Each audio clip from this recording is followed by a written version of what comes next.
Oh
no. Well, hello everyone.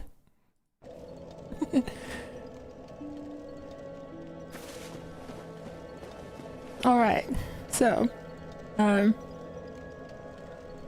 we need to start the stream around with, but, of course, Dark Souls PtDE Edition is not a game that enjoys being tabbed out of, and so, as much as I would love to have just like a nice, clean intro to the stream, I'm working with what I got. And what I've got is a game that was originally developed for the Xbox 360. So, anyway, how's it been with all of you today?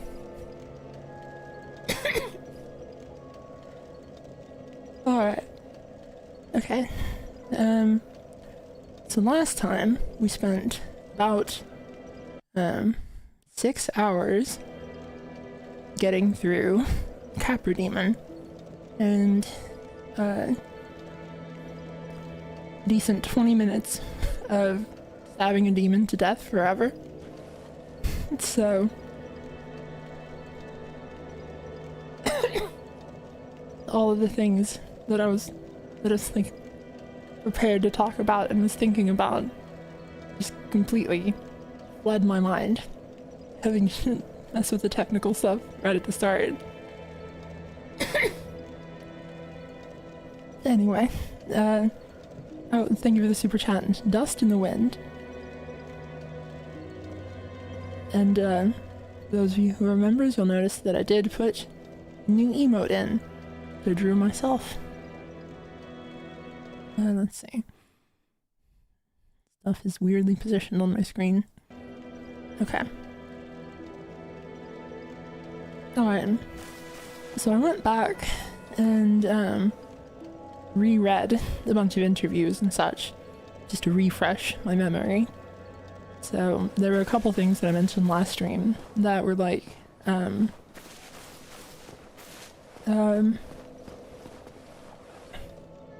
things that ended up being true, but which I was like double guessing in the moment. So I'm gonna hopefully be a little more confident about it all this time. And before we get going, we need just a little bit of encouragement. What if I got them, but I'm not true? So true. Anyway, our next stop is the depths. So we'll head back near where we killed Capra Demon and get started on that. Ah. Don't mind me. Nope, please don't lock onto that guy. You see that? That was crazy. Anyway.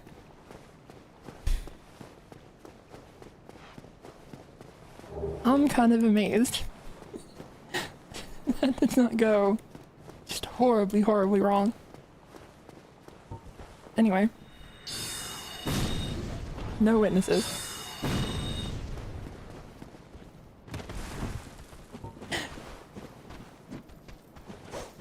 Stop it.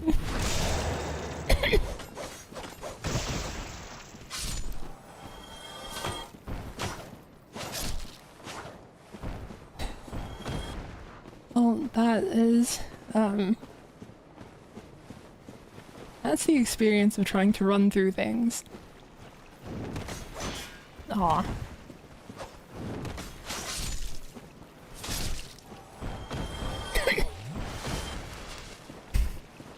Try to go fast, and then it just, takes a lot longer for it.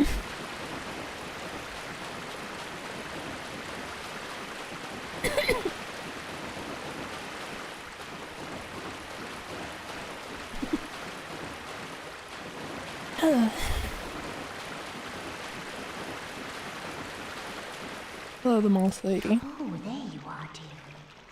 I have moss. Now dish up some souls.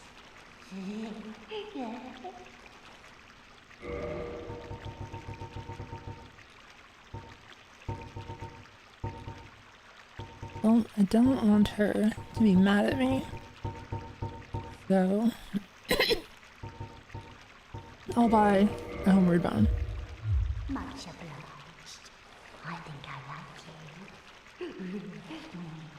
you.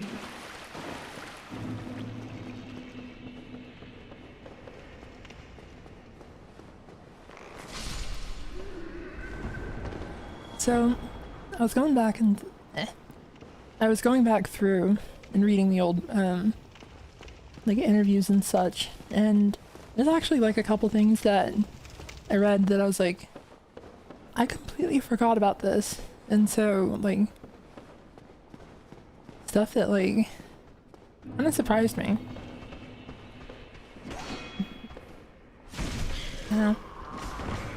There was like one article that made mention of stop it. There's an article that made mention of the idea of like the interviewer was asking Miyazaki about the multiplayer stuff, and one of the things that Miyazaki mentioned was that you'd be able to place bonfires for other players. It's like, well, I mean, that obviously didn't happen, but like, it's a thing that, you know, if it turns out they had been thinking about that for Dark Souls 1, it, you know, deepens the whole thing about trying to do it again in Dark Souls 3.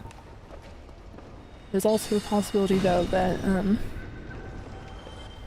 it's my understanding, I think, if you kindle a bonfire, then it like gives players that are connected to you a free Estus flask, like just a charge of their Estus.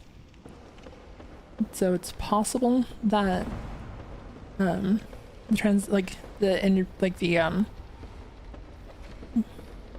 translation had it a certain way, but it actually just meant you know, something like that instead. So interesting stuff to think about though. They also mentioned a thing about like the ability to light a I'm trying to remember what it was, how it was phrased exactly. There's like a thing about being able to put a sanctuary down for another player and leave recovery items for them. Wow. Which is a thing that feels like it would have made a lot more sense with, like, grass. Oh no, I just realized it. I'm gonna have to tap out again. I don't have Freecam active. She got me on that one. For those of you who don't know, the butchers are ladies.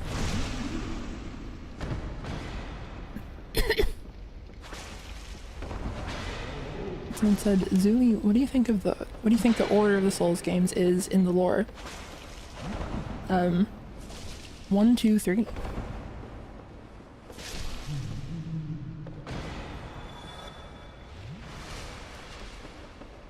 There's a strange interview where the interview is like talking to Miyazaki about the butcher women, and like Miyazaki mentions to the interviewer that the butchers are all women, and the interviewer is like surprised by this and then goes, so when they drop the sack on their head, it's okay, just sniff sniff. And it's like, what? It's kind of a very surprising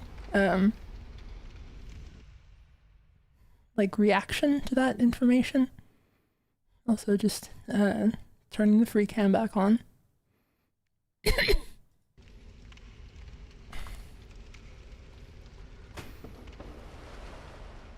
Alright, we're good.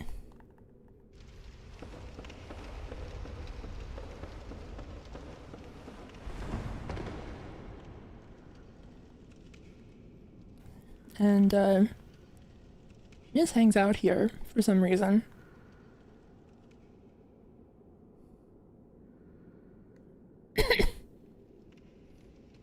This, like, I have to imagine it's like, if you've ever worked a retail job and you have like that one spot where the other coworkers don't bother you.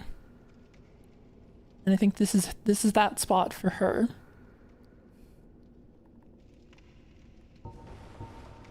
Anyway, I'm gonna bother her though.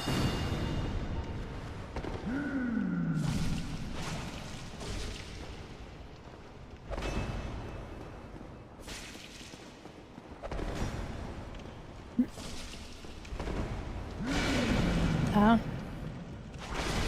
Okay, come on. No.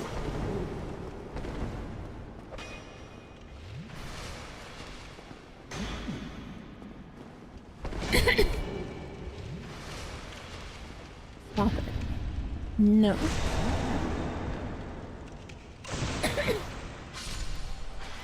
All right.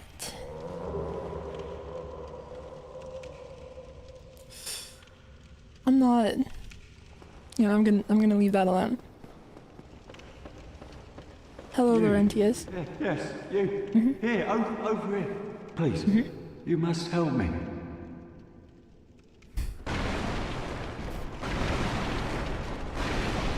So, the funny thing is that,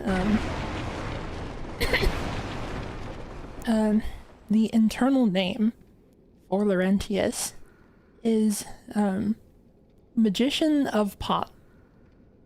Because you find him stuck in, you would think a pot, but a barrel. But, you know, that's probably the idea they were going for.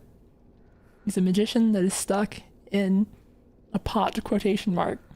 But, yeah, Magician of Pot. What's up? Thank you. I would have been a supper without you. Been eaten alive. I was trying to think. Thank you. Thank you dearly. I am Laurentius, or the Great Spot. I will not forget my debt to you.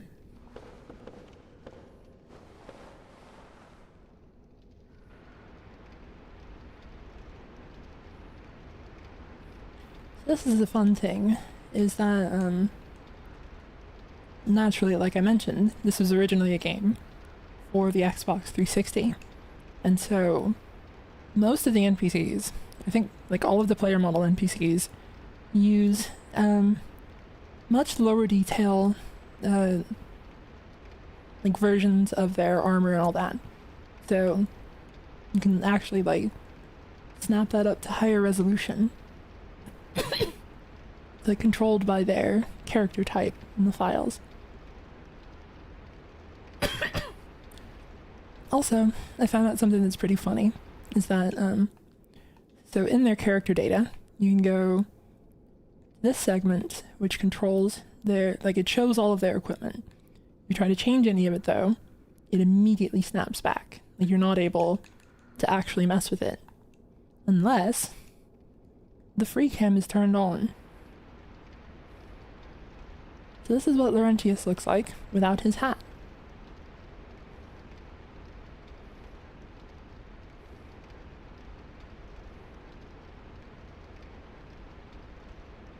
Nice guy. Oh, hello there. I'm fine, thanks to you. Mm-hmm. Oh, hello there. I'm fine, thanks to you. Well, best of luck, Laurentius. See you later.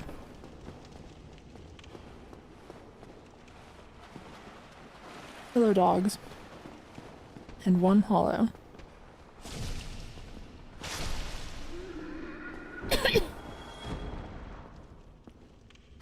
Didn't get an angle on them. I know what I have to do.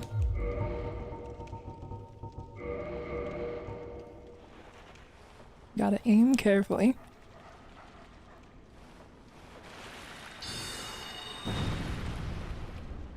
It didn't work.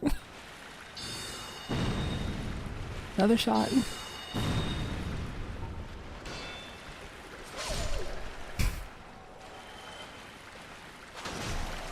And also just stab through the wall. Okay. Ow.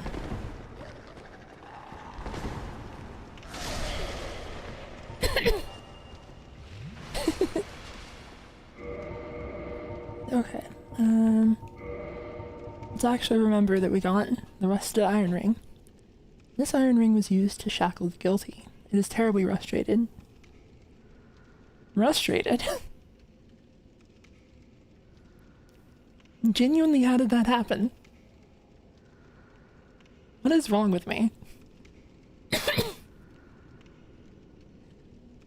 This iron ring was used to shackle the guilty.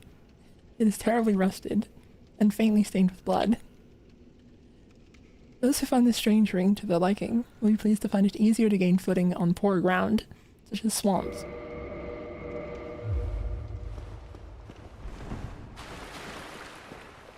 I think that I might be frustrated.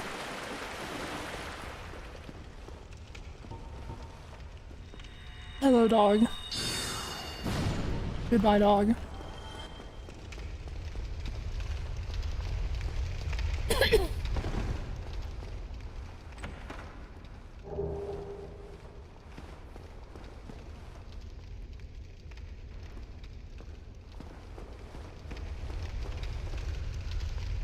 There's like unspecified big chunks of meat and like a bunch of cooking supplies here. They're cooking tools. They're like, it's, you know, it's kind of interesting. Like you can just put enemies in a sewer, of course.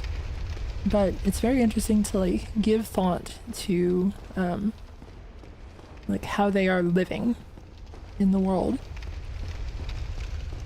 This is like, for some reason or other, the butchers have carved out a little place for themselves here.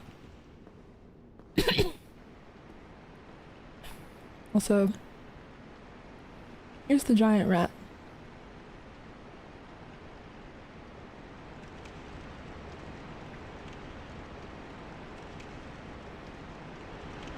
I think that this is just an upsized model of the regular rat, but what one of the nice things about having like a much larger version of it is that I think it has probably higher quality textures. I haven't actually looked into it. There's the fun detail of this axe stuck in its eye. That is, like, completes the storytelling of this corpse here. Oh wait, that's not the right corpse. Probably that one. Hello, the rat. You kinda can't do anything about this, huh?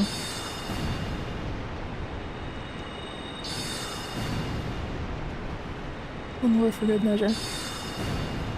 And then I don't think it has a, or it does have a cleaning attack. Couldn't remember. Bye bye the rat.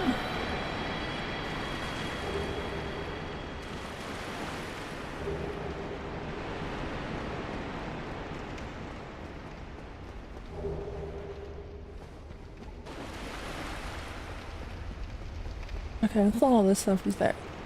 I guess I'm misremembering. So the spider shield is like paired with the that axe as like the weapons of the bandit.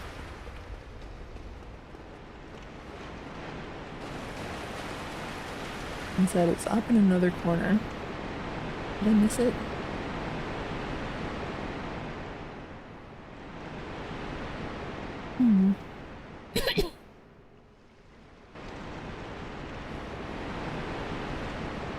And said, someone asked if you had a favorite boss weapon or armor set.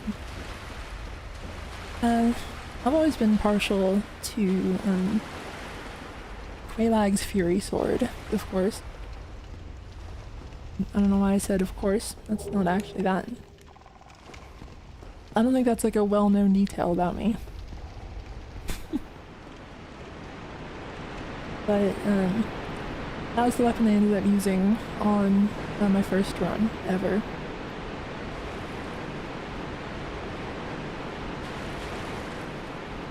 I always liked the way that it does the like trails of fiery spider webs.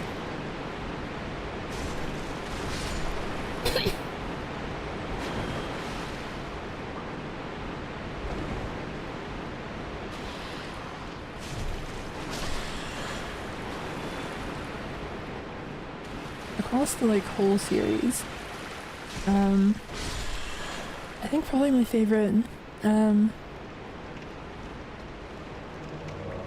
like boss armor set is Dancer, like Dark Souls 3's Dancer. Hello, Kurt. Just one moment. I gotta make sure we're alone. You want my full undivided attention, don't you?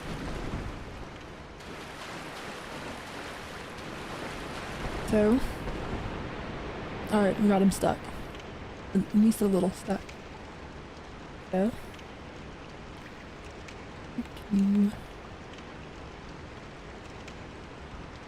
let's do the same thing with him.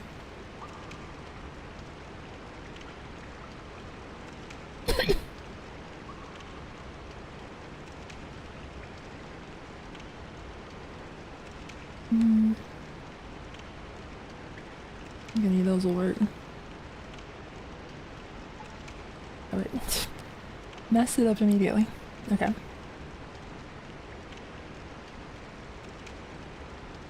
If you've never seen it, this is what Kirk looks like. He closed his eyes for the picture. Come on. You know what? We're taking this out of your hands.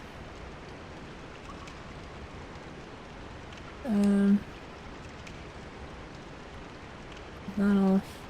Turn the update.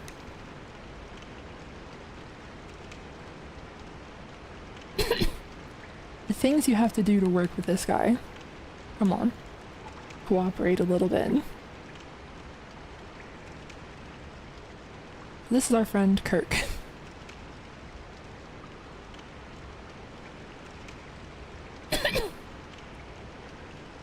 So an interesting bit of trivia is that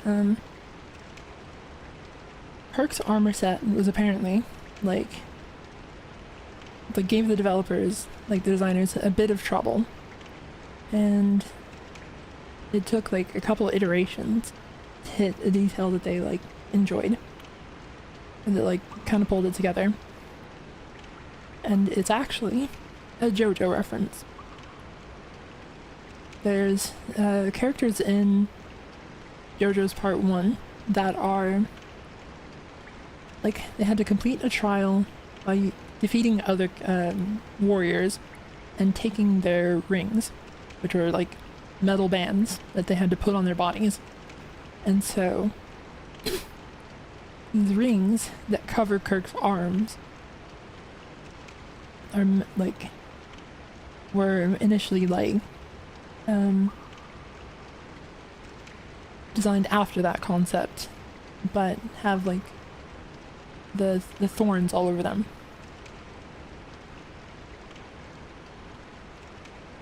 This is apparently also a reference to Saint Seiya. I haven't watched, so I can't actually like speak too specifically about it. But apparently there's one character in Saint Seiya who like undergoes this incredibly difficult trial and gets their special armor, and the only power their special armor grants is like little claws. And so there's an idea about Kirk of like, what if you had to undergo an incredibly difficult trial and you ended up getting like a power that was very underwhelming as a result of it. So Kirk has presumably undergone some incredible trial to get this armor of thorned rings, and all it does is just hurt you a little bit when he rolls into people. That's his special power. Alright, let's put him back to normal.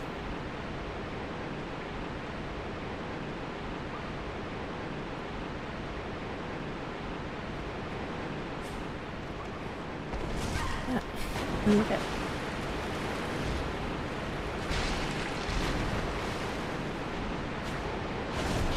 Okay, he's got poise. Give me a minute. Come here, please. No.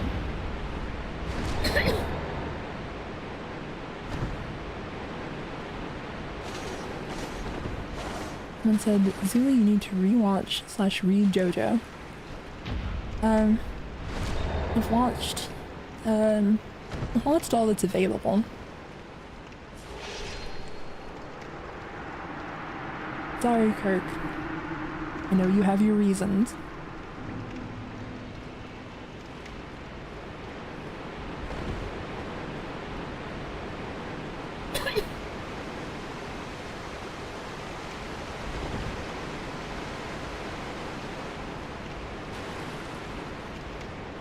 Look, it's the wretched bastards.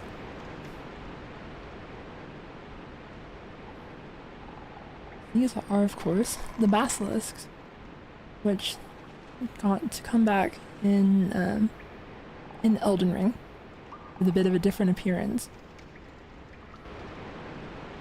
This is a pretty like well-known fun fact, but these are not their eyes. These are their eyes.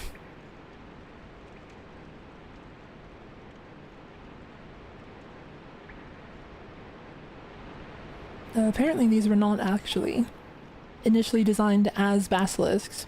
They were, like according to an interview, it was mentioned that they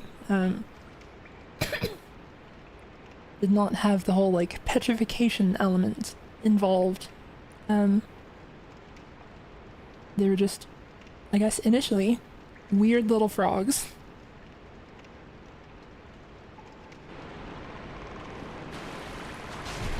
And also, I was about to say there's not much that they can do through the bars, but actually they are. They're still fine. And that guy just watched his friend die and feels nothing about it. And in fact, the thing that shocks him the most, the thing that he's grieving the most, is that he feels nothing. He's terrified by the fact that he just saw that happen, and it didn't make him feel worse than it did.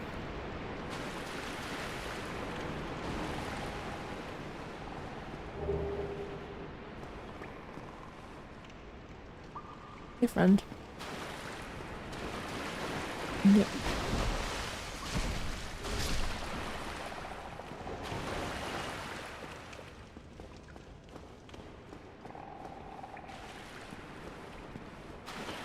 Okay.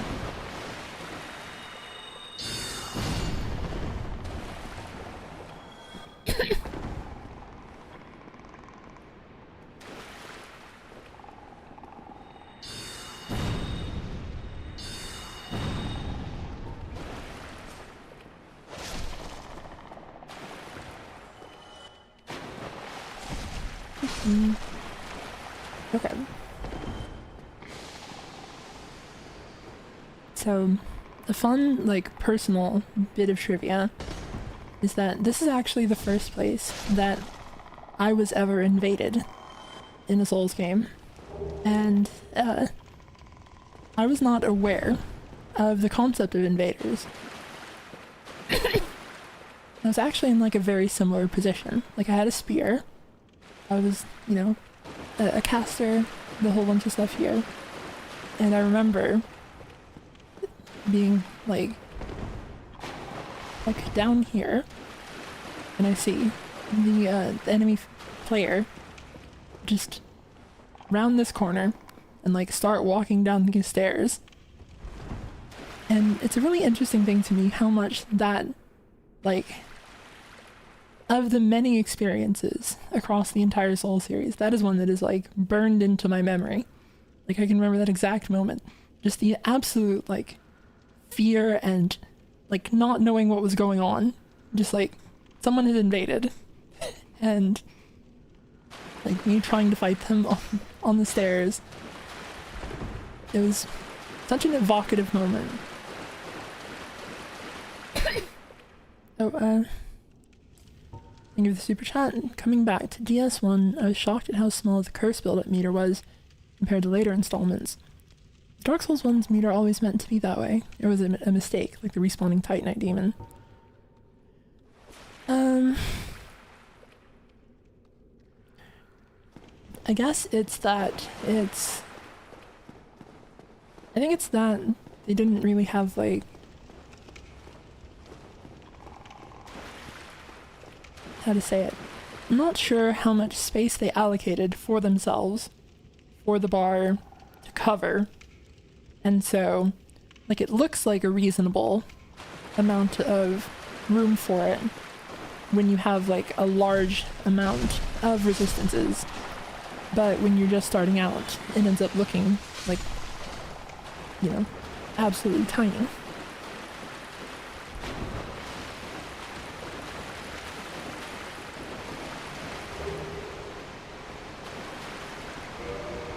And of course, hanging out with the basilisks on the Ring of the Evil Eye. According to legend, this ring contains the spirit of the Evil Eye, a dark beast which assaulted Astora. The strength of the Evil Eye does not waver, and HP is absorbed from fallen enemies. It's one of the, like, fun, bits of, like, the way that they approach the writing stuff is that they can just, like, say, you know, oh, some absolutely crazy stuff happened over in Astora. And fell for it.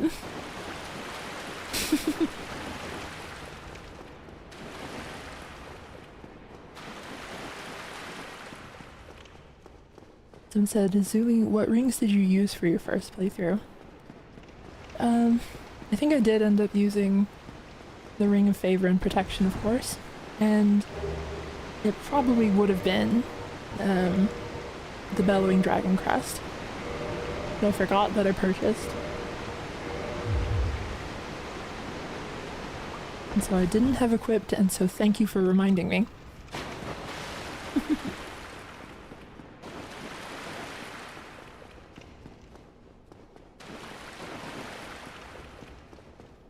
Alright. I think this is the way back out, and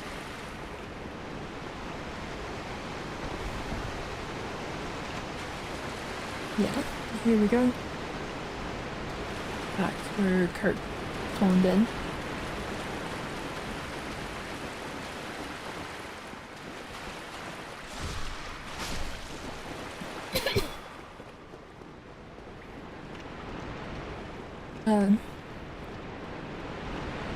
Depths being like, you know, this very winding, restrictive, disgusting place made them like, especially early on, with like this is an area that had already put me on edge when I was playing it the first time, and so I think that was like one of the bits that made it especially fun, or like especially memorable. Get an invader here. Hello, the slime. This is something that I kind of wonder about. I'm not sure exactly what slimes are, you know, meant to be. And so I kind of wonder if they are like human remains, like the remains of hollows that have congealed into like this sort of thing because they can't die. Like, imagine if you were a person and you got dissolved down into this, but you're still alive. And that's just terrible. Oh, thank you for the super chat, the Great Fezzo. Zooey, is your predominant use of melee a stream concession to make things more interesting, or your usual MO? I always imagined you as a fellow pure caster, so the heavy melee focus surprises me. No, I've been like I'll typically play like a split magic melee build. And see, there's like a bunch of bones sticking out, and this thing almost looks like an eye. But I imagine that's reading into it a little bit.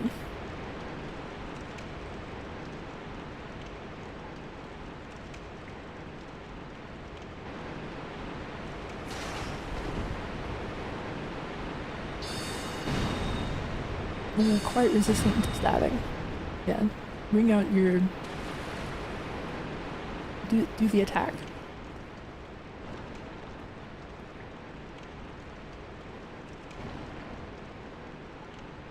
I'm trying to remember if these ones have the attack that I'm thinking of. Oh, there it is.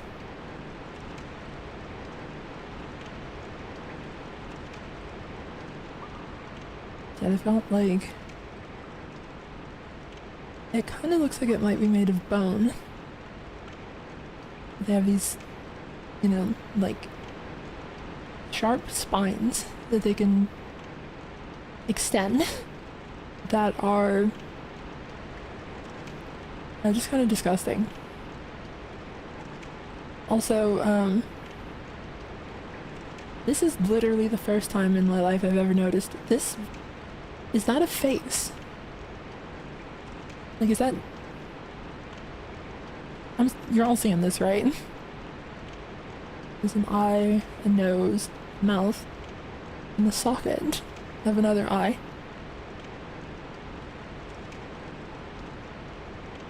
How have I never noticed that before? I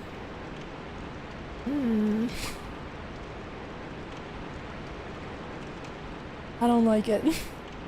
I don't like thinking about that. Oh, that's terrifying to imagine.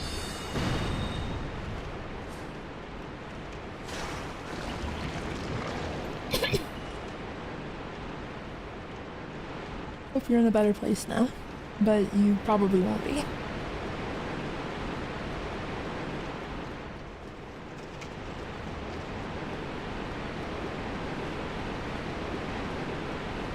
Or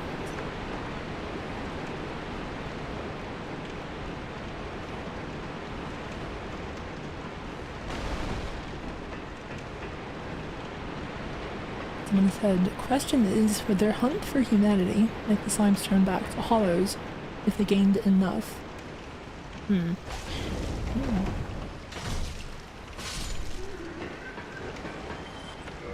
That is kind of an interesting thing to ponder, of like what exactly. There's a certain amount to which it is like resolve that keeps people from just turning hollow, and since you can like recover from injuries or whatever and like return to human form from hollowing with enough resolve and with humanity. I guess it could be possible that like the fact that they've dissolved into this sludge might be partly owed to the fact that they like don't have a sense of self anymore. And so if they regained their sense of self, maybe they could.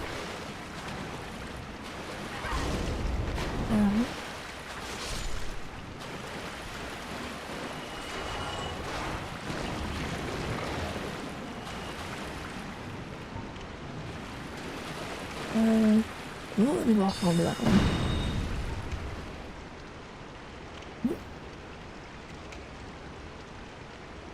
Where did you go? You fall? Oh. Did it just like blink into existence for a second though?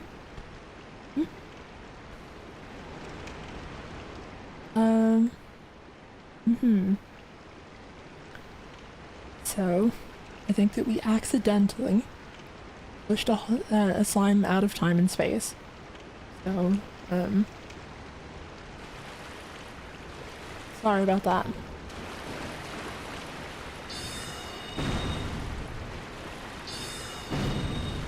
Alright.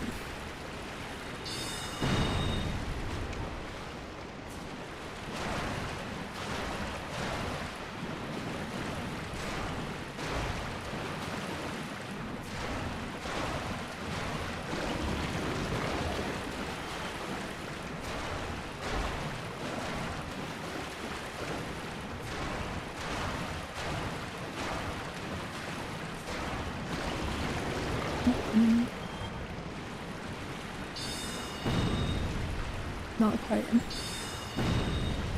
Also not quite. There we go.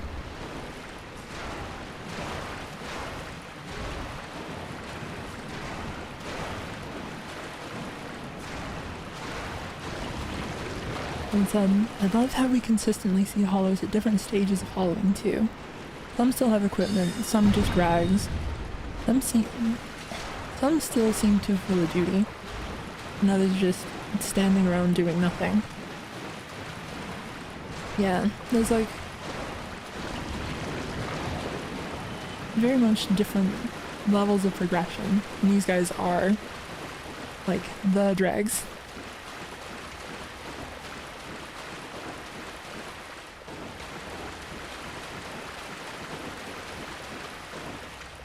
And here's the classic slime trap. You can see it just waiting up there.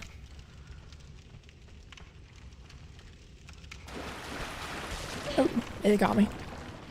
I was trying to be clever. Get out of there.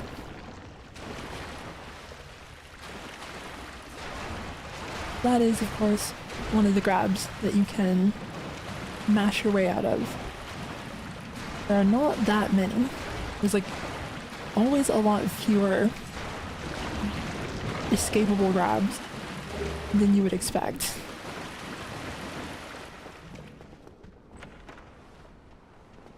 And with this, we are all the way back at the start.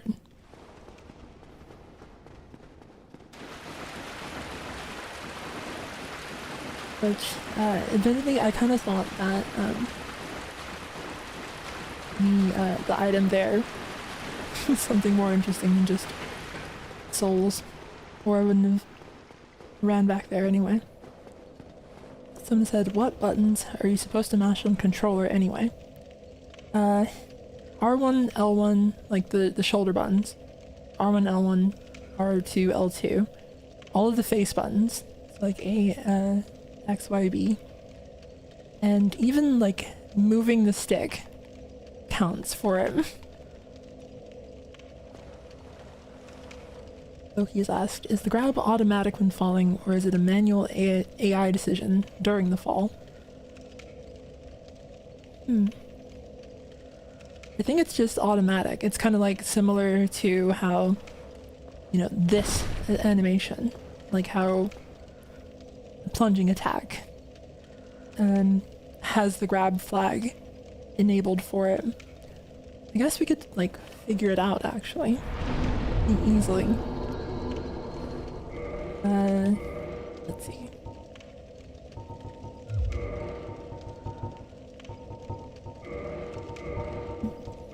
Let's consume some souls. And, for the sake of everyone's benefit, this is how we're gonna consume the souls.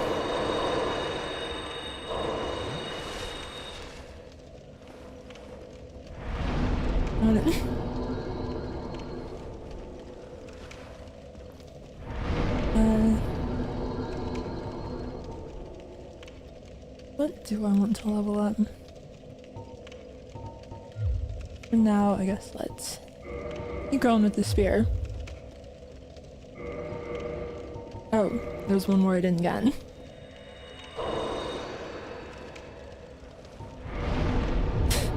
Just barely not enough. And said, does button mashing on a controller translate fully to button mashing on a keyboard? There are, like it varies between the, alright, we sent that guy to the abyss again. It varies based on the game. I think that, I know that Dark Souls 3, like, completely ignores mouse and keyboard inputs, and my suspicion is that it's Bloodborne's fault. I don't think that they had it enabled in Bloodborne, and I think they just copied it over from Bloodborne, and so it like doesn't work there. I can't remember if it works for mouse and keyboard in Dark Souls 1 though. There's no grab escaping whatsoever in Demon Souls or Dark Souls 2. I think the mouse does work in Sekiro, and I know for sure that it works in Elden Ring and Night Rain. Like, I've checked those recently enough.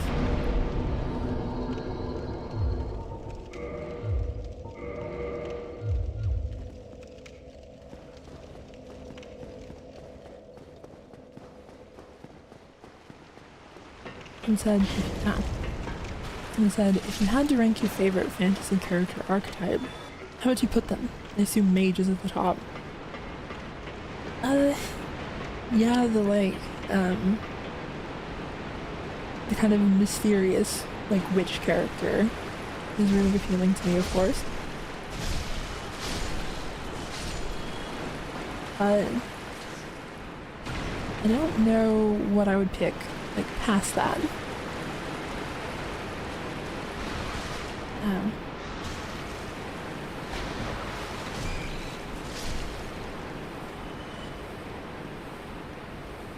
I like characters that have a lot of, like resolve, I guess. Like, but not necessarily in, like, the obvious ways.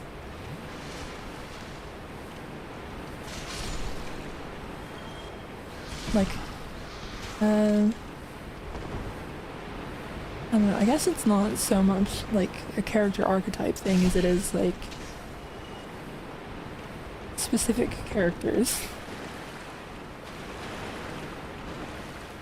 Like, I don't know, I guess I wouldn't go with like saying that I like specific character types just because they are that character type very often.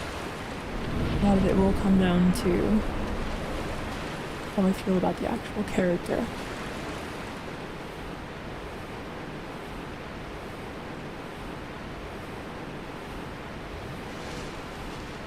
And so here's a fun trap. You have the channeler and a bunch of enemies. And the channeler has like a buff that he can do. If you like run in there, you just give up. That was an interesting moment. Oh, bye bye.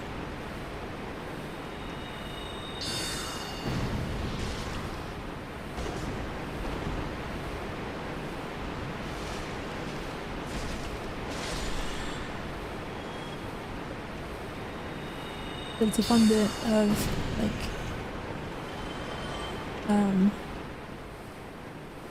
encounter design.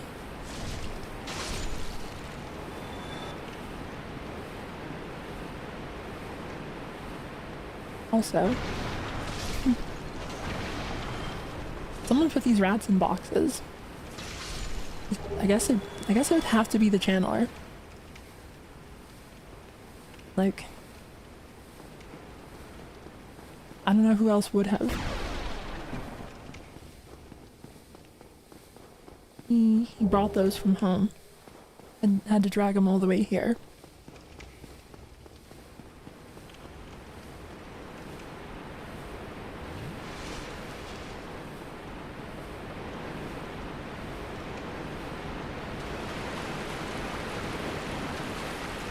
But this is another fun bit of like, you know, the classic thing of like a sewer level being very claustrophobic, but instead they have this like huge chamber in here.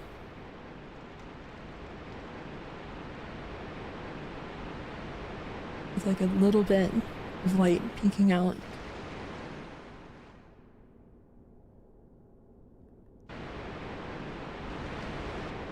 I don't remember if that opens anywhere like actually relevant if you map out the whole space of the map.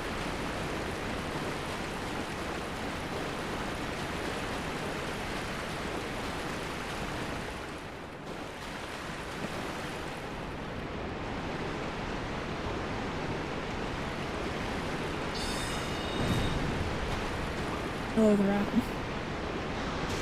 Oh my god. It's stronger than the hole.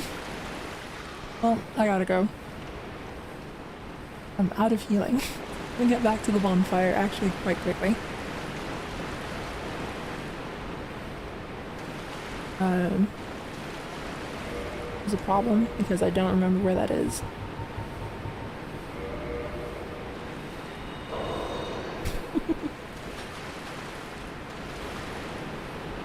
That was so close. Oh my god.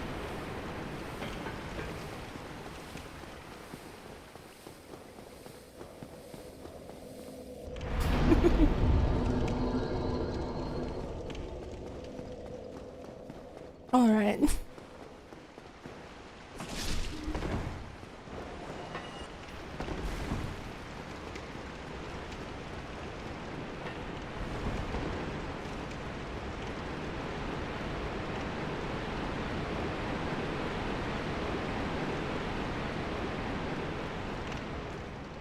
Okay, so where's the slime here?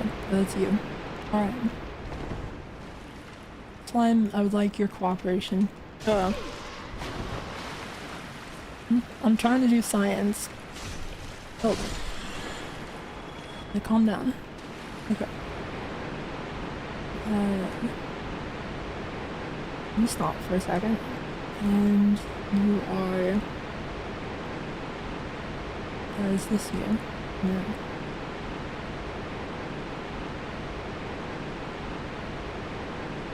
I have to remember what their IDs are. Is that you? That's one of you. So looking for... Okay, this is our guy, and he's gonna help us test something. This is 3208, and move this down a little, make it bigger.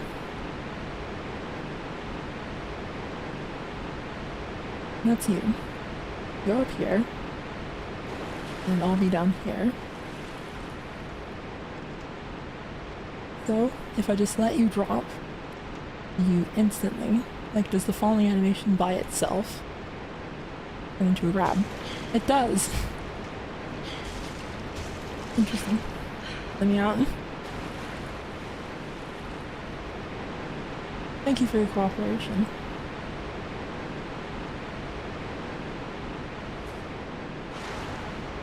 Well, that answers that. It's an automatic practice.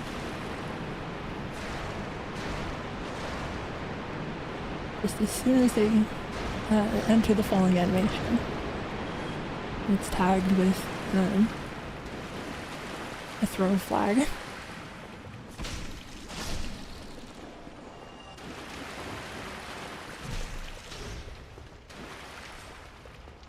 Stop it.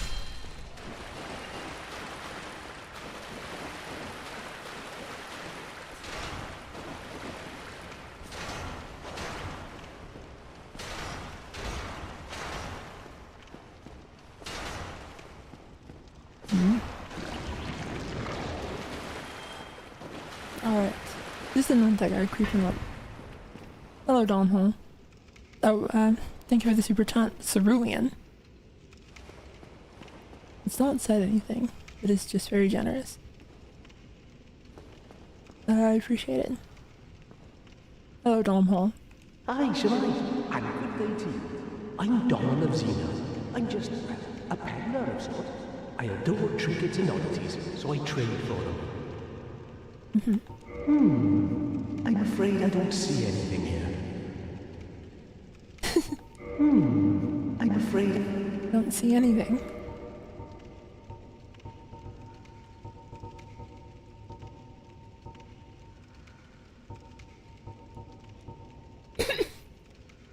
A strange helm from the ancient land of Xena, birthplace of the curious dealer Domhall.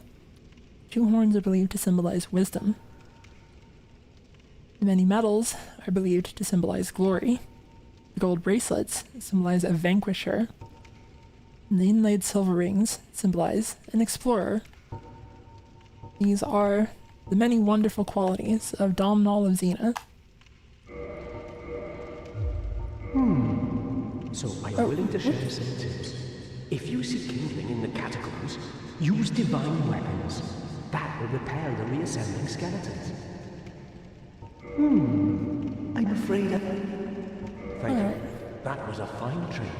I have this funny feeling we'll meet again soon. And we'll make another fine trade, of course. Someone said, isn't this helmet based on a real one? I forgot. It is. There are actual, like, historical helmets that have, that kind of look to them.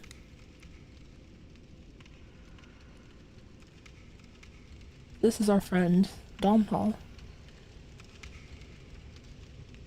His helmet has glasses attached to it.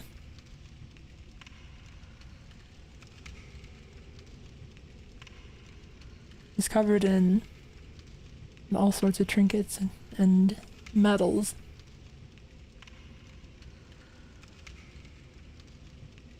Which, it's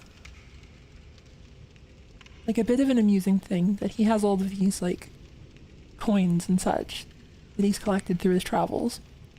But, none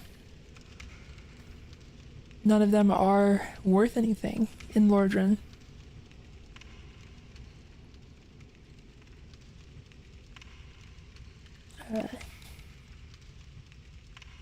Go here and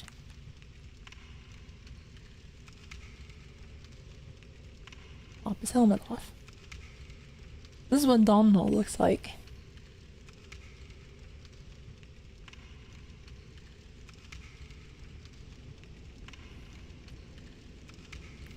Kind of a, you know, he's definitely not as distinct as his helmet.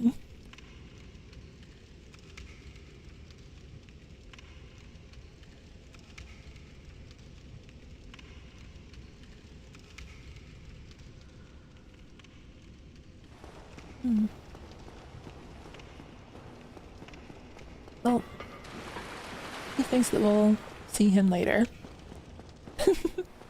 Someone said that's a little rude to say, Zooey.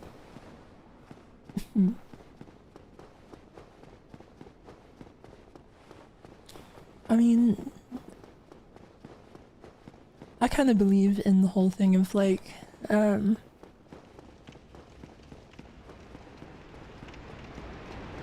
like, how to put it, like presentation is, more important than like natural features. Like, his helmet is how he chooses to appear. Someone said, Zuli, can we see the dragon before its cutscene? I don't remember if it is actually spawned in at any point prior.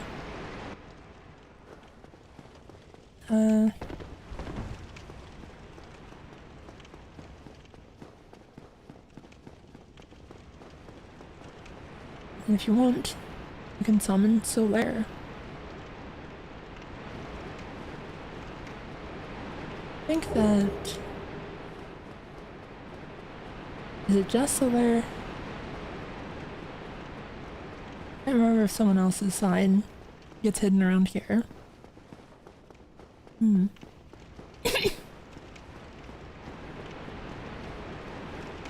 Alright, well...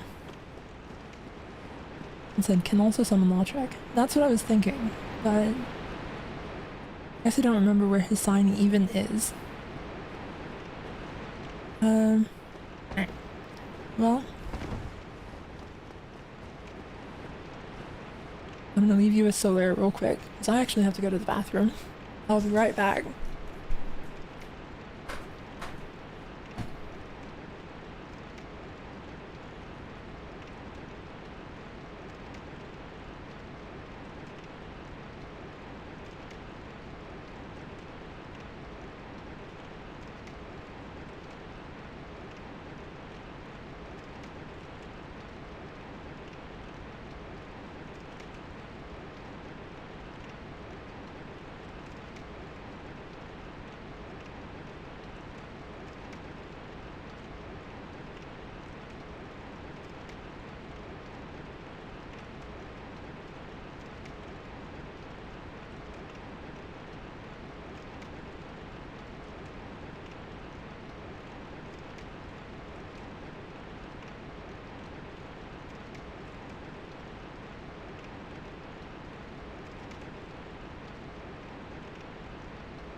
Hello everyone, I'm back.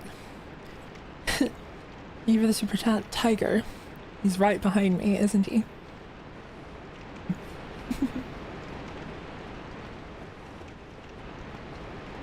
Alright.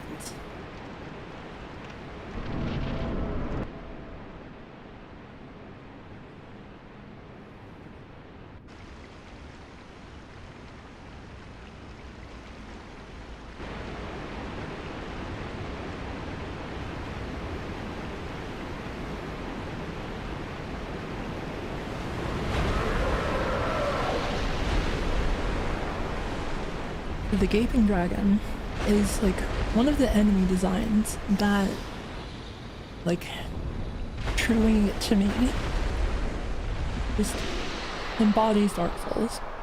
Like when I think of Dark Souls, this is one of the things that I think about.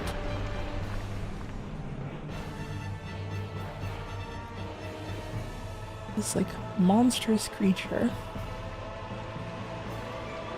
And has such a feeling of like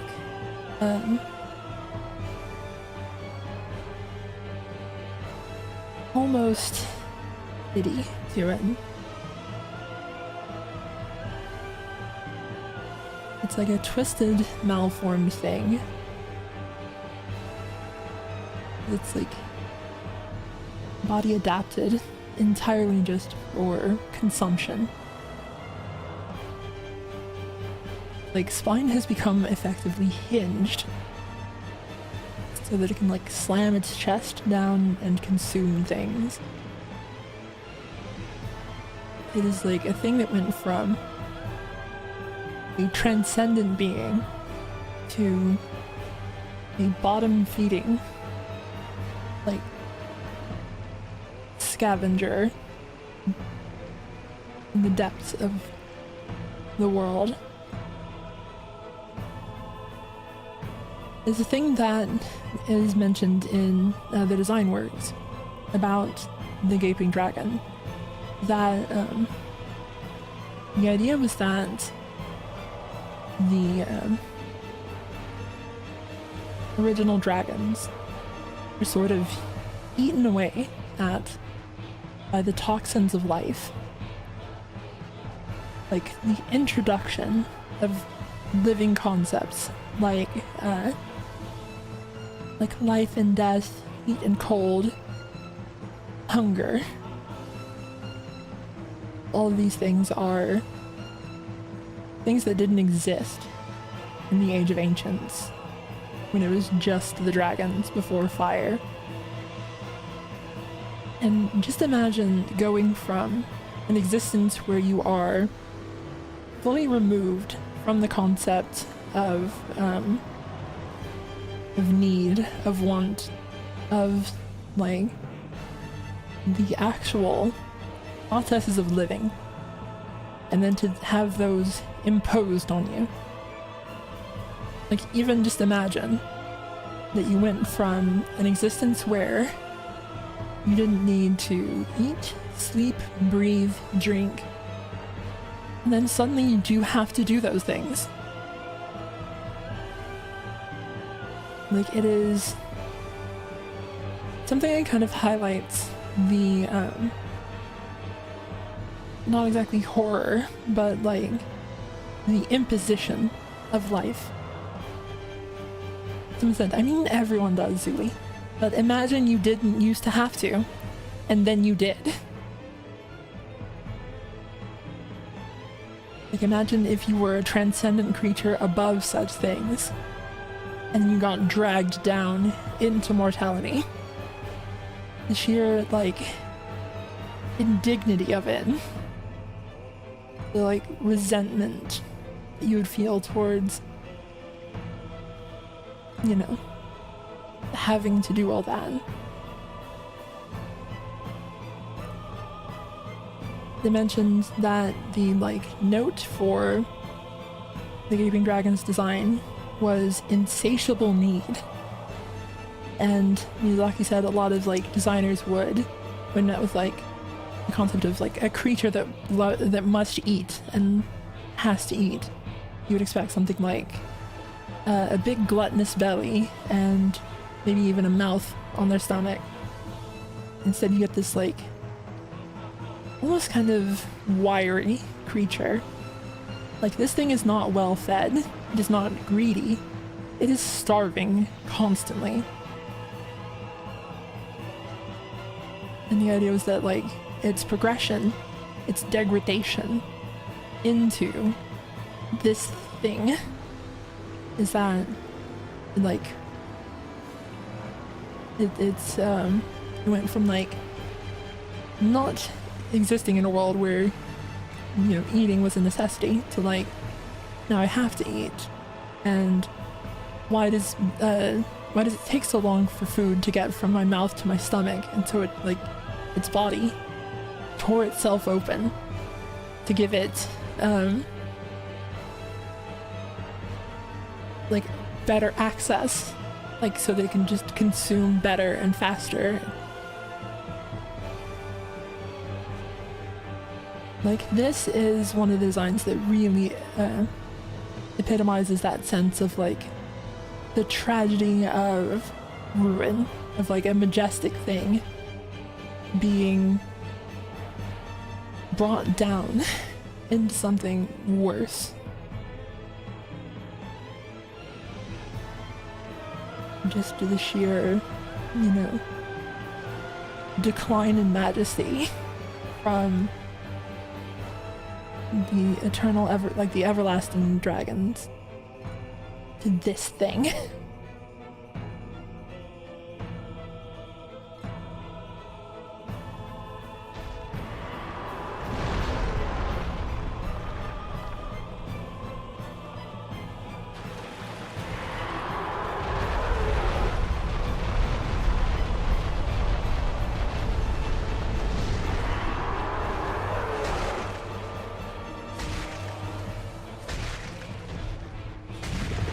My weapon of choice is not that good for tail cuts. You'd think that a spear would be like good for precision, but ow. Foot hit once.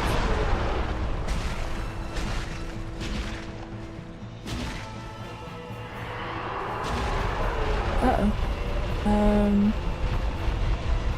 I didn't have any.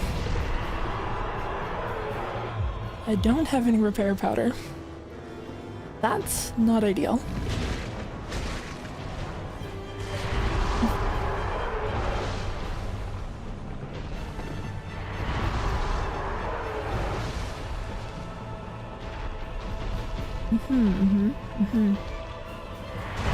Okay. Did I just, like, jump instead of dodge? No.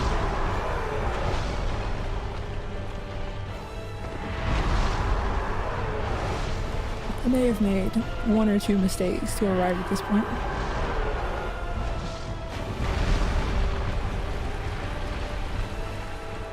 Hey, friend.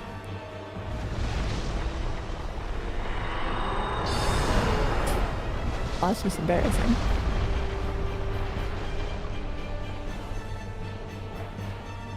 Yep. Okay, yep.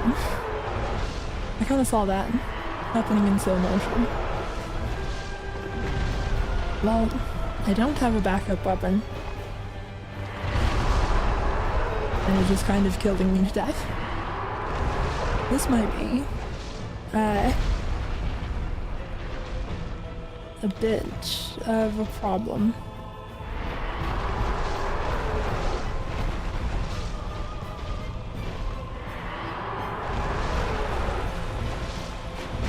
Okay. Well, seen people say homeward bone. Yeah, I probably should have considered that as an option.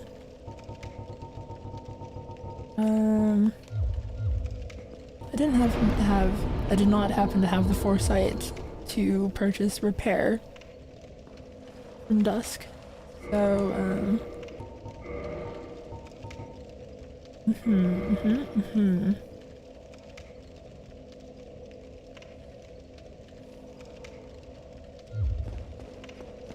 Well,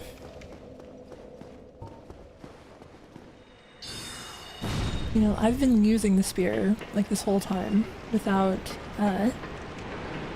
repairing it, and it's only at 42 out of 140, so there's a possibility that it'll just be, you know, that it'll be fine. Oh, thank you for the 10 gift memberships, Dust in the Wind. I'm gonna do my best to get it this time. And we'll figure it out. I don't really have anything else that is like reasonable, do I?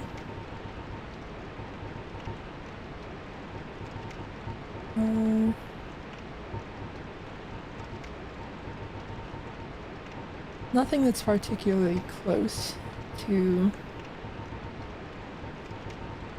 the spear's amount, but I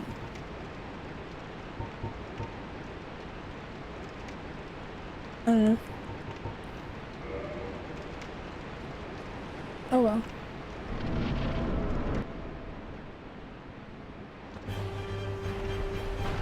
Hey friend. Thanks for the super chat. Loch Ness Shanster. Have you tried sour starburst yet? One of the best sour candies out there. Highly recommend. I have. They're like quite good. I agree.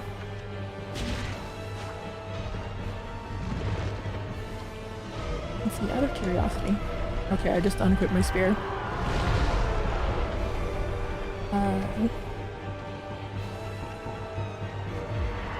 You're kidding me. Stop it. I'm like trying to hit the change display button, but I'm doing it on the menu. Let's see. I've not lost a single point yet, so I think this will be fine. I think I let it get to me. Oh, thank you for the super chat. The Dead Gent. Hope you have a great day. Love your videos. Super informative. I'm glad. I've been trying to, like, I've got a couple scripts cooking for, like, going back to main channel videos. Just need, like, I've just had so much trouble trying to focus lately. Has been the problem. If I remember correctly, the like good strategy for doing this is to kind of like bait him into doing the slam. Ideally, you don't get hit by it.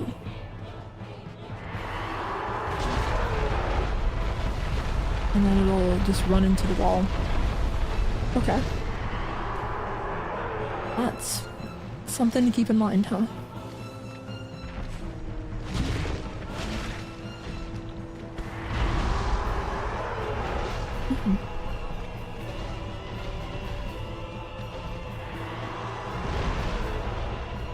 Here.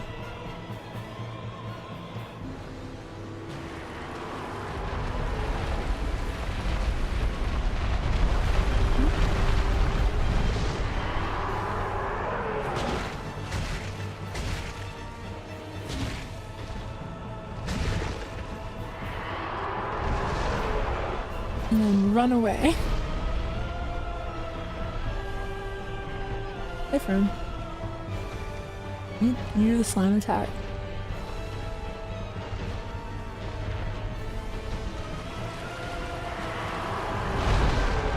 Thank you.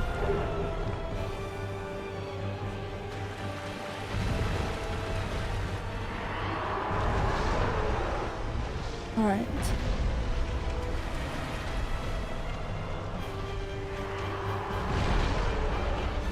And it's just a process.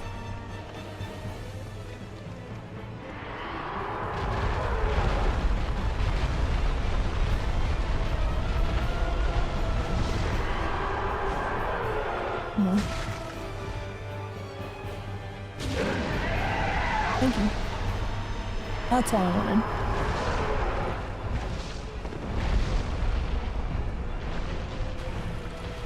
Okay, much better.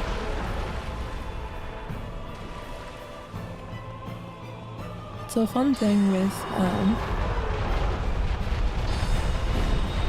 like of course, tail cuts are a very popular mechanic because they're just like a fun thing conceptually. But the thing that I think about a lot is that there is kind of a cost to having a tail cut for an enemy, which is that you have to design the enemy such that its tail is easily accessible. You see that for sure a lot with the Gaping Dragon's moveset. It'll be harder to see now that its tail is gone, but like at the end of this animation, it always lowers its tail to the ground. It's like a way to make it easily accessible to the player. Not so threatening with the tail swipes now, huh?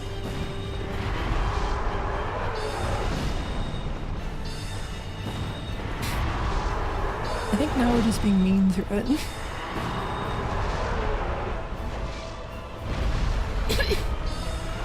Someone said cough, calamite cough.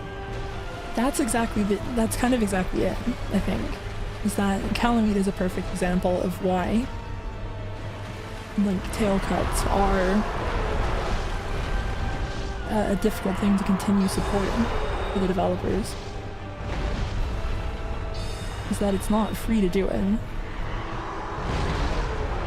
Calamite's kind of like Calamite's kind of close to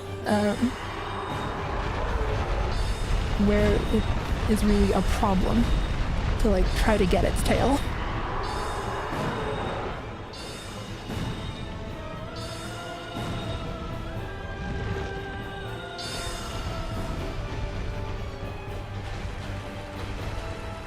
Hello.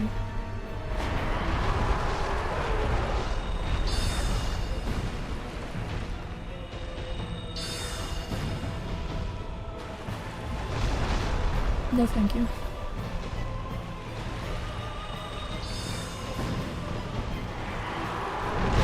Wow.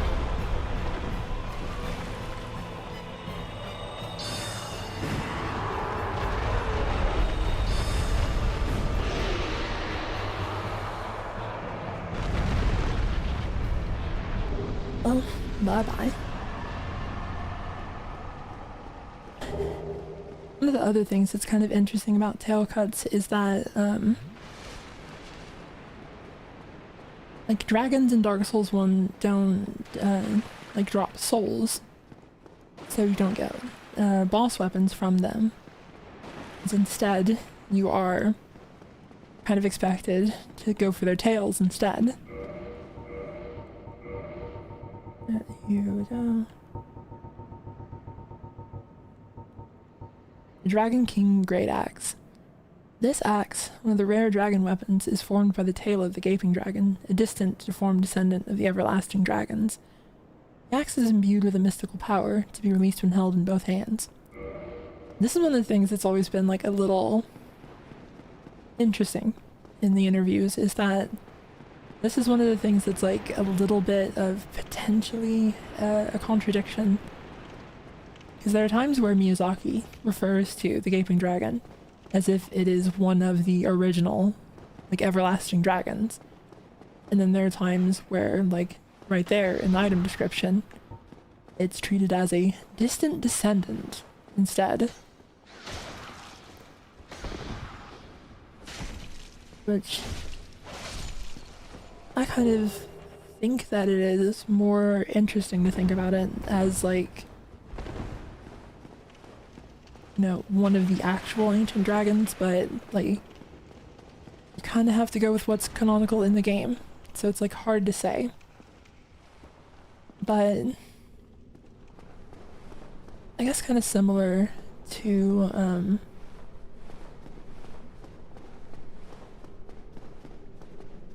like, the same kind of, concept still applies to it, of it being, like, the decline of the fundamental nature of dragons.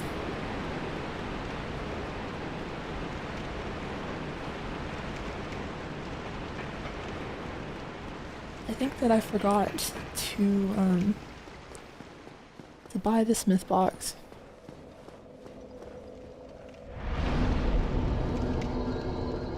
Oh. Loki said, it's one of the archdragons and is a descendant, not original generation, not distant descendant. Loki is, like, someone who you can trust to, like, go over the actual, like, Japanese text for item descriptions, so.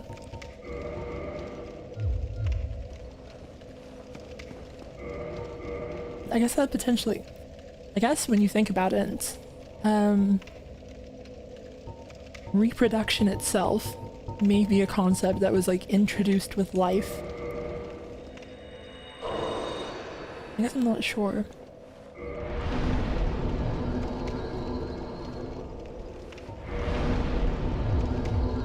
Not quite there.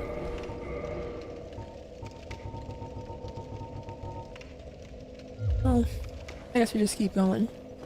I'll make this work one way or another.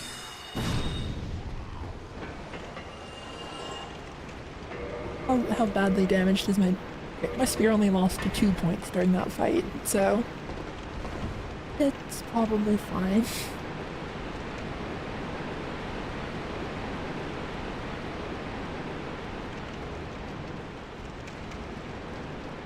Instead, how did distant get added to the English translations then? There's kind of like some wiggle room. One thing that's actually kind of interesting is that there are times where, like according to Miyazaki, there are times where they've had the translation done and then a concept that was like emphasized a little differently in the translation appealed to them more, and so then they went back and changed the Japanese text to match that instead. Hey friend. Here. No. No. Well, that's bad.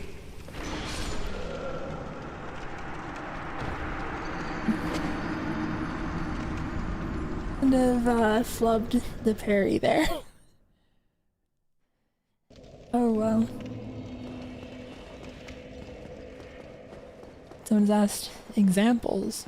It's kind of hard to say because like Miyazaki did not give examples, and it's a thing that would have happened during the design process. Wait, no. Yeah, I do want to go down. Actually, you know what? Let's kill these guys. Just 'cause maybe we'll get man. Oh wait, I should not be so flippant with my durability at the moment. You stop. This was actually a terrible plan, and I shouldn't have done it. I kind of forgot that I need to conserve my spear as best I can.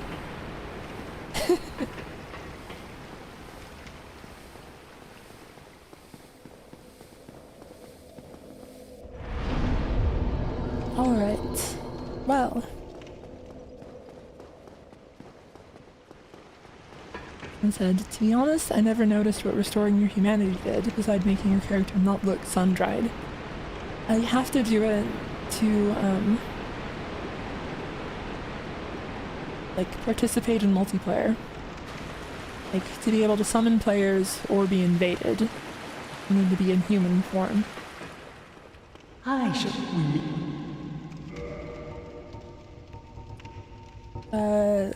Looks like that's a no. Well, The that is a repair shame. box. Thank you, Donna.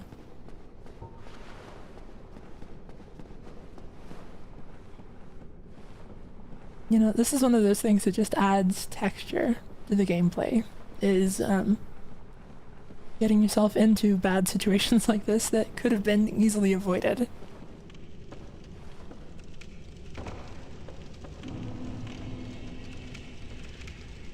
Hello, guy. What if you just fell off the ledge? Wouldn't that be fun?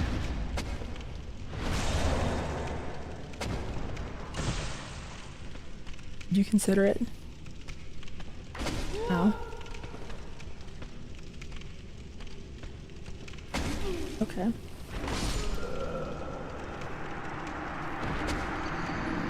No, pretty inconsiderate overall, I think.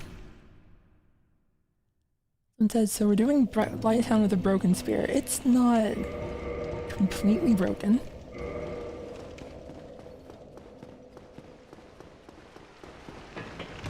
Ow. It's gonna be fine, we're gonna make it fine. That was a visual and a half.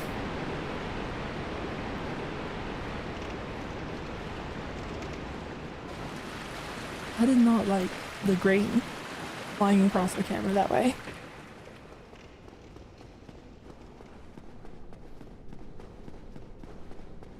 Alright. And said, hey Zuli, any thoughts on Duskbloods? I am a little scared because I'm not very good at PvP and it's gonna be the PvP game. And so I'm worried that I'm gonna have a rough time of it.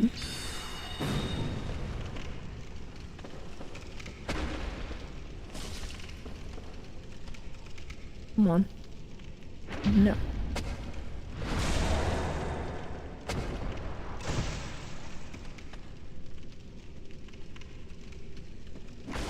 Okay.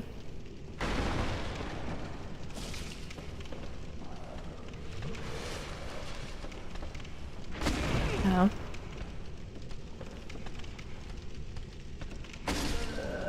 Okay. He is so slow. I'm not getting the rhythm here.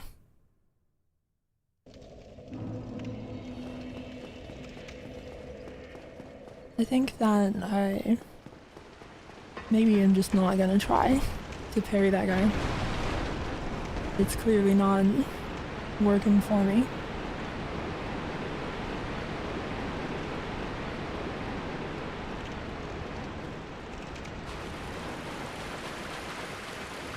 Oh wow.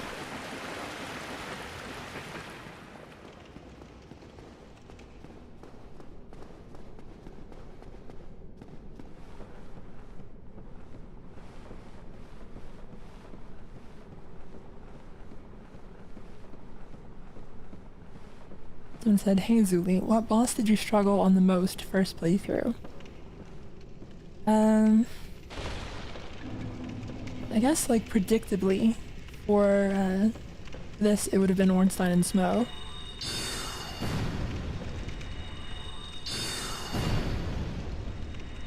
Except my sorcery.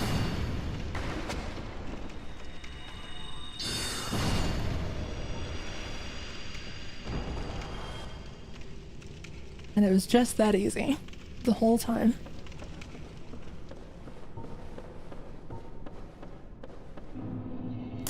I kind of forgot that there were a lot of them. How could you not? Give me a moment. I'm going through something. My spear is nearly broken.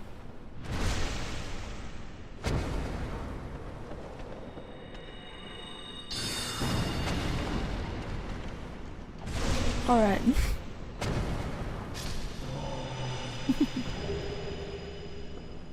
Someone said, hello Zuli, have you been playing Night Rain lately? I have, and we've been getting the Great Hollow so often. It feels like it is just constant. And as much as I am like I don't dislike the Great Hollow that much, it can be a lot.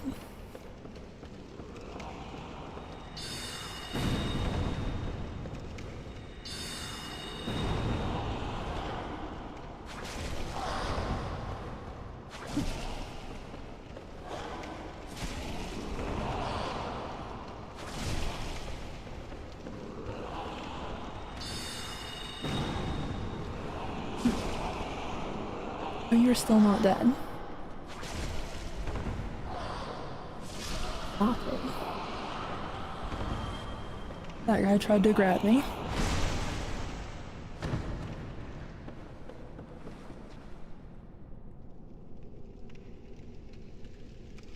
These guys are in the files as, if I remember correctly, ghouls.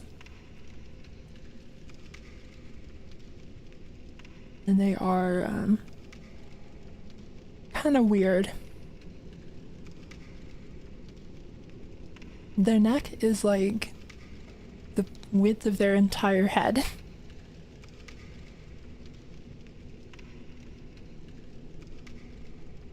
guess like, like,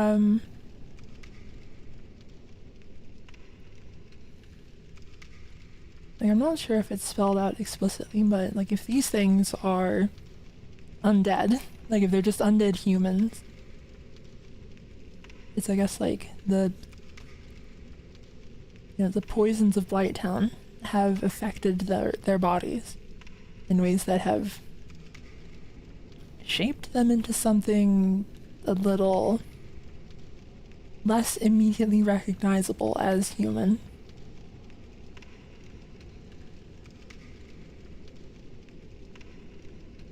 Oh, thank you for the super chat. Call me Yuri.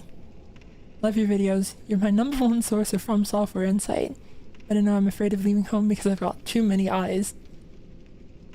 You will start to hear babies crying and see giant spiders on top of buildings. It is a concern. It is a valid worry. Just look at their face though. Oh. Let's see, if I remember correctly.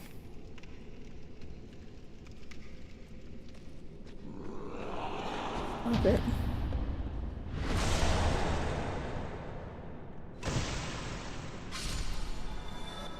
Let's see. That's rats.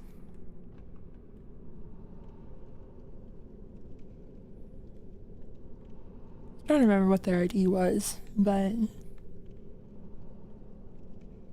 Oh, that's right, I'm not looking at the right map. Is that these guys? That is, in fact, these guys. They're kind of like one of the, lower numbers of IDs in the list, which is like an interesting thing to me. Oh, thank you for the super chat. Burn Titan. This is what I feel like I look like when I go to the fridge in the middle of the night. The face. This is what the cheese bag sees at 2 a.m. You're grabbing a fistful of shredded mozzarella. I heard one of them make a noise at me. Was it you? Too bad. Can't really do anything about it.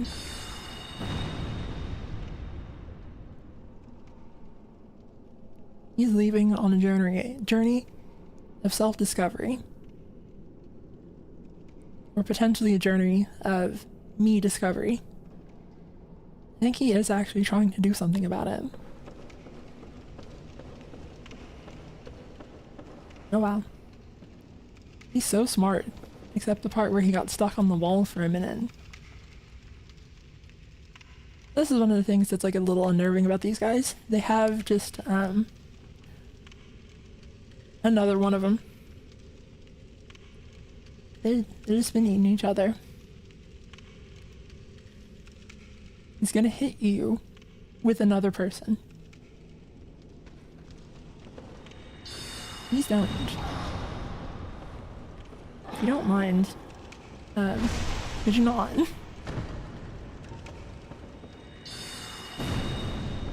I'm actually very sensitive to that kind of thing. Okay? Respect my feelings, please. Also, honestly, I should be wearing the dusk crown.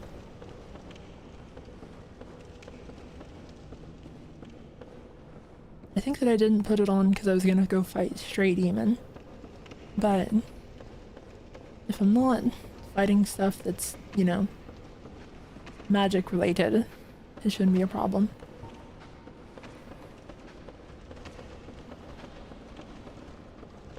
Hello guys.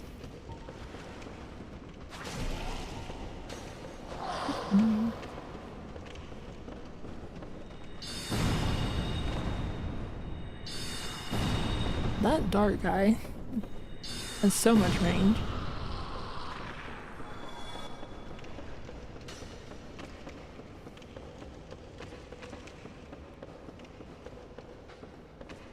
These are, this is one of history's greatest villains. The Blighttown dart guys. He can shove his face through a torch. Like, I think he's just showing off.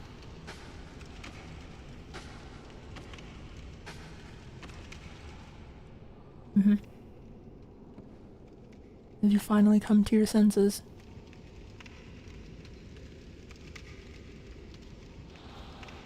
And like under the wooden planks, they are just like kind of blue hollows.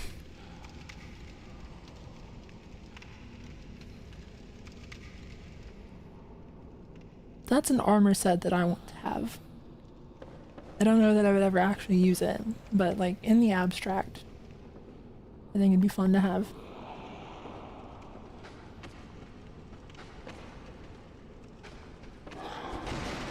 Okay. That was almost a very successful ambush. I fumbled at like the last possible moment. Hey guys.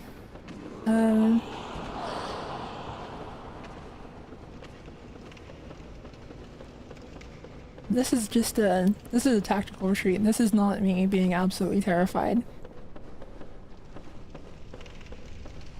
I want to make sure everyone knows that. I'm being responsible right now.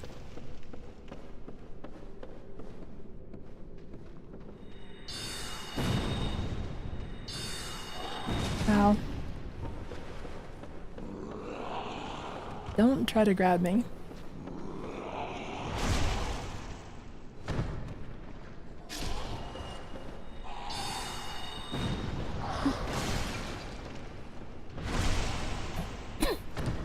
It is kind of a fun balancing factor of magic that is not very good at close range. You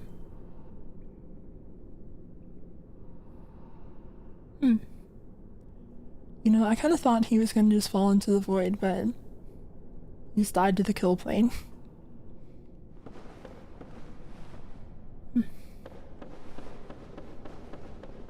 Well, you have fun with that.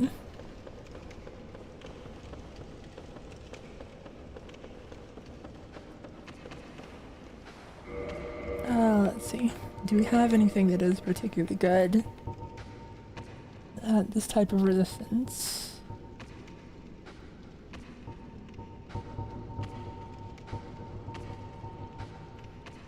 I guess the thief stuff.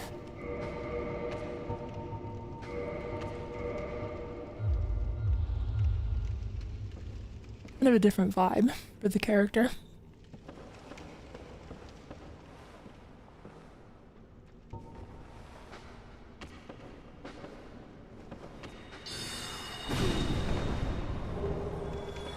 And we got away with it.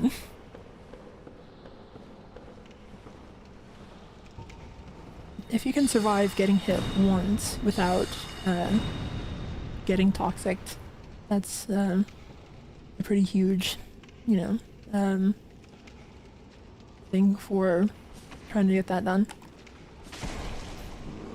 No. Back up the ladder.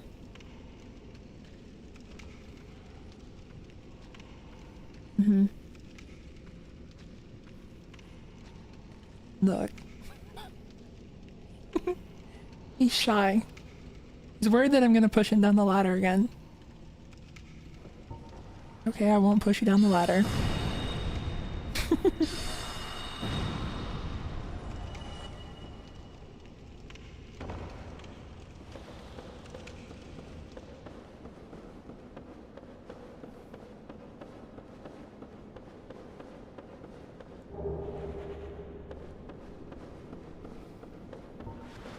I think that went quite well.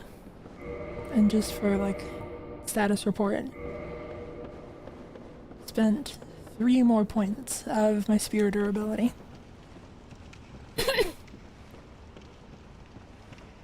Alright. Thank you for the super chat. The Great Fezzo. The way that I've seen the magic balance in Dark Souls 1 described that I thought the most apt is that it makes all the hard things easy, all the easy things hard. Fast weaklings, nightmare. Huge hunks, easy. Yeah, kind of. Yeah, this is a fun bit. Ooh.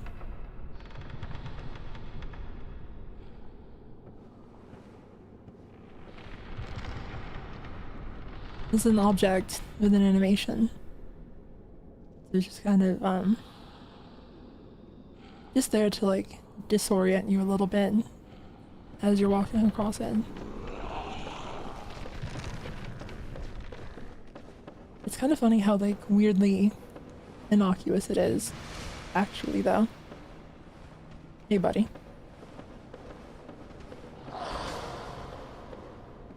Stop it. Nope.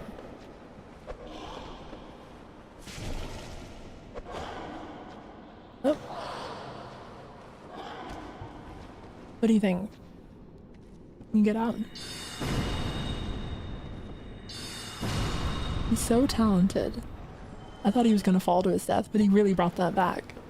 Until I shot him in the head. And then things really, like, you know, kind of fell apart for him, sadly.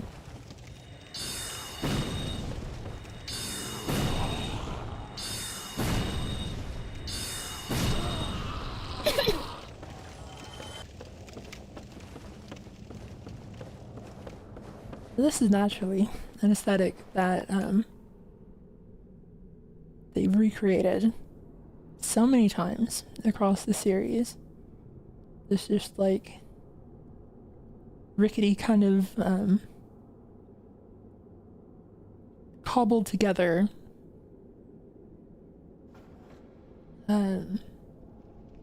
settlement in the middle of, you know, just a terrible place. This is very clearly a an echo of the Valley of Defilement. But you can also see a similar concept in the gutter, and even like a little bit in the undead settlement in Dark Souls 3, although it's a bit more structured.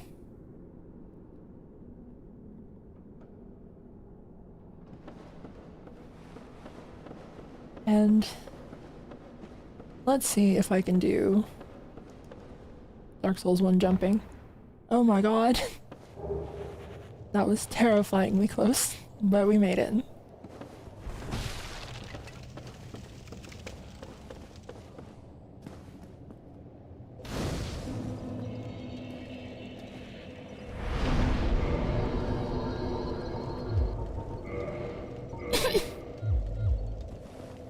Alright.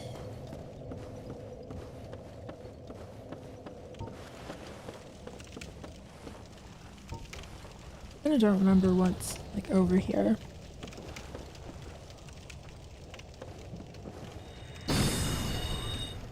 Aw. Hey friend. Don't mind me.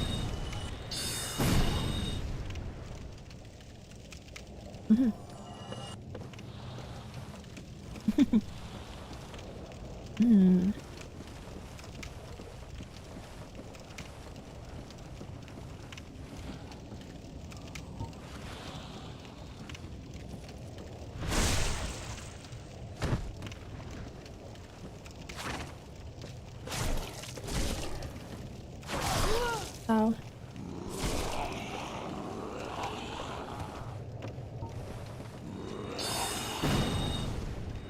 Come on. Stop it.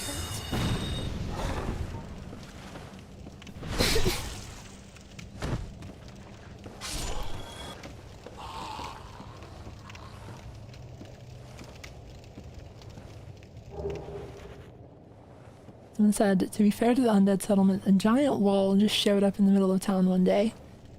Yeah, the settlement did kind of get very much, like, disrupted by, like, Lothric Castle just zooming up from the ground. Ugh.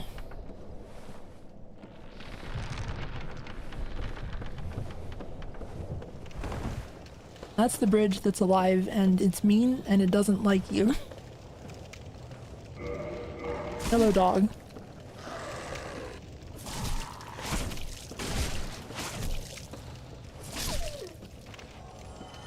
That's the dog that was alive and is mean and didn't like me. No relation to the bridge.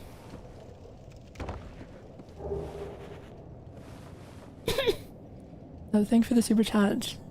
Rin Shar. Hey, just wanted to give my support and thanks for your prior short form content. I'm an ad blocker type, and so I feel like giving back at least a little. Is the least I could do. I'll tell you now, just by that, you have, like, given me more than, like, you would probably have ever given me from running the ads. Like, the ads, not like a super big payout per person. I think that's all there is to do over here. Let's go back on the fun bridge.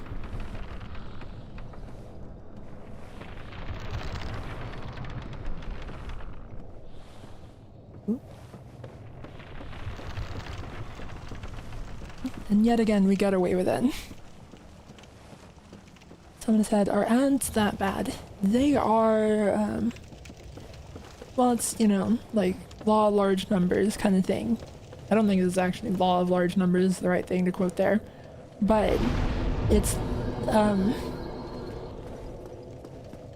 the idea that one person watching gives you like less than a cent, but if you get 5 million views on a video, suddenly the numbers can turn into something a lot more substantial. Hello, dog. Ow. It's Capra Demon all over again. One evil person and their evil dogs. Okay, I have a question. You not. Bye bye. They've been erased from history.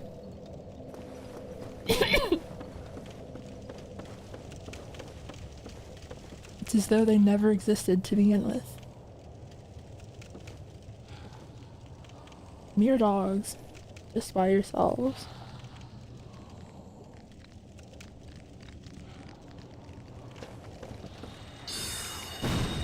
Okay. Yeah, by the way, these dogs can breathe fire.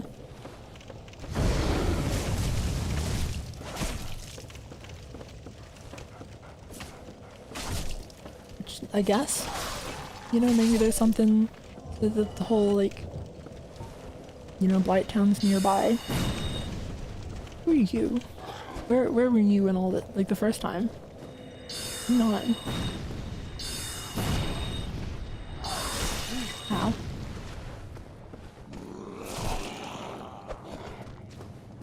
Go away.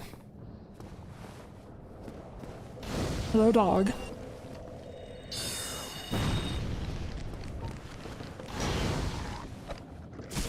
Okay. Go away, dog. And that's what you do when your spear's about to break and you don't want to stab him. Kick him off the ledge. Oh, thank you for the super chat. Seething Walnut. I love Dark Souls 1. I hope you're having a good time, Zuli. I'm in Blight Town, so the vibes are Blight Town vibes. But otherwise, it's fun. Oh, thank you for the super chat, Tiger. Oh no, I'm feeling so pressured and guilted into donating. I'm just kidding. I appreciate all the people, like, showing support. I really don't want to, like, you know, make anyone feel like they have to or anything, though.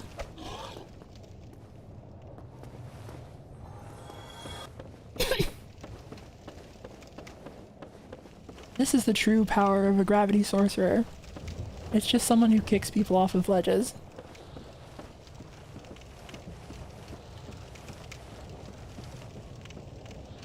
Oh, thank you for the Trooper. Thank you for the super chat, Soroku. Let's put a smiley face. This guy lives in a jar. I don't think it's my place to question their customs.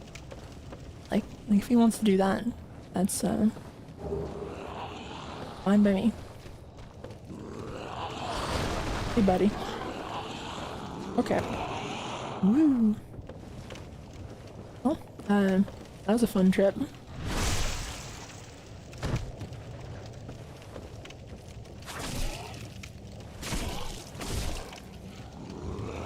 Oh. Hey, friend. Ow. Hello, dog. Time to go over the mean bridge. Hey, dog. Hey, guys. I have an idea. What if I go up here and you don't? What do you think of that? It's my revolutionary new idea called I leave, you stay, and everybody wins. Except for you, because you didn't want that to happen, and I did want it to happen. So actually, only I win.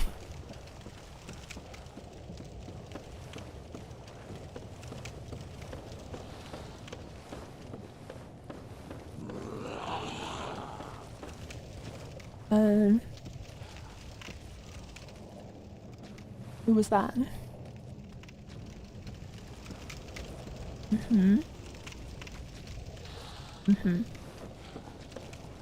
Okay.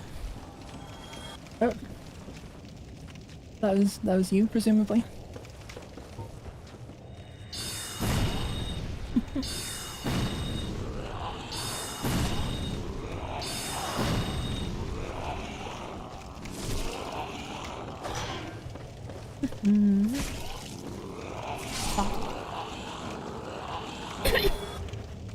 That guy specifically was very talkative. Ow. No.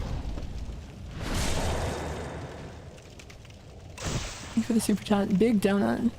Why is the collision on that moving bridge so bad? Oh my god. Okay. I think that was the guy that fell down with me earlier, and I left. And I think he decided that he was done having left. I think that his like back home route got him. Like guided him home. Eventually.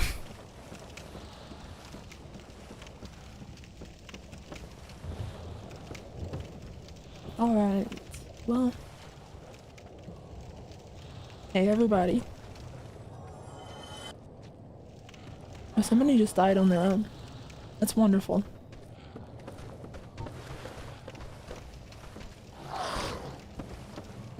No. Go away. Oh, that was not far enough. Please go further. That also was not far away.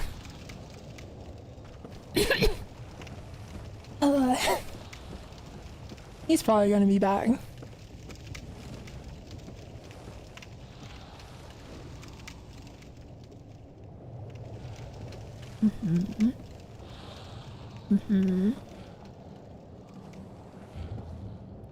This is a bit of a problem because the train there. Thank you. Go away. Oh, come on. You know, I really did not expect to live that. I'll be honest, I thought I was on. I thought that was it. I thought that was the end. Hello, the mean bridge. We've been hanging out a bit too much lately. Me. Hey guys.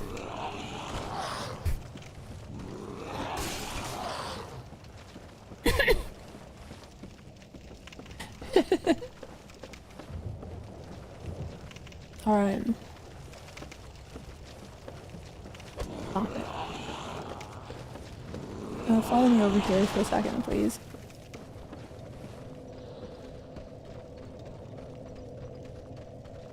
They are kind of really struggling with the concept of the wall here, I think.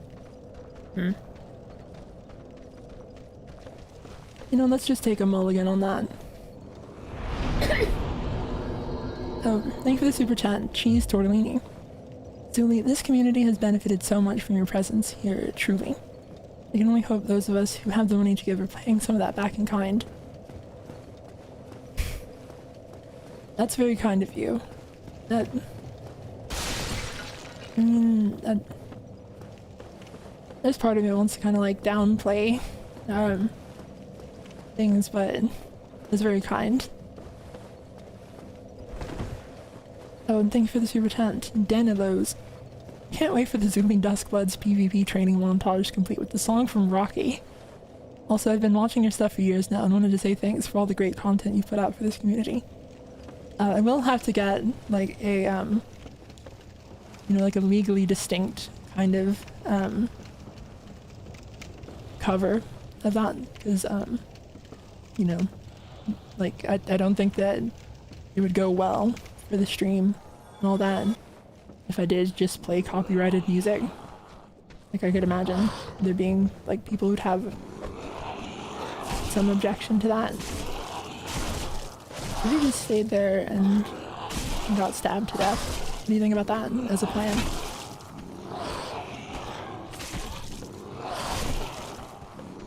There's someone else who wants to... We have multiple other people who want to participate in the being stabbed to death plan.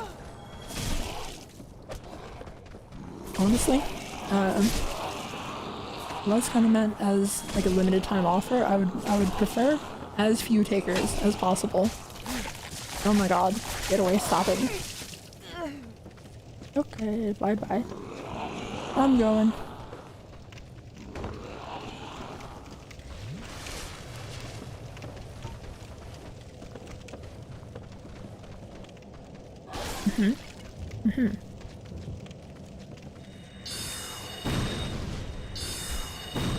I like when they get a little confused and like get back on the ladder. That's my favorite part.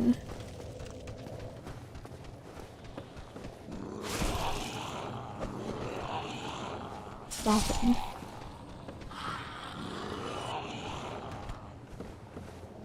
it. Just a moment. Could you just like... Yeah, that's perfect. That's exactly where I want you. Thank you. Alright. Thank you for the super chat, Cloudblock. I used to live in Blighttown. Rent was good until these accursed hollows came to ring the bell. To pay 100 souls for a 2-bed, 1-bath pod. Now you're lucky to get a studio jar for 100. Tough times.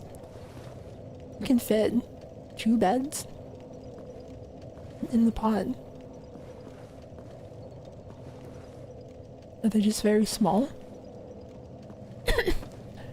Oh, thank you for this, resubscribing. Generic Ape Man Cryptid. I should know that it's 100% your fault I started playing FromSoft games. Thanks for that. I hope that that is good for you, and if not, I'm sorry. Hello, Jar Guy. Of all of them, this is my favorite guy. This guy has never once tried to do anything mean to me. And I think that he would only be mean to me if I broke his jar, in which case it'd be like justified.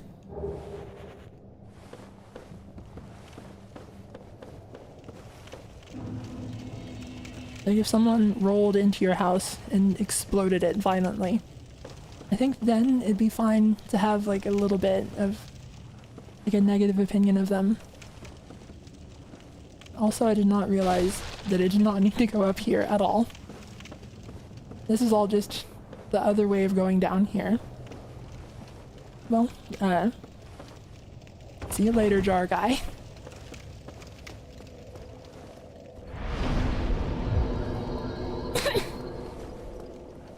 Someone's asked, Zuli, do you typically or have you killed Patches to avoid his traps? I think there's a lot of fun in, like, playing along with Patches. Oh, we woke that guy up. Come over here. I have something to show you. Have you ever looked out over the beautiful vista of Blighttown? Like, I'm speaking as a tourist. Like, you're someone who lives here, but like, I think, you know, if you gave it a close look, you'd really appreciate it for yourself.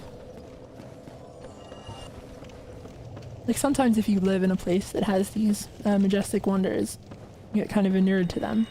But, yeah. Just trying to approach it with fresh eyes. Oh. We can't do the same trick here very well because there's a dart guy shooting at us.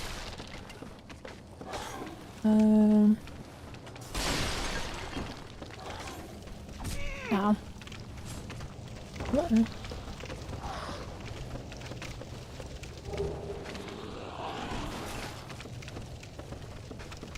Hey, friend.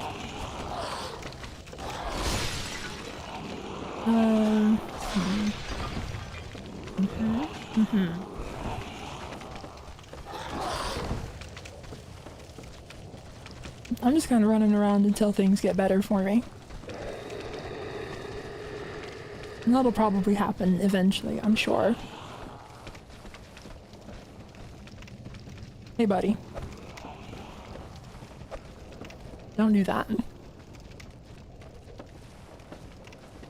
Would you like to follow? Oh, you want to know where your friend went? I think I saw him go that way. Oh, you two. Okay. You guys were like a group? You guys were... sorry. Sorry? I didn't mean to, like, interrupt their plans, you know? Oh my god, they lived.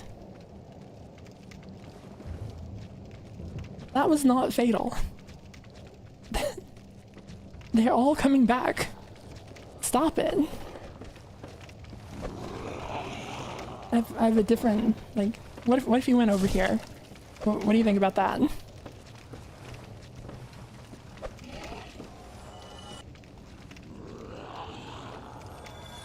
Much better. Oh my god.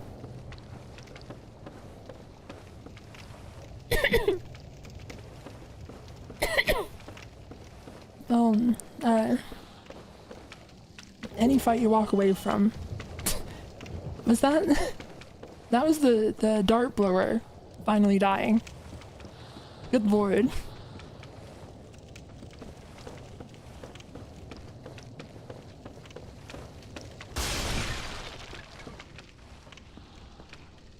Also, now that I think about it, I think the saying is like any landing you walk away from. Is that what I was accidentally referencing? I don't know. Actually, go back down the ladder, please.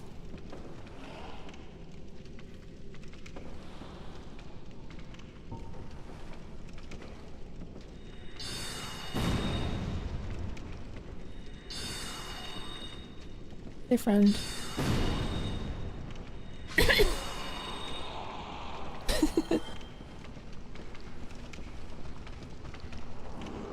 Alright.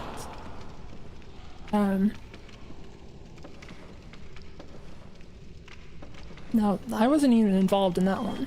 That had nothing to do with me.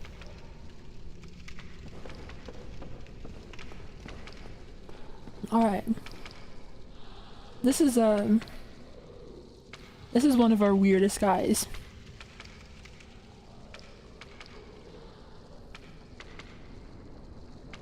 This is, Prince Isolus. It has like a weird little,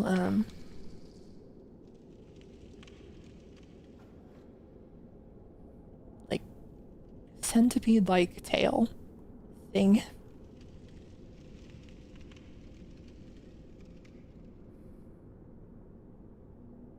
This is the only one of it, and it is just, it's just kind of hanging out here.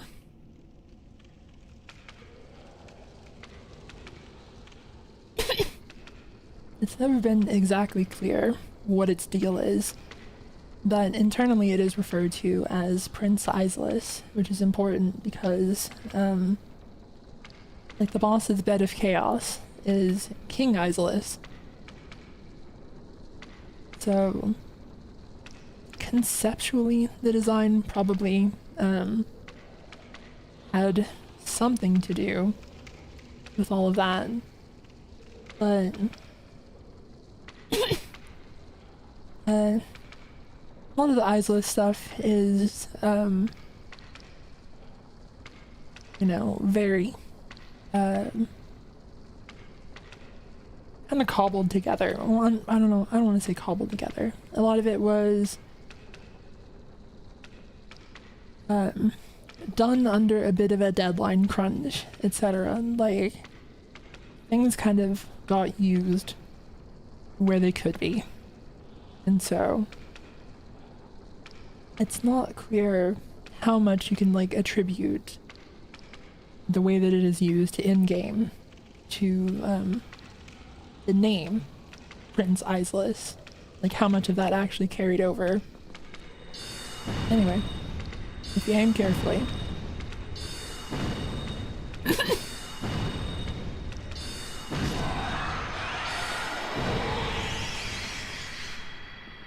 Bye-bye. Ow.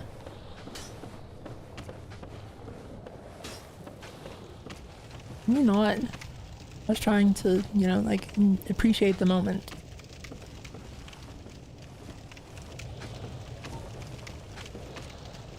Alright, I'm gonna get, like, a good angle on you. Perish. Thank you for the super chat. Daxi says, "Hi friend. Now, admittedly, it probably does seem like I say that mostly to people that I am about to stab to death. But I do say it to people that I'm not gonna stab to death. So, there's kind of no warning. You kind of don't know what I'm gonna do until it's too late."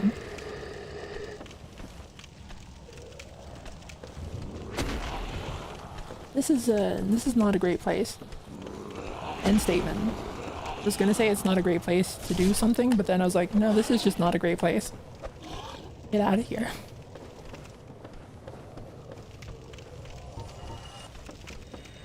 Hey, buddy. Whoop.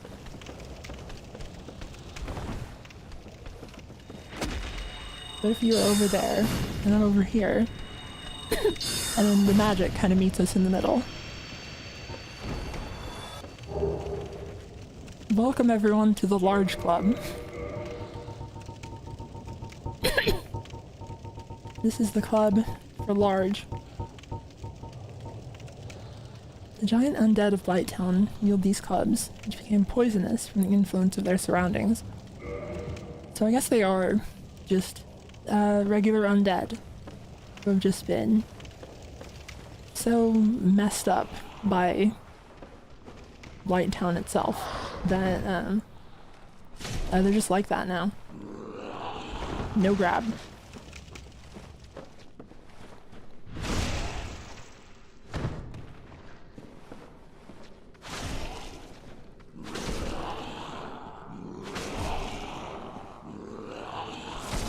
Stop it.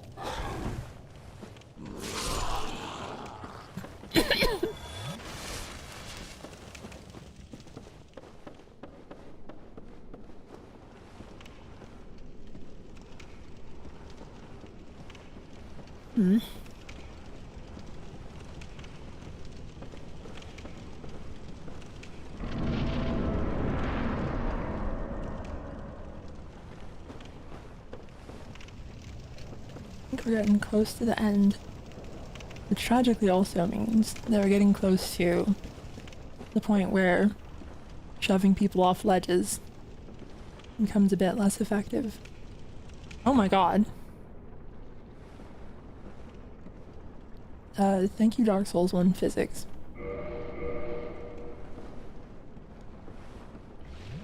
That wasn't just, you know, terrifying for no reason or anything.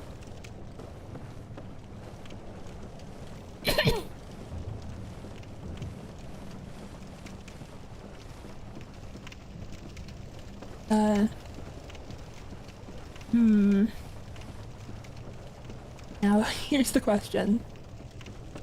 Should I even bother trying to get down there?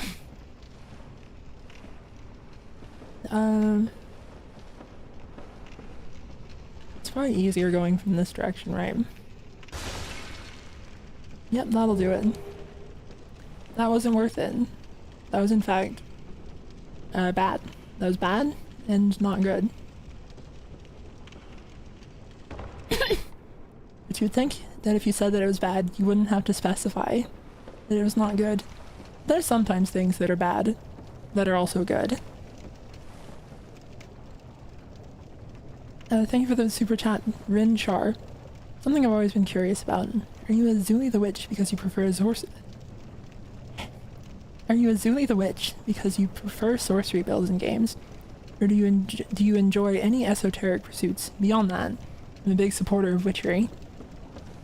It is kind of just, like, because of, like, the concept of witches in video games appeals to me, as opposed to, like, real life practices. I have kind of, like, I don't know,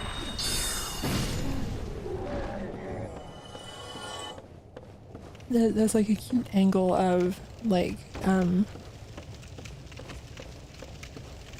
being very in control of the world because of video game hacking stuff. So like the concept of which because of computer things. I don't know, it's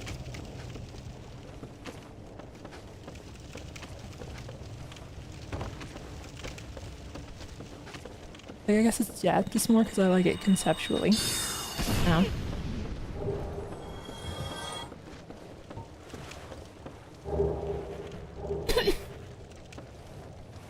A new cool armor set.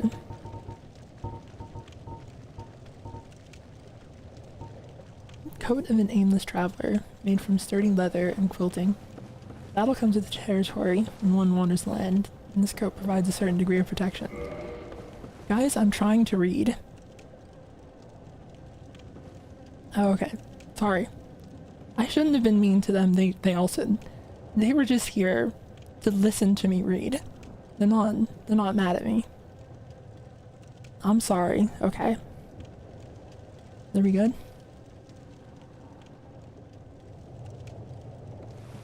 I think I offended them.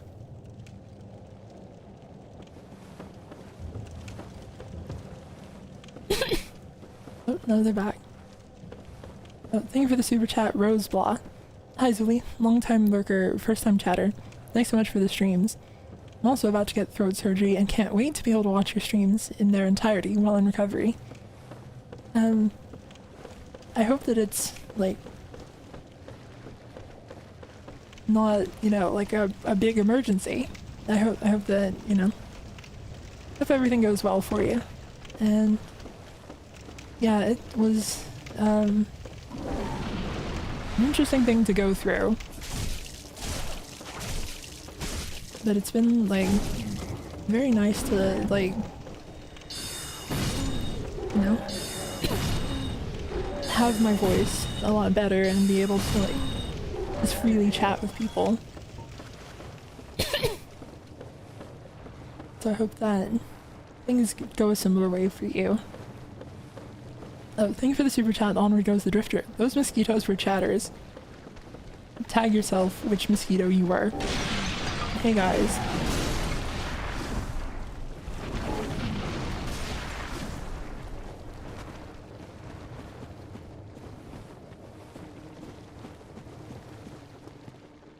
And just like that, we're home free.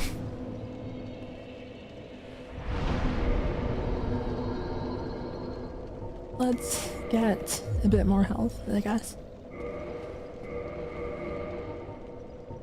What would I need to do the fast roll?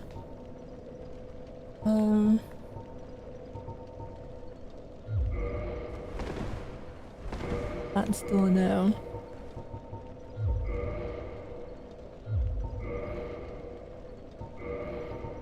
It's kind of just like a stylistic thing, but the idea of running around in the swamp without shoes on, I don't want to do it. So even if it would be better to leave that equipped, I'm just gonna go with a different way of doing it. Can I wear my gloves like this?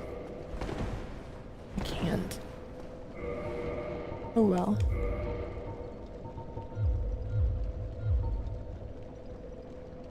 Let's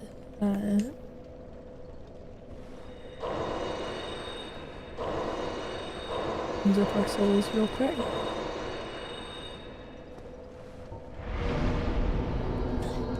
Not quite enough for a level up. Okay.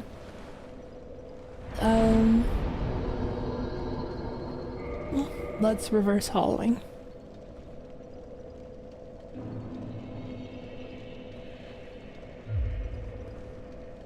Drifter said, now that Zuli has made it to the bottom of Blighttown, she can show us what causes the lag. I think it's like, hypothetically it's like a pathing thing from the mosquitoes. I think one of the things that has been suggested as a possible cause of it, but I don't know that it's like ever actually been confirmed what the cause was. They did of course fix it in the remaster. Hello Mildred.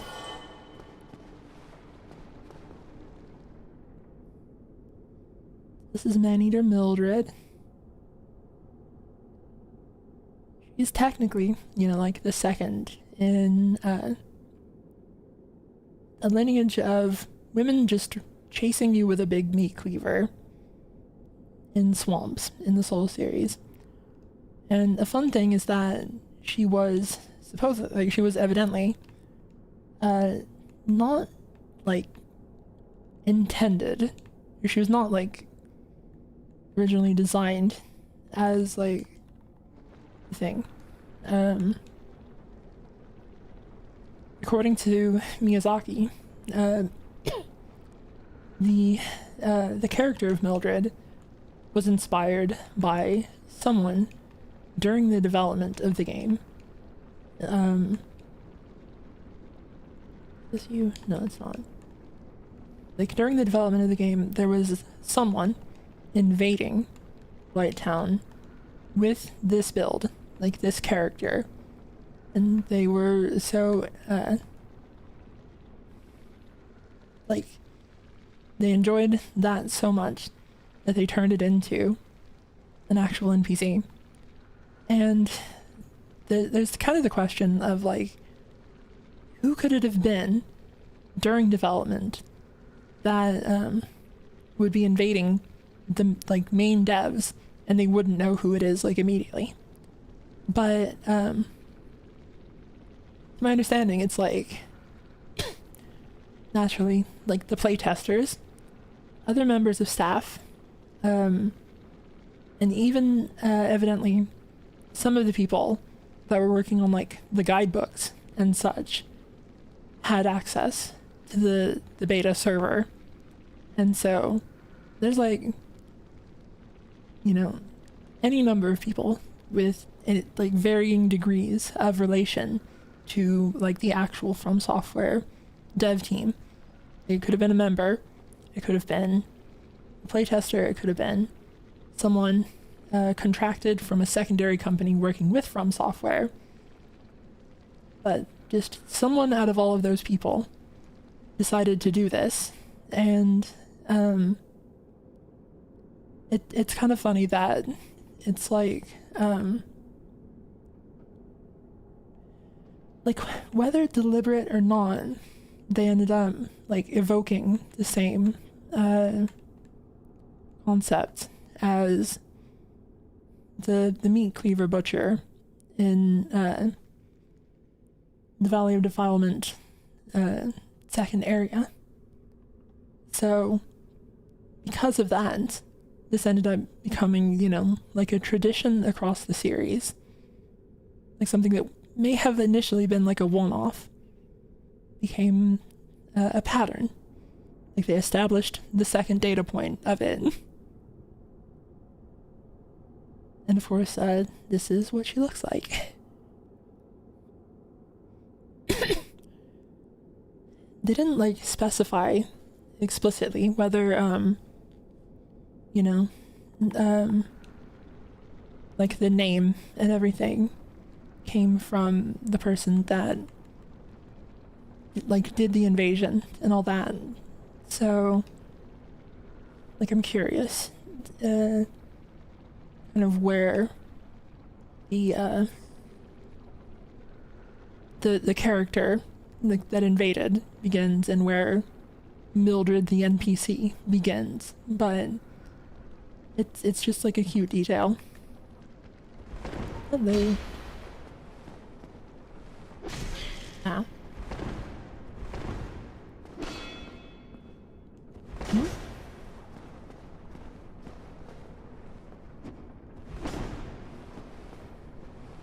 No.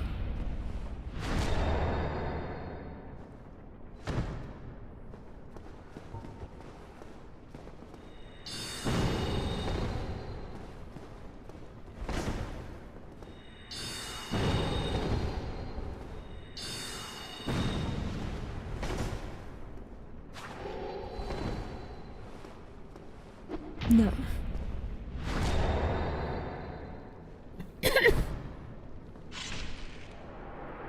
See you later, Mildred.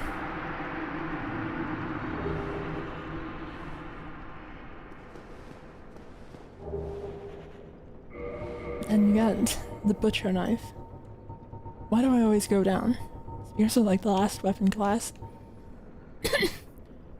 Giant butcher knife wielded by the undead man-eating cook lurking in the depths. More a tool for subduing and preparing live catches than an actual weapon. Those who have faced this deadly blade must have a deeper sense of how helpless prey must feel. So it's like an interesting thing that, you know, like there's the question initially of like, well, if Mildred wasn't like designed by the developers, how did the player who came up with Mildred get her stuff? And it's just that they were using the sack and the butcher knife from the Depths Butchers. And the description of the butcher knife makes it seem like initially it was probably dropped by the actual like butcher up in the depths, like the one that is, you know, chopping up the big hunk of meat. And so they like moved it onto Mildred, presumably, as part of all of the like concepting of her as an NPC.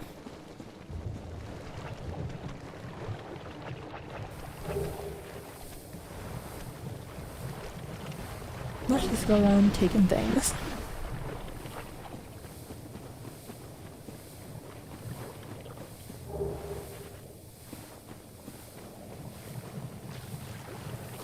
Hello, the leeches.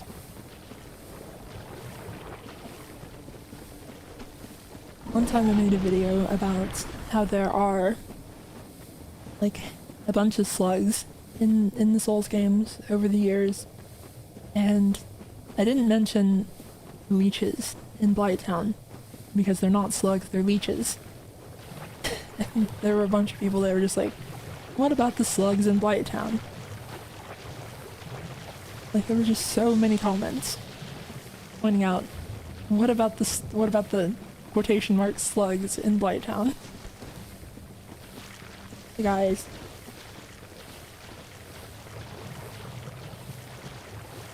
It's the kind of thing where if you haven't seen them for a while, you could be forgiven for thinking that they were slugs, yeah. Hey everyone, I'm taking this. I don't think I even want it. I'm just taking it because I can. And that's what it means to be the protagonist. Taking things just because you can.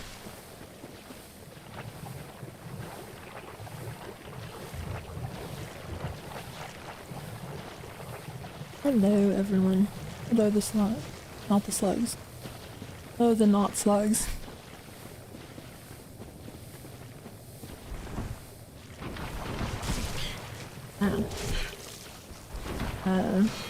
Don't do it. They did it.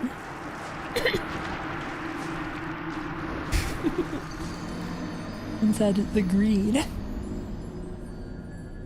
And I was punished for my misdeeds, admittedly. They got me there.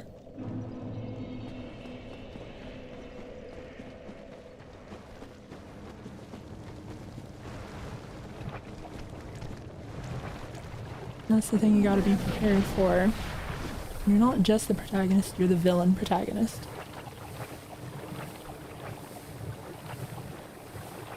And I was the villain in their story.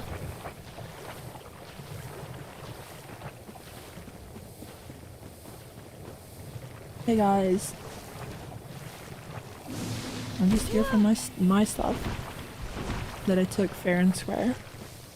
My souls and my humanity that belong to me, and don't ask where I got them.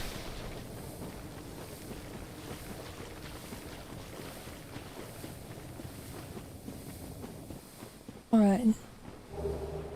So this is of course one of the most famous tricks in the Souls in Dark Souls 1. You go through all this trouble and you're like, oh, just a plank shield, huh? Except like, wow, a fun treasure. In humanities. I guess that was worth it. Except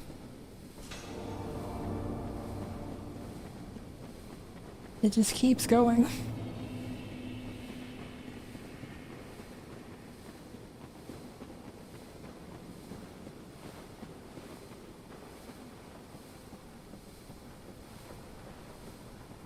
The illusory wall.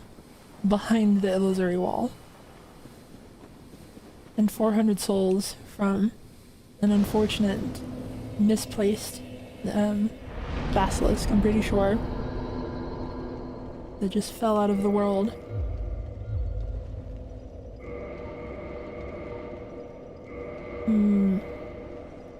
Now the question is, should I go all the way down there with my spear in the condition that it's in? And I probably shouldn't, right? But also,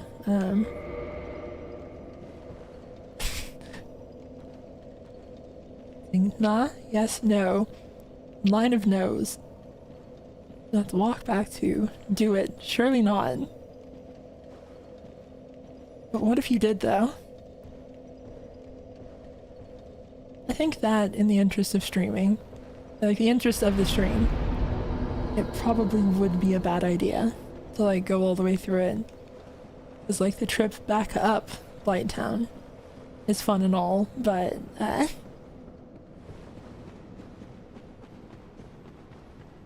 kind of potentially a bit tedious.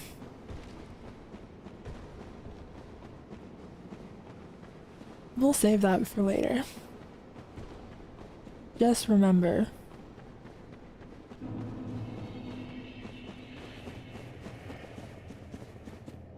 you know, just appreciate that it's there. Oh, yeah. These are the leeches. And I don't think that they particularly have anything like modeled under their mouth. They're just kind of there. Also, okay. I was like, do I really have the brightness all the way up? Can't really see anything down there.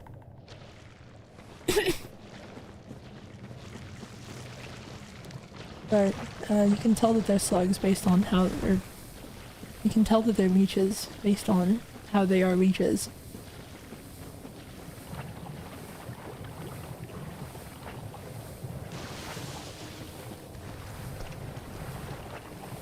Hi everyone.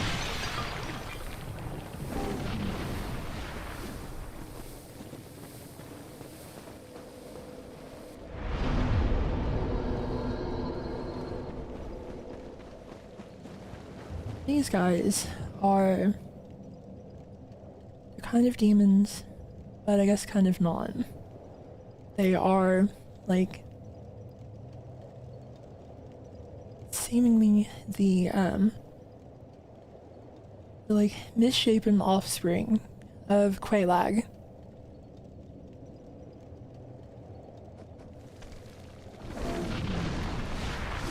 And while initially that little draping bit seems like their nose, perhaps, it's actually their head. You can see like their shoulders, like the suggestion of their torso and arms, and this just like fiery core inside of them. They've got little, I guess like nearly vestigial fly wings on their back. And then their actual hands down here. The thing about the demons in Dark Souls is that they are generally like chimeric. Like they are taking on the qualities of multiple life forms. And so this is, you know, essentially like a man and an insect fused together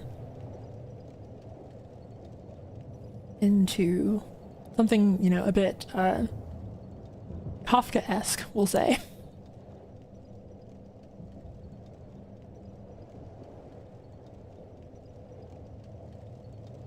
But they're like another example of a thing that is just, you know,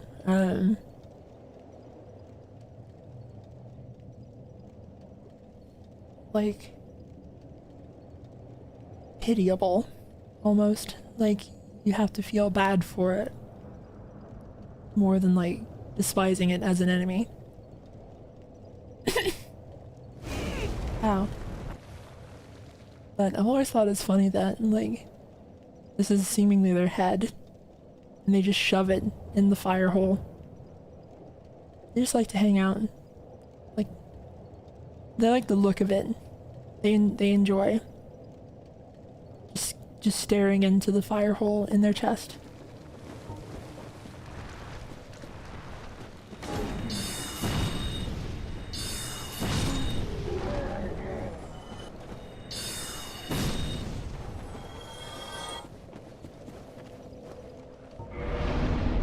Okay. Almost. Hey, buddy. Need just a little bit more. Still a little bit more. Come on.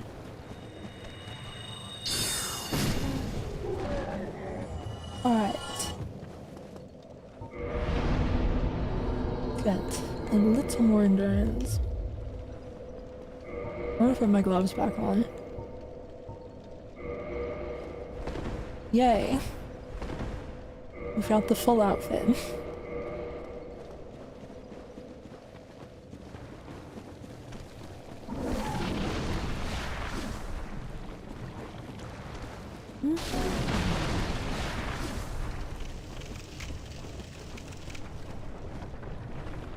Not a whole lot to do over there.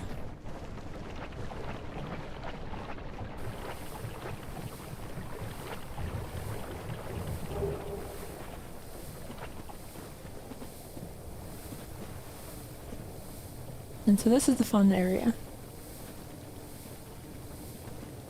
Enemies are not allowed to mess with you here. There's like a, is this the right place, actually? Oh, yeah.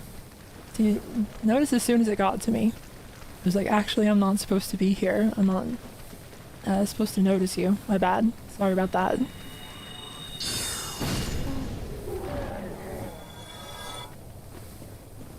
And this is because of someone that we'll probably see later.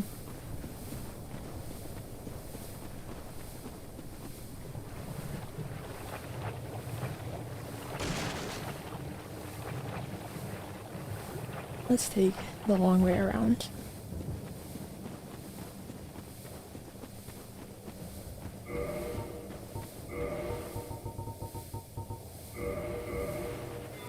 Here's the poison.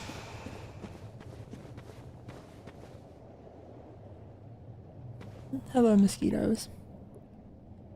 The fun fact about these guys is that they are not actually like infinitely respawning. If you kill enough of them, they will just stop spawning. They have like a generator that like burns through spawns until it just runs out of mosquitoes, essentially. So they seem like they're infinite, but they're not. And also, look where it is.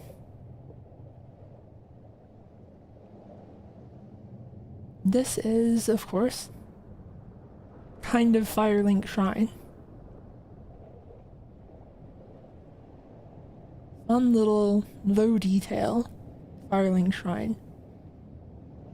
Like I said, from Firelink you can see the tree over there. So of course, from down here, you can see Firelink. And this exposes a fun little bit of Firelink history. Because there's this little bridge here that is not there in the actual one.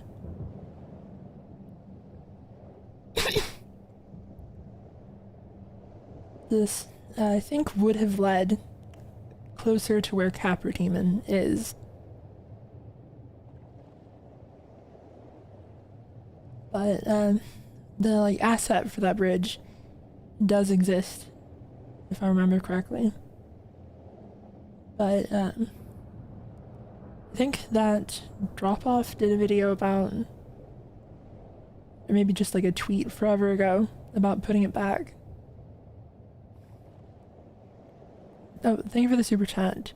Perrin Sadai. Seems to me like concepts of the Flame of Chaos and Demons got recycled into the Crucible in Elden Ring. I guess there's a little bit of that in that,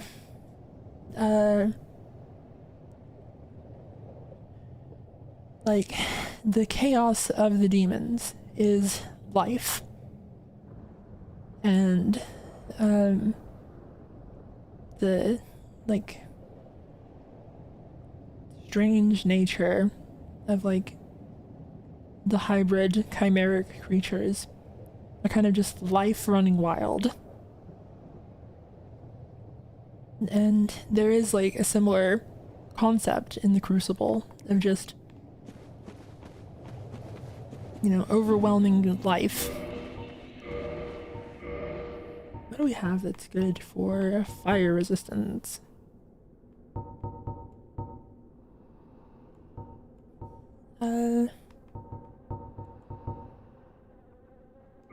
Dragon Crest. But we will be fat rolling. Yeah.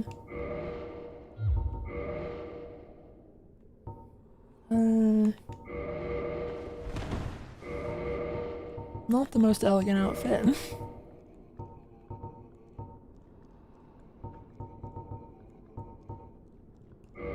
Dusk set is actually quite good about fire.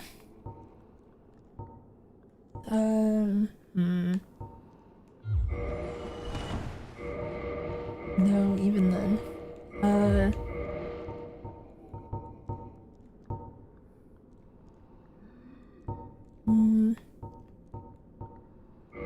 Okay. That's way too heavy. Okay. That might do it. We're gonna give it our best.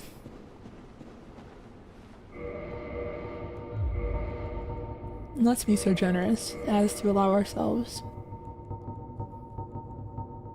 some humanity to heal as well, if it comes down to it. Mal said, why no grass crest? I don't know.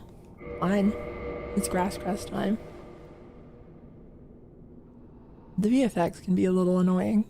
Because I guess, you know, if I'm gonna have... If I'm gonna assign a reason to it. Oh, let's go in.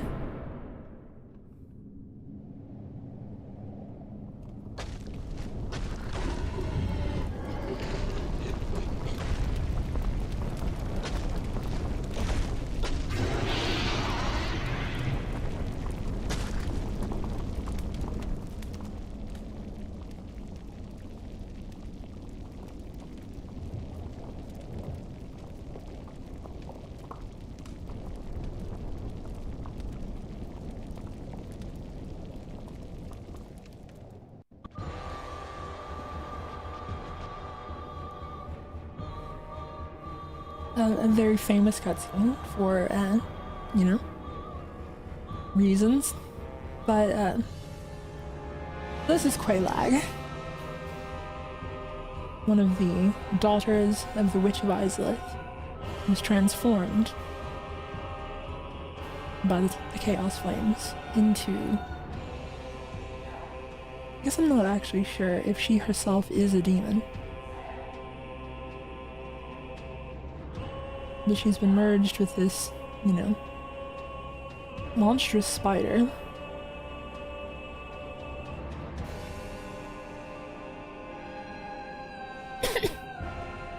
And the inspiration for Quelaag was evidently a game piece in the game. What is it exactly? It's something of Dragon Pass. King of Dragon Pass? Something like that. I don't remember at the moment. But, there was like a little individual unit that was the Crag Spider. And it had an appearance similar to like a D&D Drider character. And it's something that apparently Miyazaki had like a long time fascination with, like the Dragon Pass Glorantha setting. Like Glorantha is the setting that the Dragon Pass stuff takes place in, and that one unit, the Crag Spider, is what inspired Quelaag. And in fact, you can see the very direct like lineage of the name, because you have Crag Spider, Uragu Spider, Ulagu. Just like the name Quelaag is just the name Crag, taken through a couple filters.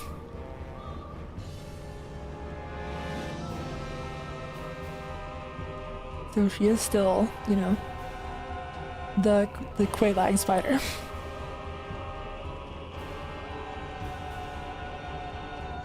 Has like a little bangle on her arm as well.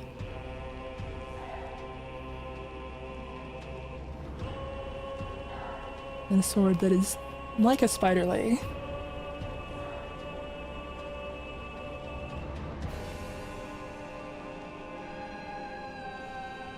The like spider body is...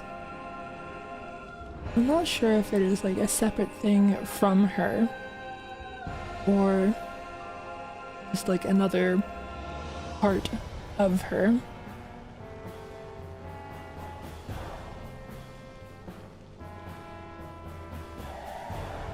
But you can see also there's a lot of very deliberate imagery to the fire in Dark Souls 1.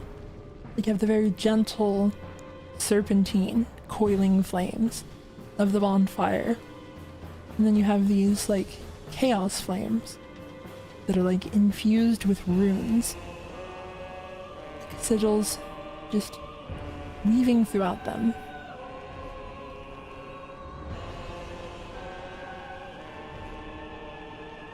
They like, in a game that is about fire, they gave a lot of very special attention to the different types of fire and like what they mean. Like it'd be very easy to just, you know, have a bunch of just fire in general. But they made sure to make it very stylistically different. Someone has asked, does she have any model inside the spider head? I don't think so. Yeah, it just cuts off right there.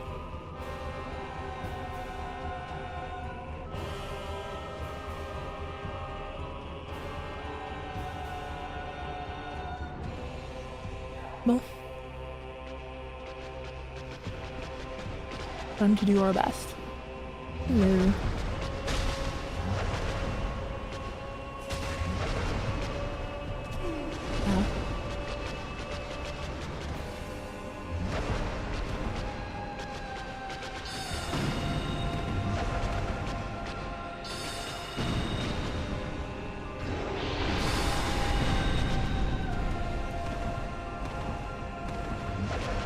And that kind of introduces the idea of like a boss that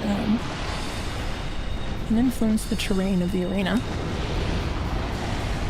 by, like, as the fight goes on, the area gets more dangerous because she's leaving puddles of lava around everywhere.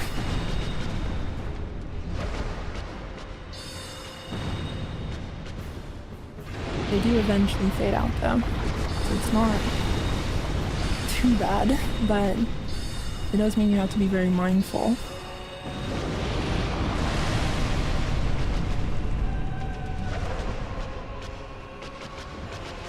You think that there's... okay, no, that puddle's expired.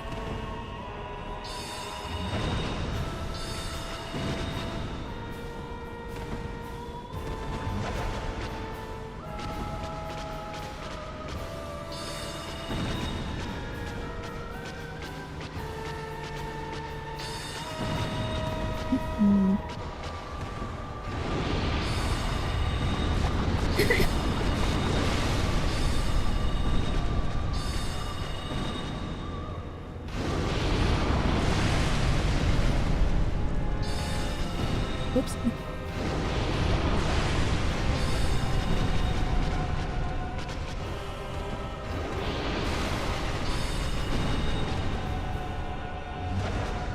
There are, of course, like unused voice lines from Quelaag that seem to imply she may have once been like a Covenant leader or a quest NPC similar to one. References the player bringing meat to feed her children. But they mentioned that, like Miyazaki said, that like listening to her talk in game kind of eroded some of the, you know, like sense of mystery to her, and so he chose to have it removed, and blaming his own script rather than like the performance of anyone or anything. But it is like, it's sad that like of the enemies, Quelaag is seemingly like one of the more sane ones, and she's just opposed to you because of like an opportunism, like wanting to feed you to the demons or wanting to protect the other demons from you. Like it's a kind of situation where there's a world where you could have reached a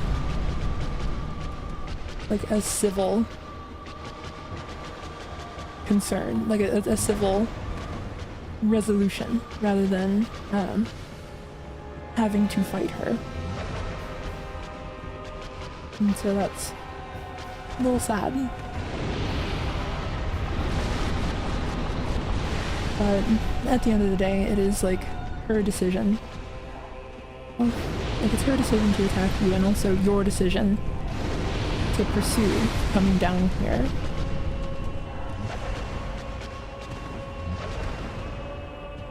And here you can kind of see the like spiderweb flames of her sword.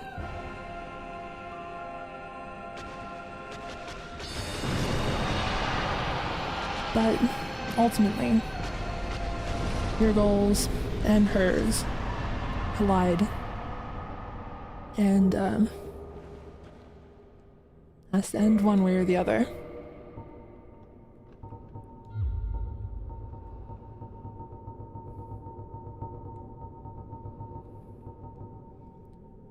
Soul of Quelaag, once daughter of the Witch of Isles, but now a chaos demon. Special beings have special souls, and Quelaag's soul contains all aspects of chaos. Use it to create a huge amount of souls, or use it to acquire a huge amount of souls, or to create a unique weapon. Okay, so yeah, she is, like, she was just out and out a demon at that point. And said, why is this fight taking so long? 'Cause I was yapping. People are here probably as much or more for the yapping than for the gameplay. I should hope.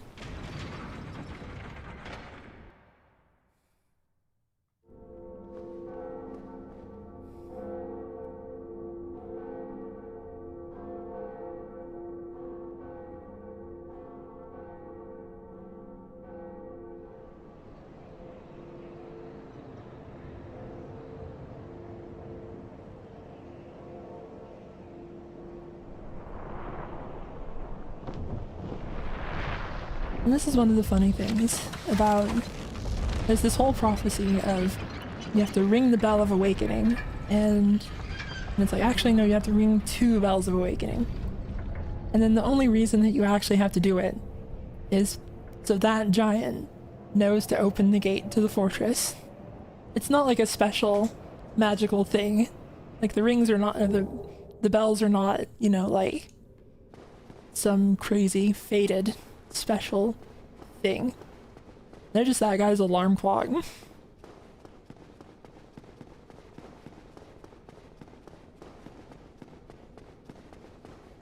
Well, it's a little bit like you could potentially read it as kind of hinting at the actual nature of the prophecy. And also, that wall's not real.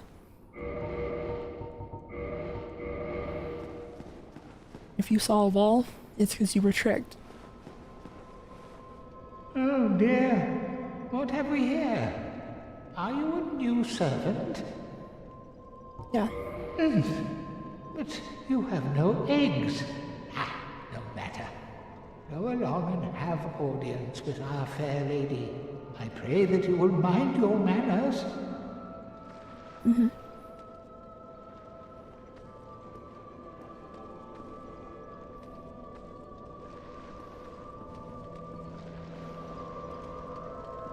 What is it? Go along and meet our fair lady. And this, of course, is what it was for. This is what Quelaag was trying to prevent you from getting to. Or trying to feed you to. Quelaag, my dear sister. She is, of course, blind and can't tell. She assumes that it's Quelaag talking to her because this ring gives you the ability to speak her language. So there's no one else who can talk to her. So she assumes it must be Quelaag. Quelaag, what is it? Enter a covenant again. Of course. Let me try.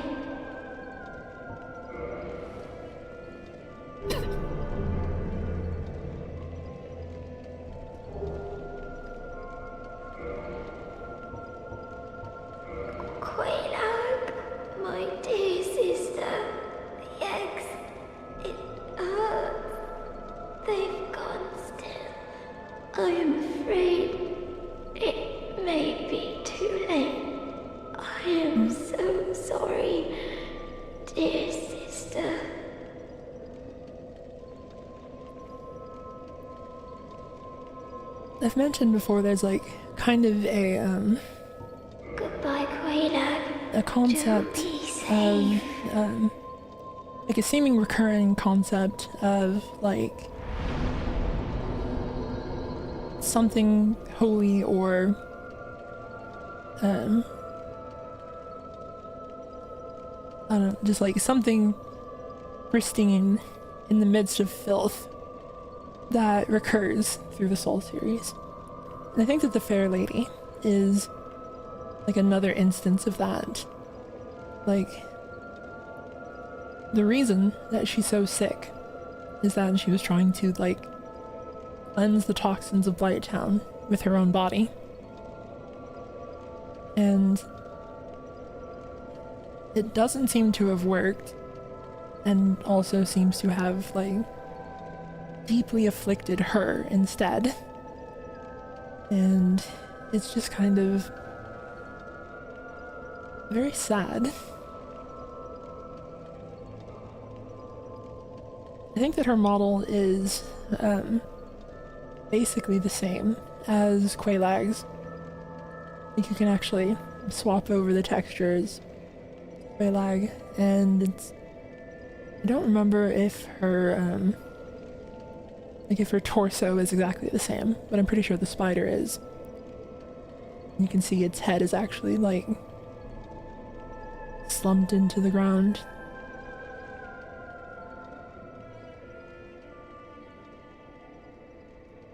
Actually, the back of it may not be the same as Quaylag's spider. I don't remember.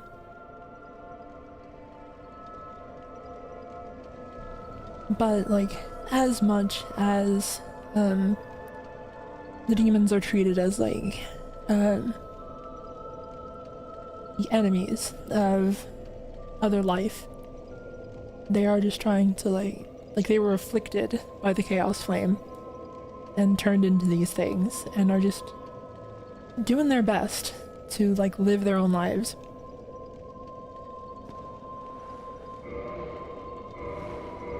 Also, let's show a little kindness. I'm gonna go ahead and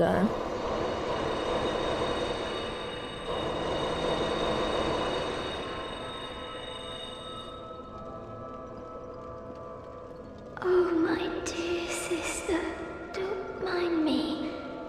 It does not hurt terribly.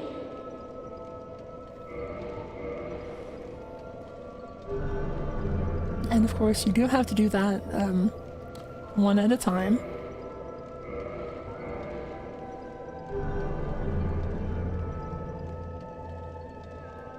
And so of course we are going to also speed that up.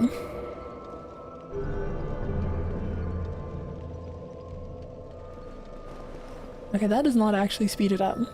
You know what? We can, there's another way around this. We're gonna go to player game data, player param. You see we have, Vow type 9, which means we're in the Chaos Covenant, and we've given, 3. So let's go ahead and bump that up to 9, and bump, this down to 16. And that's basically, you know, that's basically the same.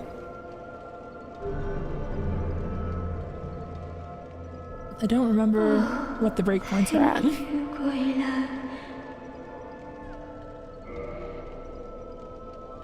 Goodbye, Quail, too. I don't remember. Oh, don't mind. Are you already a little better at this point? I don't remember. My dear sister, you know, I still remember your beautiful, silky face. If only I could gaze upon it once more. That's sad. Goodbye, Quaylag. Do be Goodbye. safe. Well, it's 10, 30, and 80, so let's go ahead and subtract 5 from here. and add 5 to here.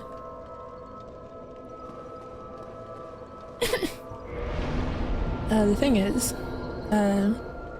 having a certain amount of humanity does actually help your resistances. So ostensibly I should be keeping 10 of them on me, if I remember correctly.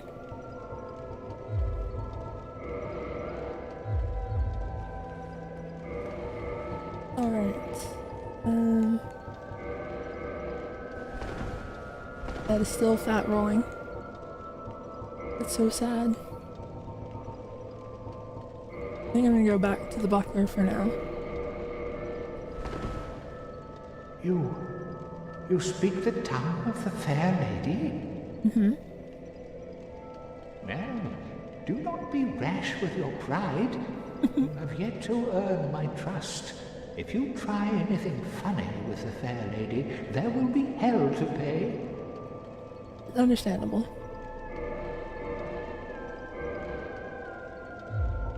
There is no time for idle chat.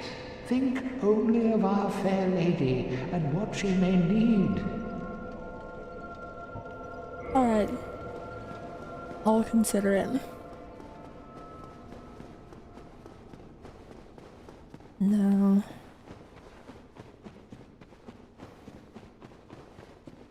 We're gonna do a little bit more before heading back up.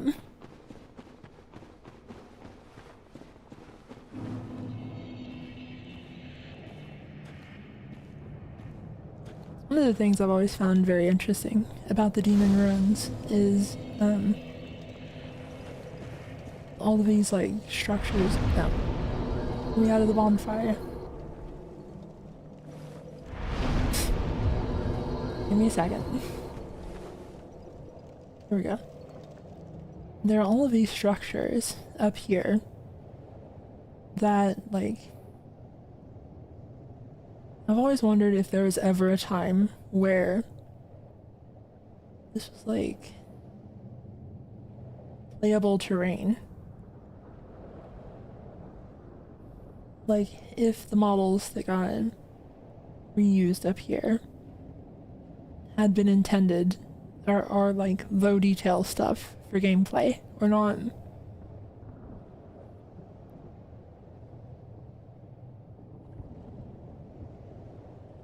But it's all stuff that's like the implication of a little bit of a broader society to the demons, or I guess potentially to whatever the Izalith civilization was like before all of the demons. There's like this giant dome over here. A bunch of roots hanging out over it. The giant lake of Dark Souls 1 lava. Just, like actively hostile to being looked at. And of course, our sad friend. Let's go investigate our sad friend.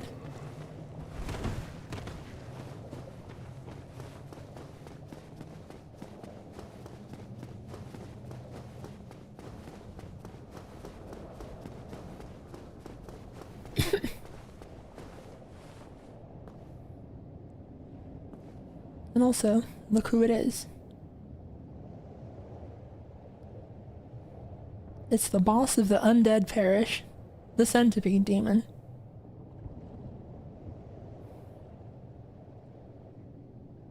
Former boss of the undead parish. Just lying in wait for his moment.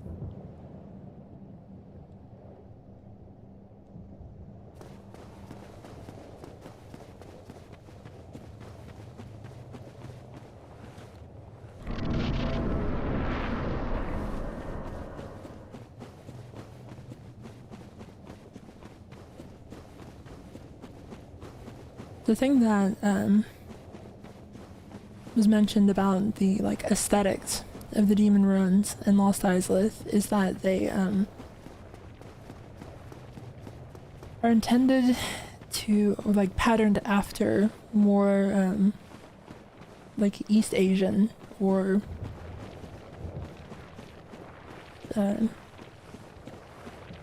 like a lot of Dark Souls is Western architecture,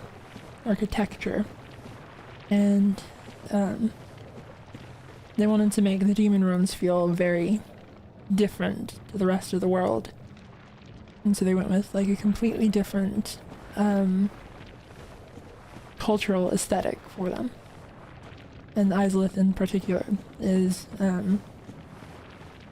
intended to be patterned after Angkor Wat.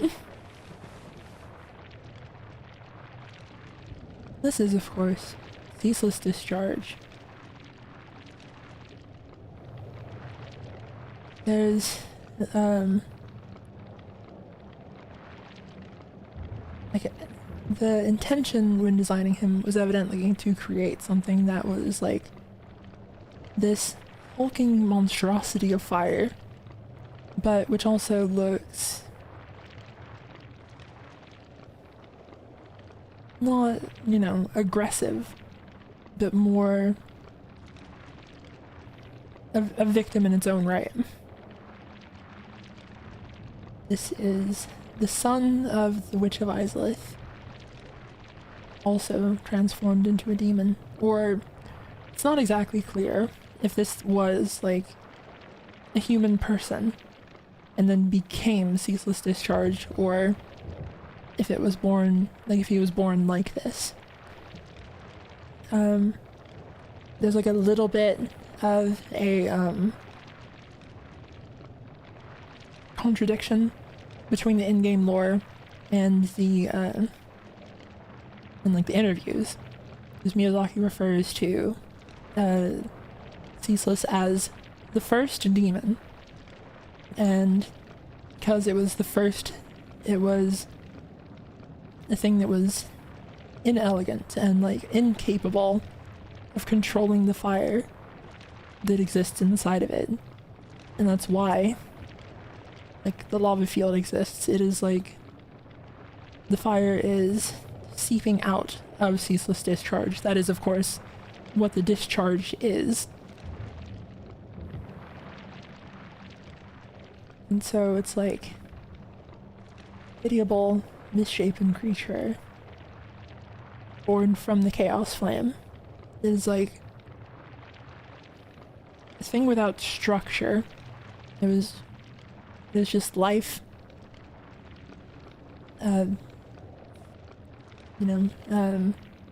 acting freely. But it's not necessarily like a good thing. Thank you for the super chat. Burn Titan said that was my nickname in high school. I'm glad that that has cleared up for you, or that people don't know about it now, one way or another. Whatever the implication is there. Also, someone asked if I could make him T-pose, and I can do that.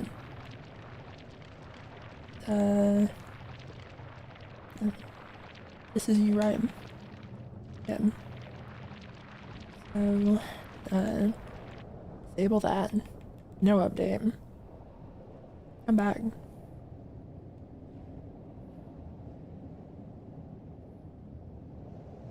His arm is so long. And he's got little, like, kind of insect leg style fingers on that arm. And his claws go way up here. So, although he looks quite massive, from like toe to head, he's about 30 meters tall, and to the top up here is about another 30 meters. So, it's like pretty far from the upper echelons of enemy height. Someone said, would you say it's the largest T-pose in the whole series? No. Like, He's shorter than Dragon God.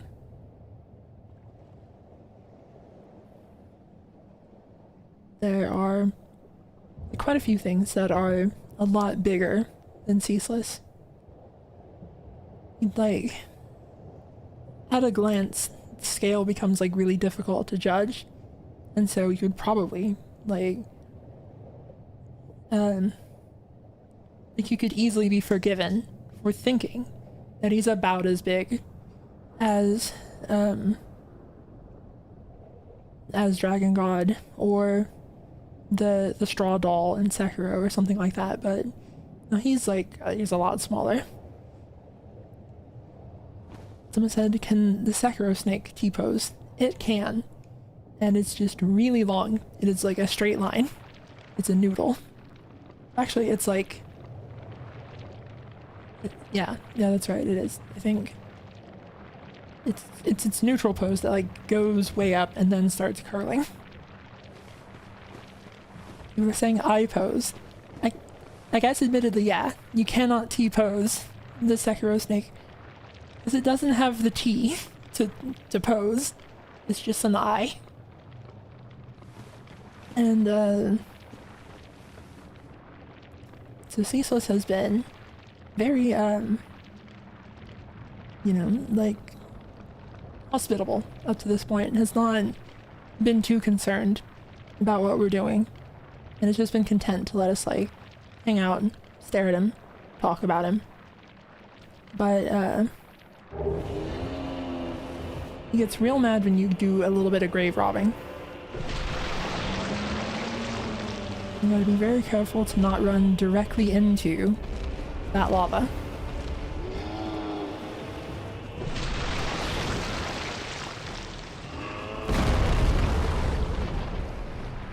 And now we run away.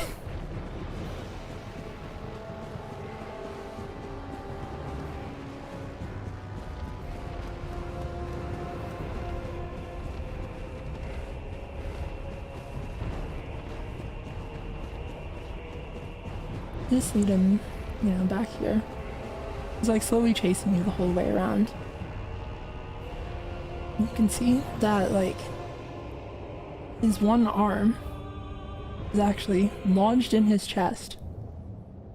And so when you steal the clothing, he rips his arm out of his own torso. He's like that mad at you.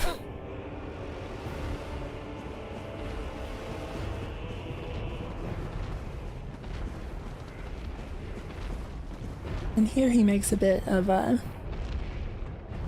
careless decision.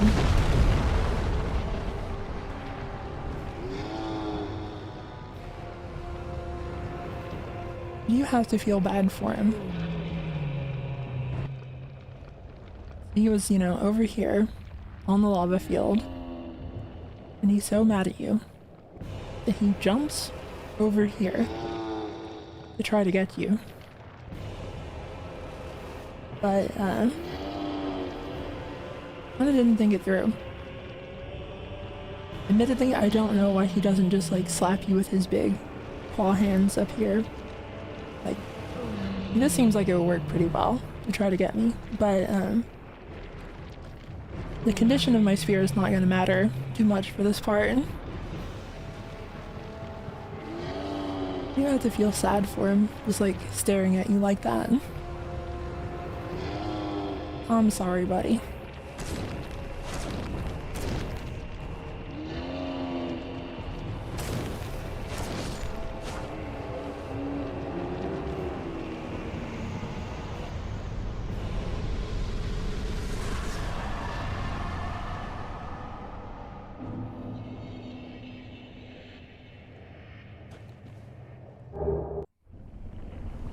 And that was a victory, supposedly.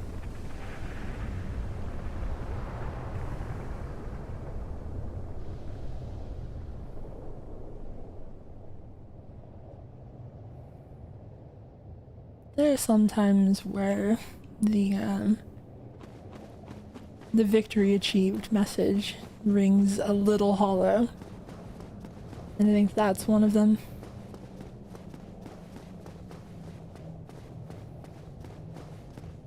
Congratulations, you killed a disabled child. Not our best moment.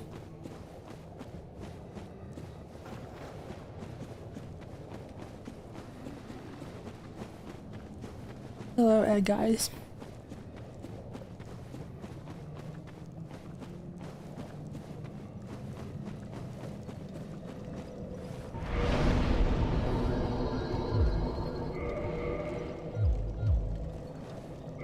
Do I have any soul items?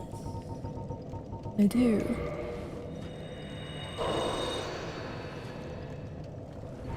Inside it was them or us? Not really. Like, you do actually have the option to run away.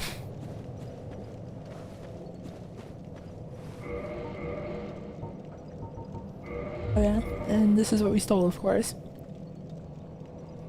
Won by the witch Quedlana of Izalith, mother of pyromancy and daughter of chaos. She wore this gold-hemmed black hood before even the Age of Fire, and offered strong resistance versus fire, poison, and other perils. This is one of the other sets that I commonly found myself wearing.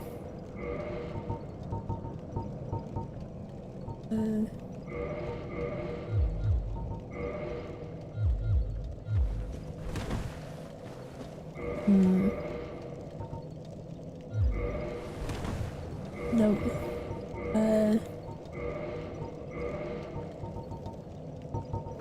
Well, for now.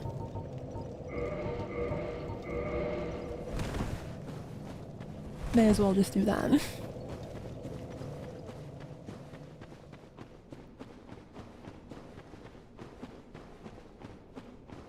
you for the super chat, Jogun. Is there a reason for Ceaseless being alive and the bonfire in the ruins down below appearing? It's not like they thought someone was going to get by without killing him. They did actually. In one of the interviews, Miyazaki talks about how it is possible to get past Ceaseless without killing him, but says it'd be very difficult for a player to discover it, to the point that it's almost an exploit. So they were actually aware of the fact that you could get past Ceaseless. It was,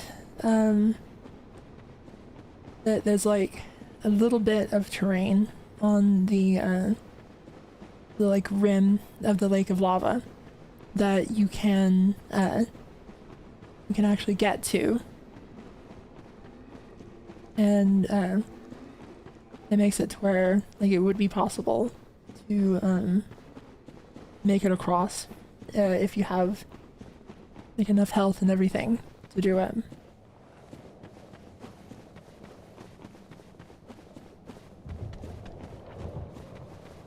Uh-oh.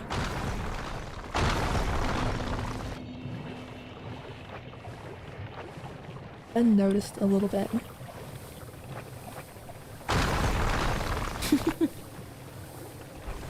Clutch move from the wall there. Give up. You guys are supposed to give up while I'm standing here. Thank you for that. I forgot to put on the rusted iron ring at first.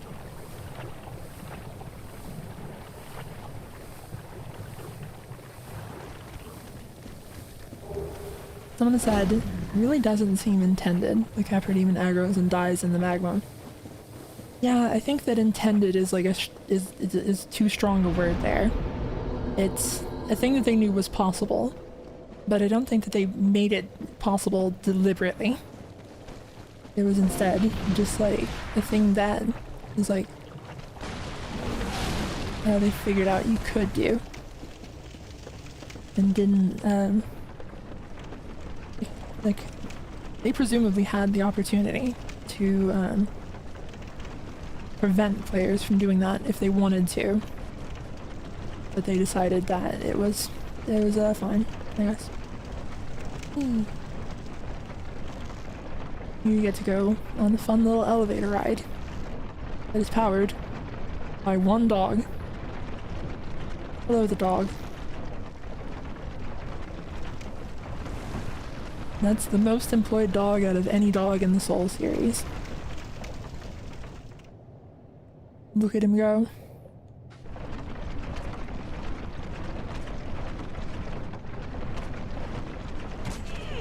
Ow. Stop it.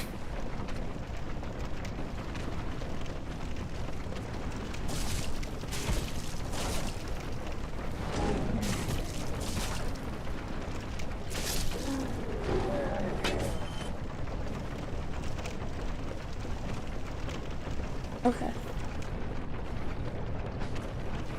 Hello.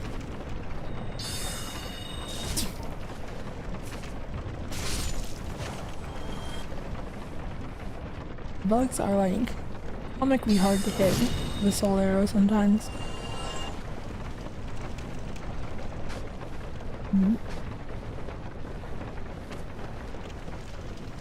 A little bit of wonky terrain on that. Ow. Stop shooting me. Everyone's so mean to me here.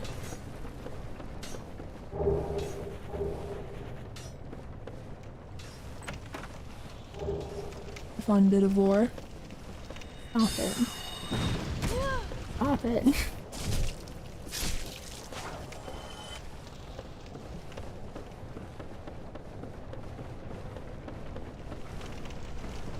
Alright. I don't remember what's up here, actually.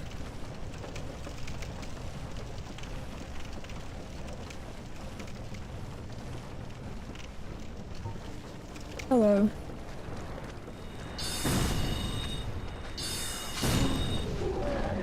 Everyone's so mean to me when I just, have been invading their home and killing people. Is that so wrong?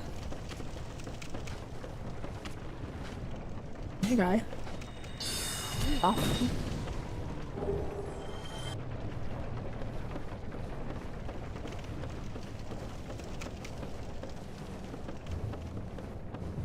I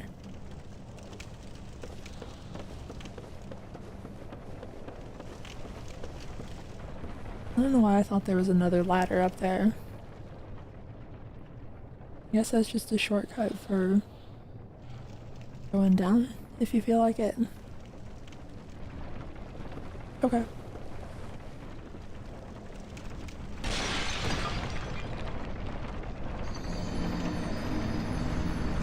I guess that's just a shortcut for going down, if you feel like it.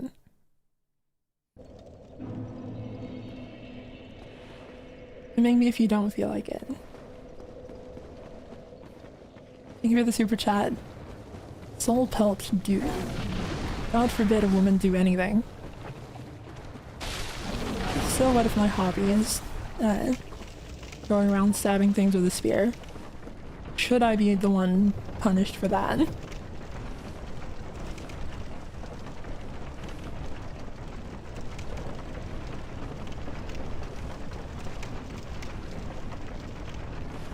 Well, back up again. Hello, the dog. It's good to see you. How's the wife and kids been? He doesn't like to socialize while he's on the job.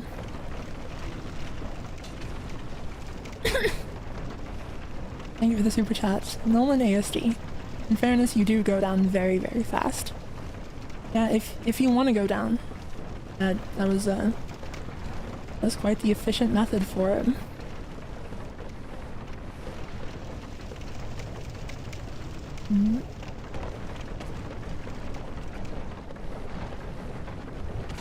And I'm always a little scared to go over that branch.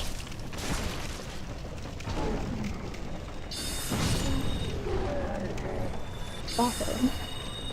Oh, come on. Ow. Everybody, just give me a minute to myself, okay?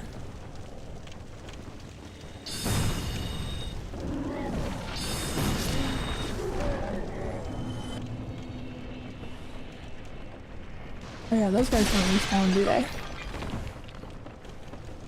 Alright. Take the elevator down. Not the elevator. We'll take the stairs down. Elevator.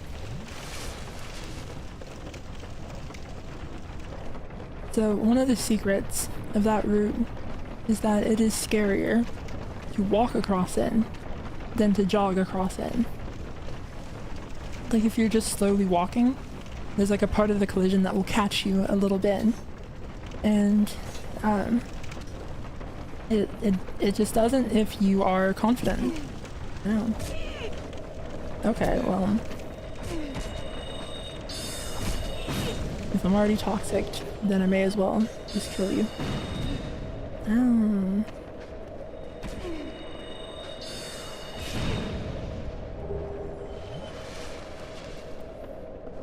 If you just let them toxic you, you kind of don't have to worry about the consequences anymore.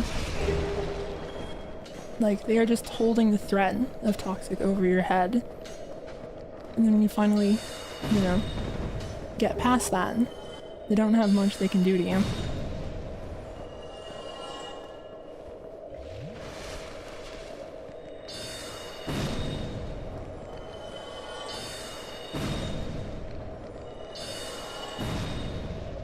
Alright. And just like that, we're fine. Dog, let me lock on to you. There we go.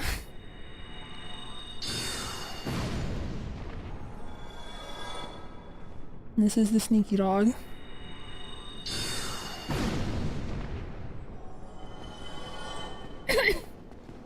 Gotta have one dog that hangs out in the open, so the player, like, focuses on that.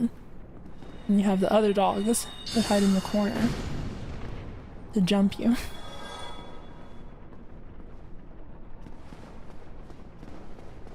It's all a setup. So I said, this is the wife and kids you were asking about. Don't tell the elevator dog.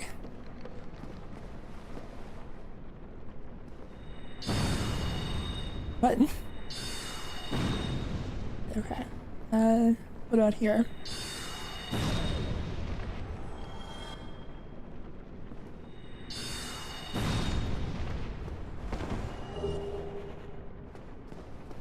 Alright, and just one left. Can I get you as well? Please? What if I aim carefully? Can I get you?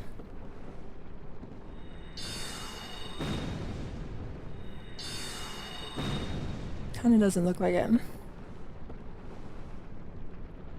Well, we can be brave for one dog. Hello, one dog. I barely had to be brave at all.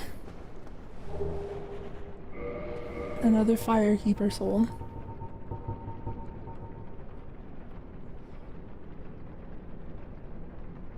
Some of them have unique descriptions and I don't remember which ones, so I think that this is just another one that is the same, if I remember correctly.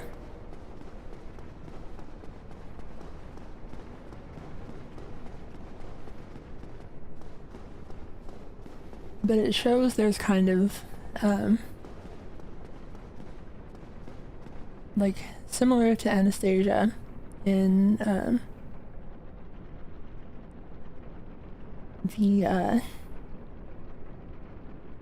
in the Firelink Shrine. There's like,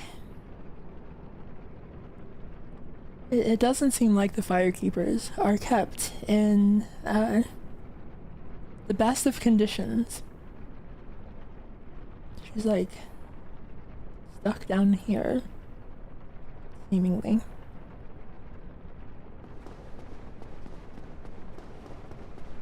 It seems like the places that had firekeepers were a little greedy about them, or overprotective, perhaps. Oh, thank you for resubscribing, AJ, the one who is many. Mongrel intruder. Godwin, maybe. Goblin? Are you thinking of the right one?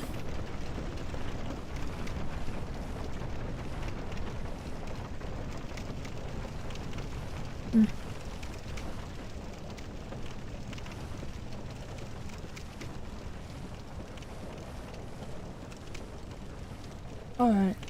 Hello.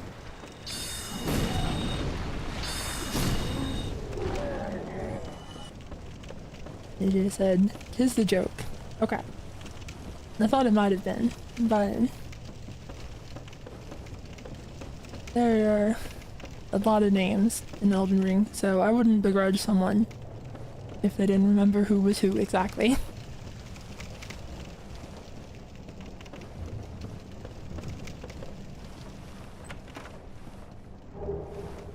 Need to New Londo ruins.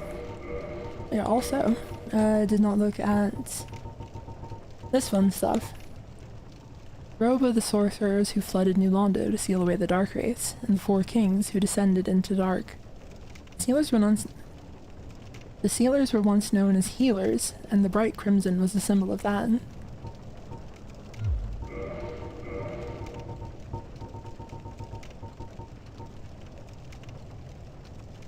Mask of the Sealer. It symbolizes their resolve to keep the seal shut forever, and their atonement for all who were sacrificed. But 2 of the 3 forsook New Londo upon tiring of their duty. So yeah, you had the 3 sealers that were like, we're gonna drown New Londo and atone for it forever.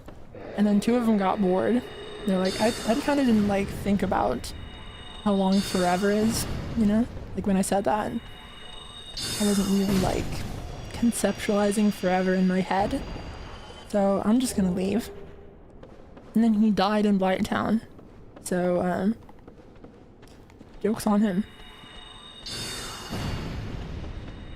Well, possibly him. There's of course no way of knowing for sure. The one that we do know is male, but that doesn't necessarily decide anything.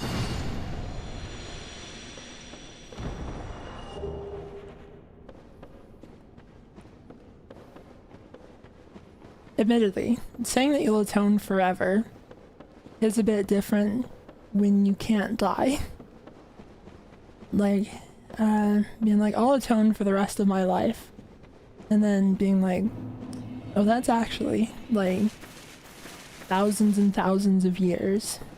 You're gonna be like, well, I'm maybe second guessing it a little bit.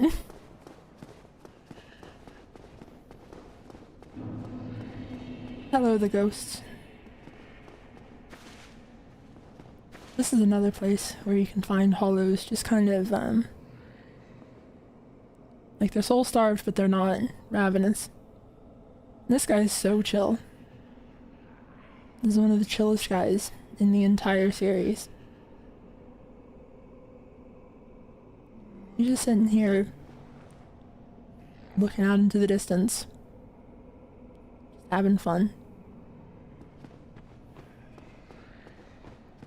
Hey, friend. Well, this is unusual. You haven't lost your head. And more importantly, you're free. How on earth? Well, I shouldn't pry. I'm Ricky of Vinheim.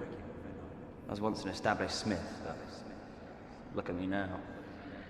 Can you believe it? He's got cool, special What is it? sorcerer robes Have you? that no one else is allowed to have. Don't worry. I've no intention of escape. It's safe here. Although, I must admit, Darn it. I've not much to occupy myself. How about this? I could forge your weapons, albeit with rather minimal Someone said, tools. what did bro do? I'll show you what Unfortunately, made me the best in Vinheim. the dialogue that I skipped over was him saying that he was staying in there for his own protection. Which, this is a place that is like infested with ghosts, so like how well does that work? Like, are you good? Like, are you actually good? He fixed my spear. Thank you. Let's go ahead and repair it all. Why not? other than the fact that it does make quite a bit of noise to do it. We could make our winged spear a magic winged spear.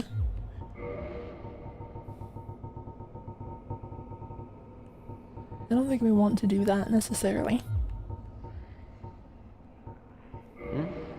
What is it? There's nothing to talk about.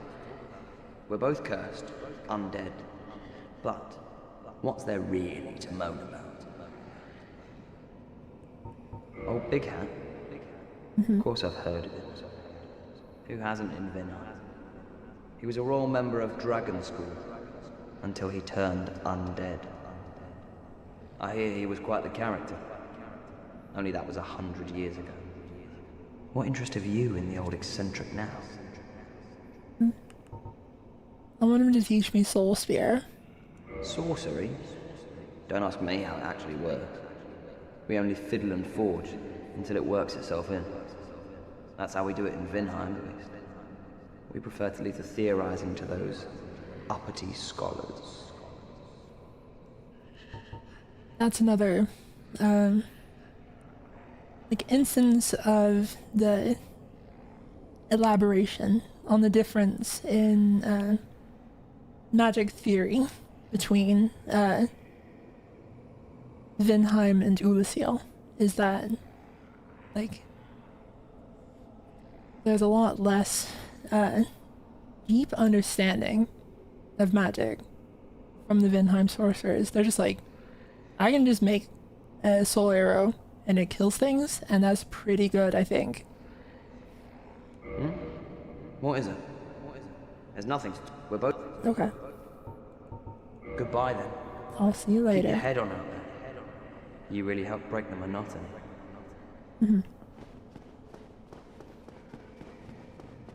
It was fun hanging out. Bye bye, Rickert. And let's go make an excursion into... It's just a small little dip our toes into Ghost Town for a second here. This is a fun bit of architecture, in that you have this large cathedral in the middle of a lake. And this is apparently patterned after Mont Saint-Michel, which I don't actually know if that's how you say it, and so I'm just kind of hoping that's how you say it. But essentially, the same location as Raya Lucaria in Elden Ring. Hello, the ghosts. Yeah. So here's the tricky part. That was it. That was the tricky part. Except I'm just that good. Goodbye, the ghosts. I got what I wanted and you can't do anything about it.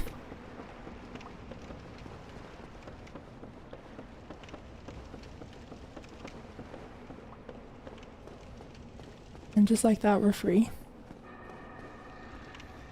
You'd be forgiven for thinking this is another hollow that lives in a pot, but it's actually a corpse that lives in a pot. And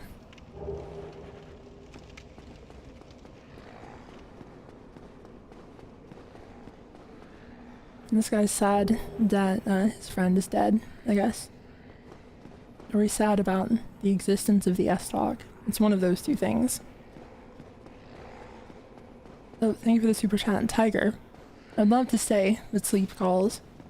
Yeah, I hope you rest well. So this imagery, the flooded town of New Londo, was just inspired by a big building in a lake, essentially. It's kind of fun.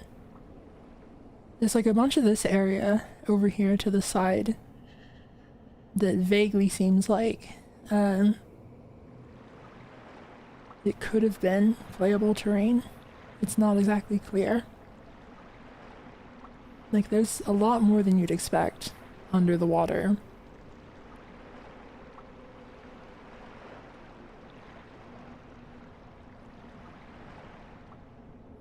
It's always kind of interesting to see where there's a lot more to the low detail models than you would expect. Oh, nope, that's where we came from.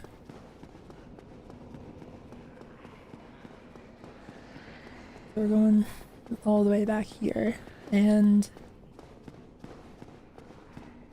there's the treacherous pit. You gotta make sure not to just immediately run down the treacherous pit and die.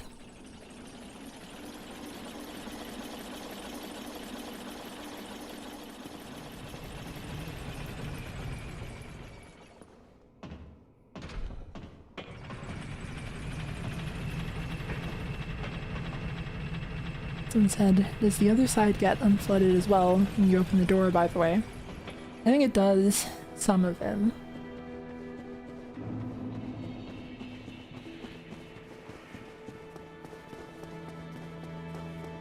Also, I kind of forgot to do something.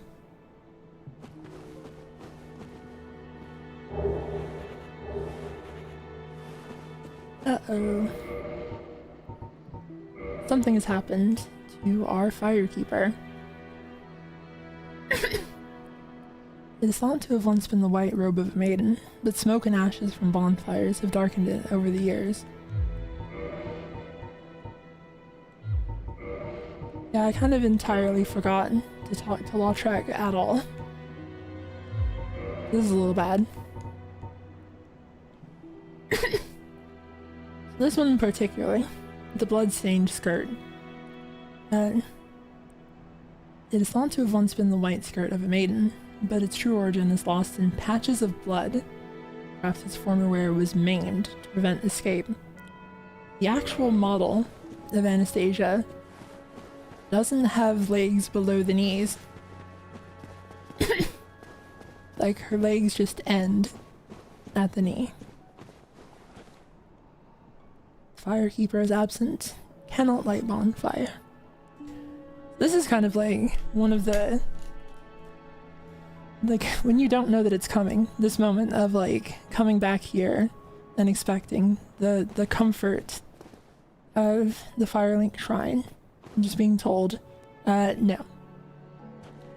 Is like one of the memorable moments, like the fact they mess with you like that. Oh, thank you for the super chat. Onward goes the Drifter. Gotta head out, and so here's an early good stream as usual. It's lovely to have you here. Hope that you enjoy whatever you're leaving to do. Did you ring the second bell? That is incredible, I must say. But now we have a new problem. It's noisy, it snores, and its breath is lethal. This is no laughing matter, I tell you. Damn, that stench. And I was really beginning to like it here. Maybe it's time I do something about it. Oh, sure. There's no way that could go bad.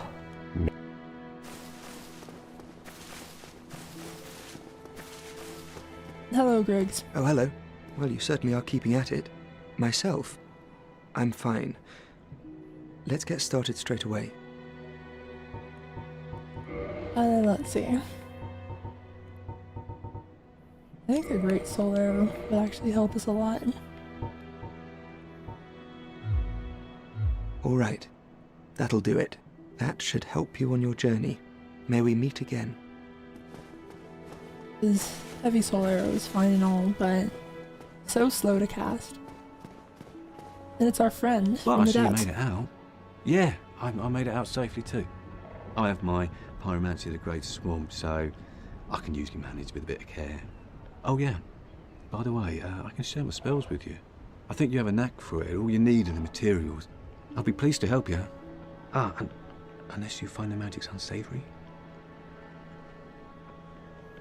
I don't remember. It's like worded a little weird, right? Oh really? Oh darn it. Well, that's a shame. But it's your choice. I'm on the fringe. Yeah, I know. Undead or not, that's who I am. I only wish that I could have repaid you somehow. Whoops, my bad. Me sitting here with my staff and my dust crown and being like, no, I hate magic. Oh, hello there. I'm pleased to see you safe. Oh, and if by chance you've had a change of heart, I'll be pleased to assist you by sharing my spells. Oh, really? But I'm on the fringe. Oh, hello there. I'm pleased to... Oh, I'll be... Yeah, wonderful. I'm sure that, they'll be of some use, some assistance. Mix up. Here, first take this. A flame from the Great Swamp. Now you're a fully fledged pyromancer. Why, let's get started right now. Alright. Hardest challenge of the game so far. Oh, thank you for the super chat. Parents and I. The parents to die. I always found the crestfallen knight rather funny. Bro just wanted to go hollow, but that very desire is the thing preventing his hollowing. I hadn't thought of it that way. Pyromancy is the art of casting fire. Produce flame, then channel it, just as our ancestors did. A pyromancer must be in tune with nature herself. My home, the Great Swamp, is an abundant store of nature. You will understand one day. It only takes time.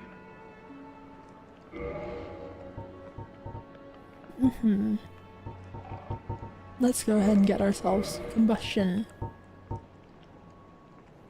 And may as well get fireball.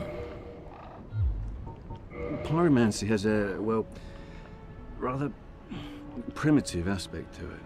It meshes poorly with advanced culture, and pyromancers are considered rather unsavoury, which is fine, as I never got along with anybody anyway.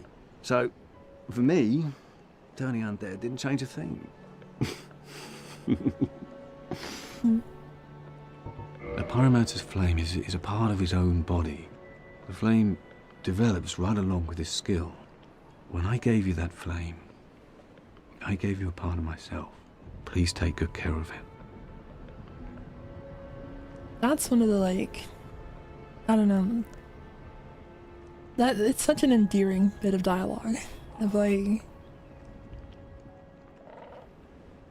I don't know. Just there's so many of the characters in Dark Souls that are so kind-hearted, so sweet, that it really serves to drive the knife in when the bad things happen to them. A pyromancer's flame is a part of his own body. The flame develops right along with his skill. When I gave you that flame, I gave you a part of myself. Please take good care of it. Goodbye then. Come back if you find anything new. See you later. Oh, and just a checkup. What if I was there when I got a dream? What do you think? Hello. My guests have finally arrived. I will be departing with them shortly. So, I'm afraid I will be saying goodbye soon. It was a pleasure. I entirely forgot to talk to them the whole time they've been there. Oh, miracles, I presume? Yes, I know.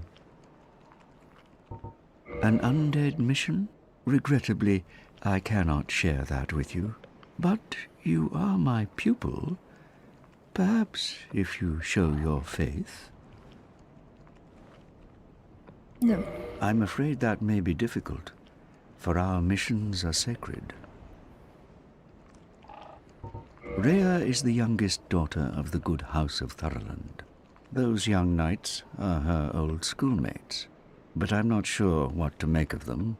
I'm afraid they may be a bad influence. What? How could Nico possibly be a bad influence? No one can understand what he's saying. Rhea is the young... But I'm... Come again. The effectiveness of the teachings depend upon your faith. So, how effective will the teachings be with 8? If you're gonna take my faith and score it on a scale of 1 to 99, mine is 8. How effective is that, do you think? Like good? I'm one of the best? Yeah? Okay. Did I not explain the urgent horror by the looks? Okay. I didn't remember if she had a new thing to say. Well, let's go.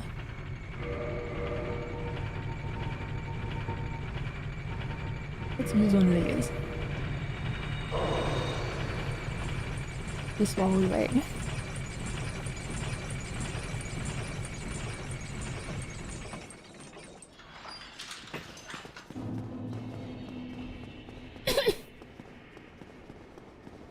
Someone said, 8 faith feels like goes to church at Christmas and Easter.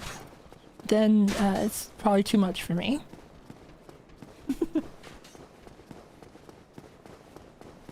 Someone said, is that a modded outfit? No, I'm just mix and matching pieces.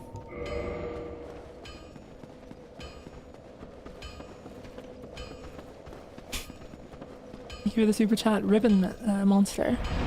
It'd be pretty funny if the old witch's ring gave new dialogue to Nico. Like he mumbles so badly that he accidentally ends up speaking a different language entirely. Ah, why, that's a fine ember you have there. I could smith some mighty weapons with one of those. Why not lend it to me? Yeah. Magnificent! You won't be disappointed. I can hardly wait to get started. Wonderful. Real quick. I'm gonna want that. Oh wait.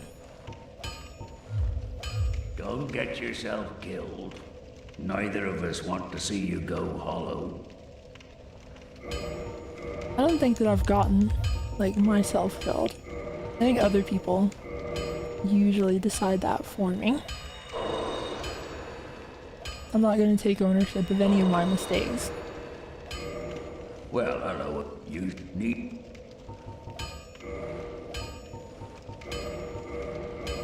Alright. Now we have a repair box and we'll never be in trouble again, ever. Someone said you jumped off a ledge. Well, I mean, who hasn't, right?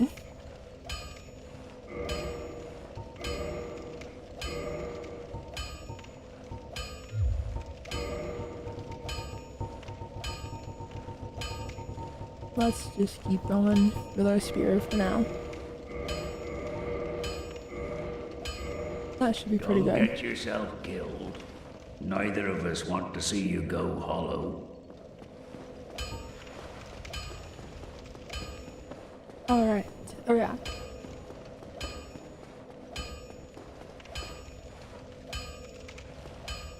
I messed it up last time. Let's see, which one of these was it?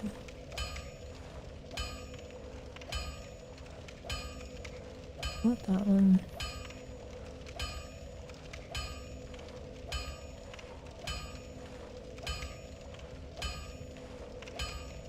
There we go. The first stream someone asked me to shave in, and so I can get a little bit closer.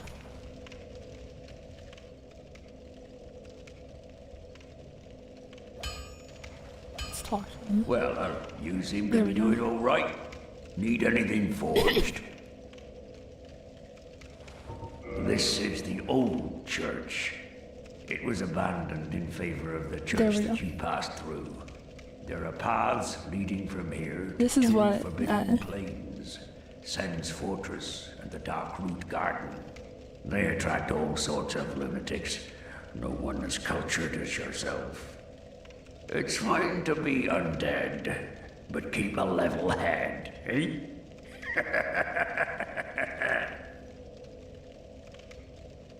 I got stopped for a second there. Because I forgot that that would be unique dialogue. But yeah. This is what he looks like without all the facial hair. It's not all the way modeled back here. Sands Fortress is an old proving ground. It is the only route leading to the great Anor Londo. Of course, most fools can't even find their way into that fortified death trap. But they won't stop trying. Take that bumbling Saranian.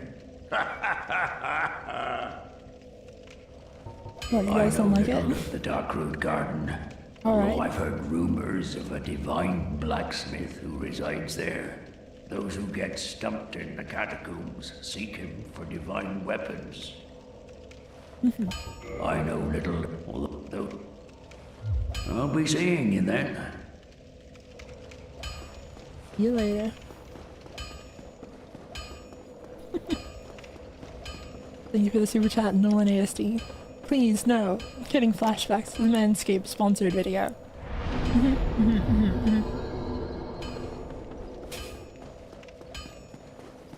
I've committed a few crimes in my lifetime, I'm sure.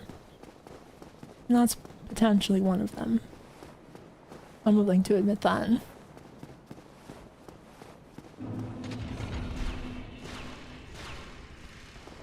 Sneaky. Sneaky. And then snaky.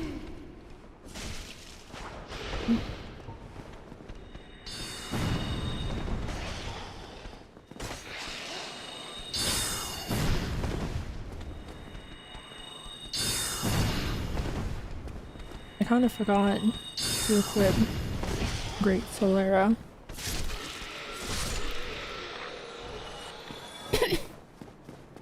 Goodbye, the snakes.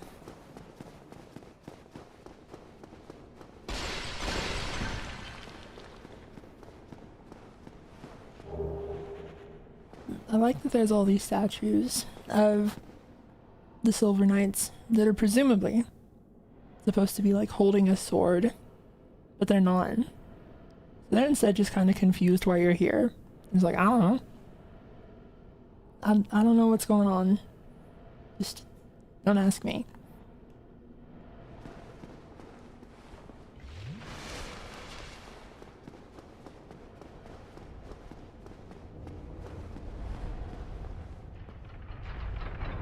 This is Sen's Fortress. A bunch of just straight up like stereotypical fun house traps. Come here, my friend. A little closer. Oh.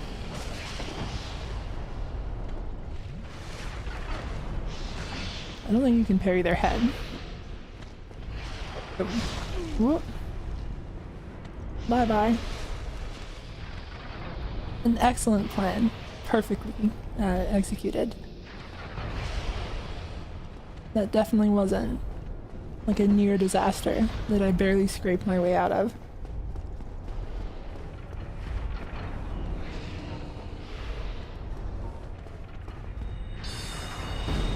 Now here's the question.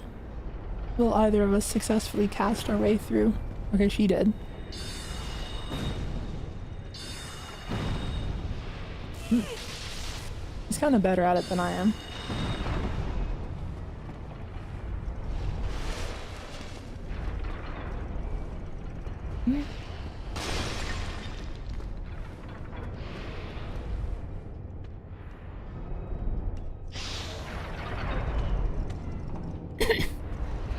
I do kind of need to get close. Do Freecam shenanigans here, just because of the lighting.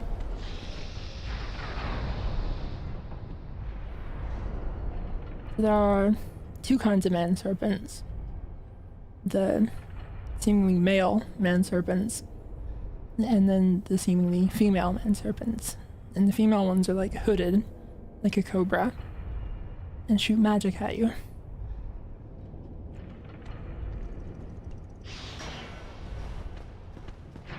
Stop it.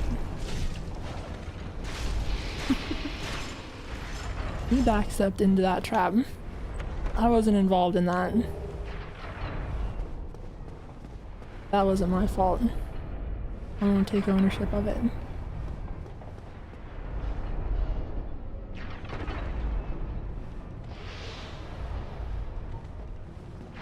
Alright.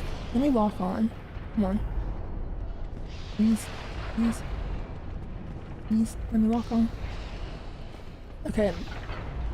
I almost just walked straight into the blade on that one. What about that? What do you think about that?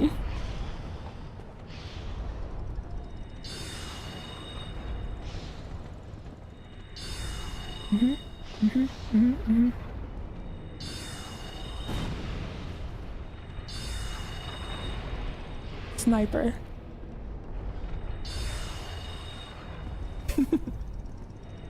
One of these days, I'm gonna get ya. Or maybe I won't. I think that I may have pushed it, like, just out of my range. Oh. Come on. Well, that one hit the blade. That doesn't count. I'm the best. That was perfectly calculated. Hello, snakes. I'm gonna leave one of you for a second here.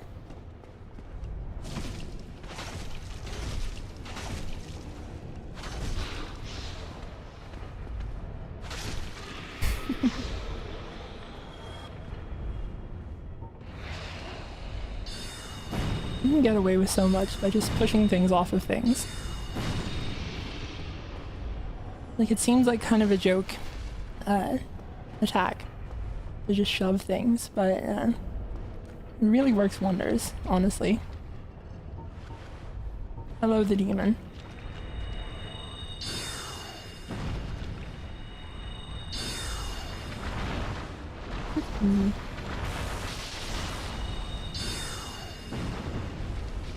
Who's shooting at me from this side? Oh. I thought you were further in.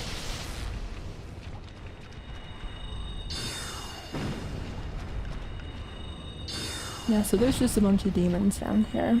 That's normal. They're allowed to be here. Yeah.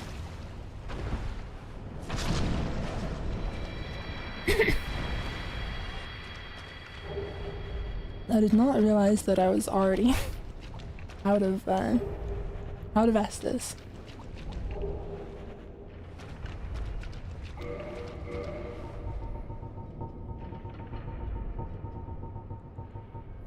I have one humanity. It'll probably be fine. Hello.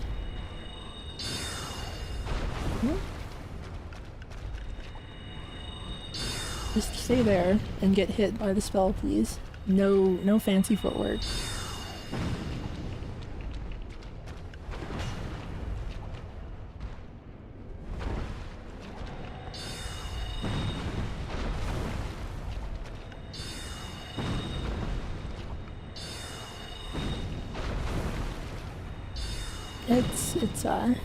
It'll be fine, probably.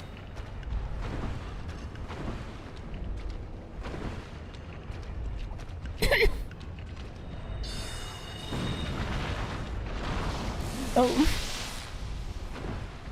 I kind of forgot that his arm would stretch out like that. Got me with the cover. I thought that I was juking him, but he was juking me. Alright, okay.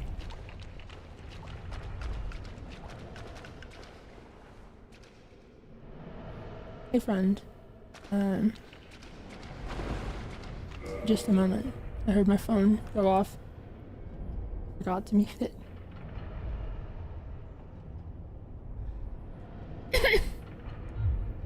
Alright. I think now is the time to use our one humanity. Hey friend.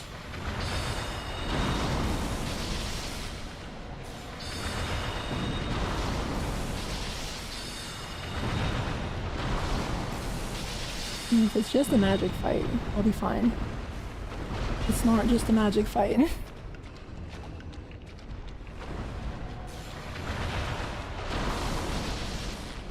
They are kind of a bit better at taking advantage of the terrain compared to me.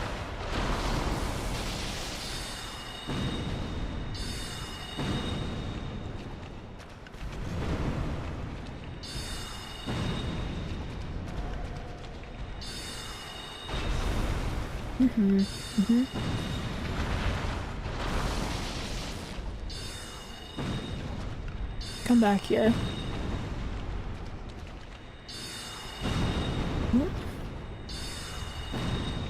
It obliged me and I kind of wasn't prepared for it too.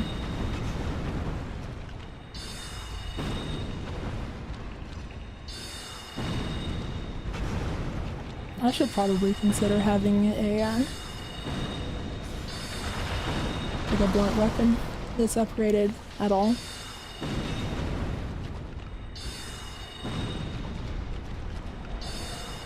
I'm about to run out of soul arrows, and then that's when things are going to become a problem.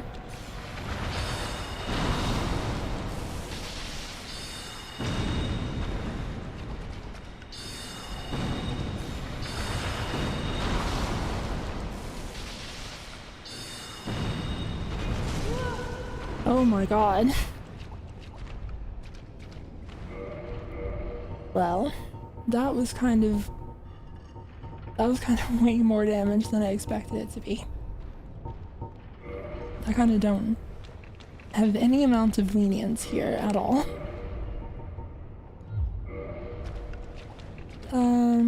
Okay. We're fine.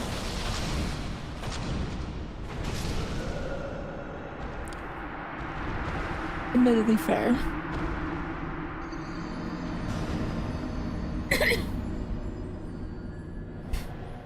Someone said, when in doubt, just play perfectly and make no mistake. I'm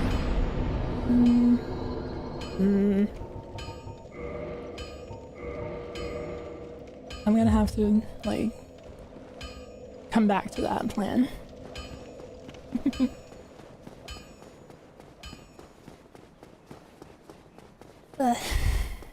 Alright. Well, this way we'll be back to having all of our magic for those.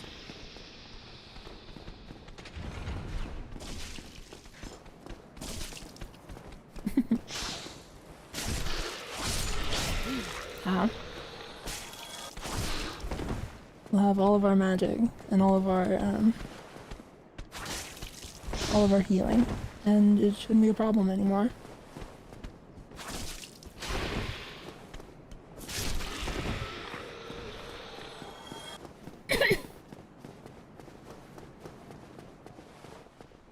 I'm maybe being a little reckless about it, but it'll be fine, I'm sure. Probably.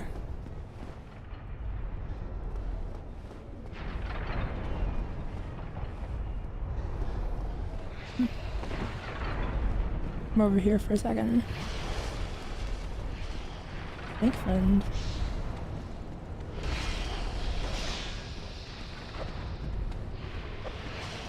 Oh.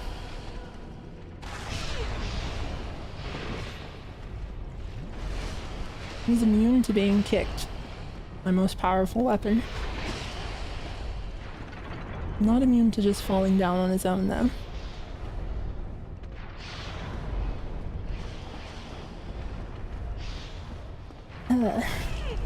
Okay. You know what, that's fair. I did kind of deserve that. There goes our 11 humanity.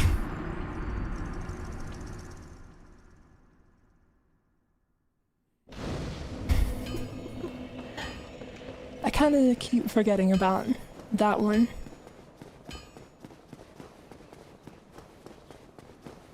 Oh well.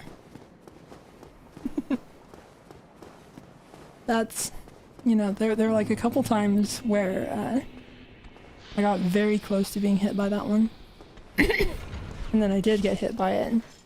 And that just makes the first couple times like foreshadowing. That was like setting up the joke the whole time.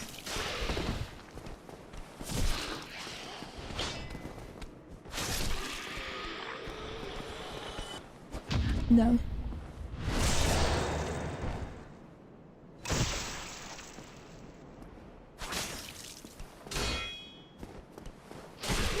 Oh.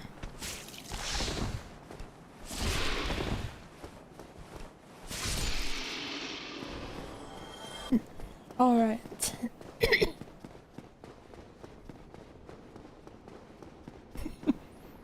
And said you were close to getting hit by it. I mean, you were hit by it, but you were also close to that. I guess that depends on how you define things. Can something be close to something that it is, like indirect contact with?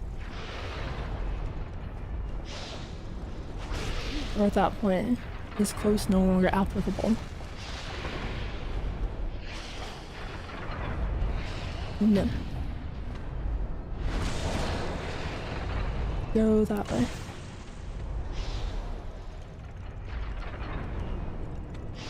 No. Fall down, please. Well, yes he's gonna. Bye-bye.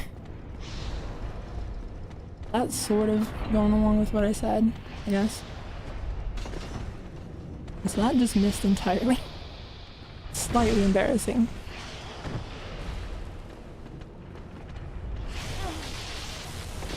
Okay, come on. Please stop it.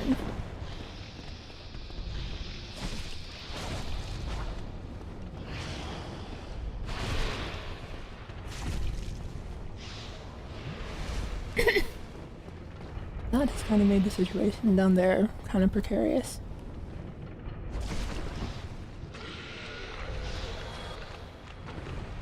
Slightly less precarious now. Okay.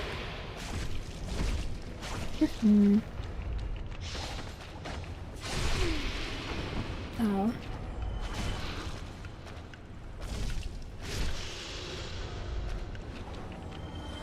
Alright.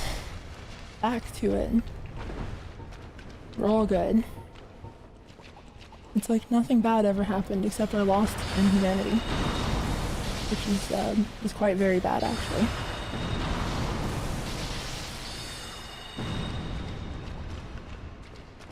I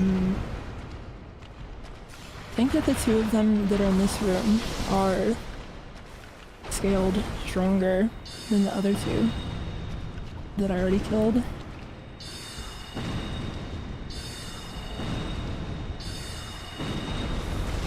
Come on. Just give me a second. I'm gonna go over here. Oh, that's wonderful. You shoot lightning into the wall. You can do that all day, and I won't complain a single time.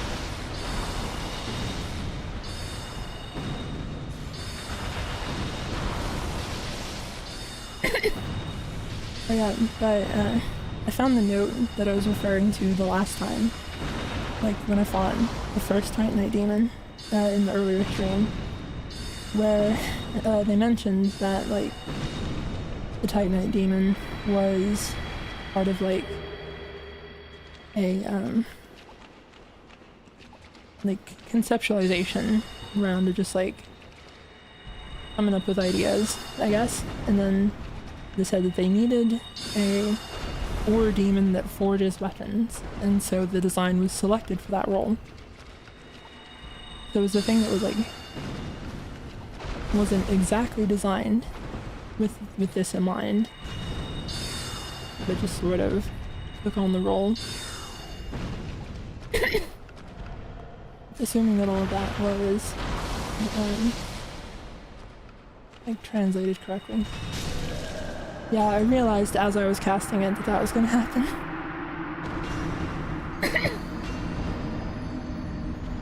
I was like, yeah, I don't have enough health to survive that hit.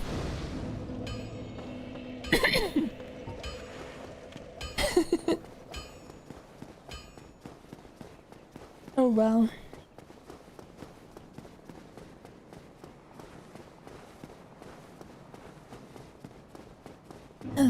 Back to the snakes. Oh my god.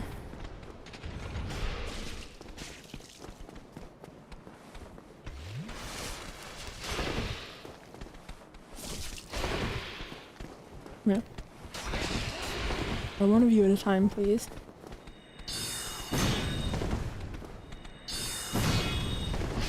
Quit protecting your friends. No.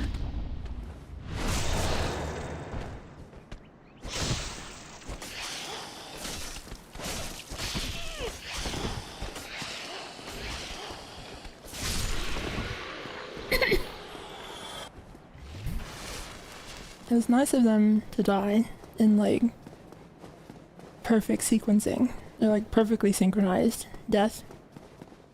I appreciated that. Someone said, I think your mic audio needs turning up a bit. Is that true? Am I a bit quiet? Or was I just quiet in that moment? I'm not good at speaking, like, loud all the time. So there may just be times where I'm being quiet. Yeah.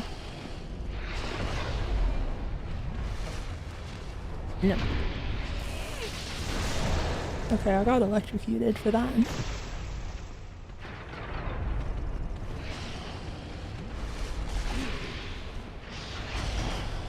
Okay.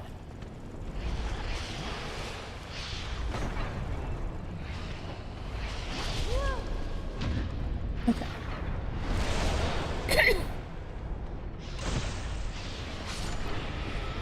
This is not off to a good start, this one. I'm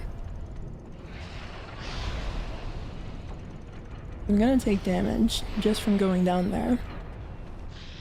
Why am I already so low on flasks? Well, whatever.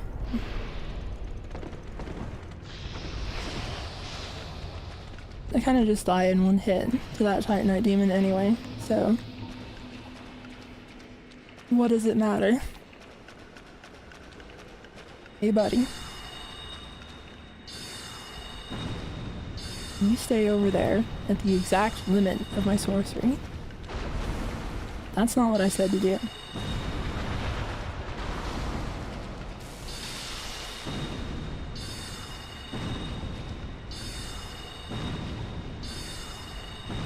I think that, you know, the two of us need to just keep a little bit of distance between us. It's not you, it's me. I just need a little space.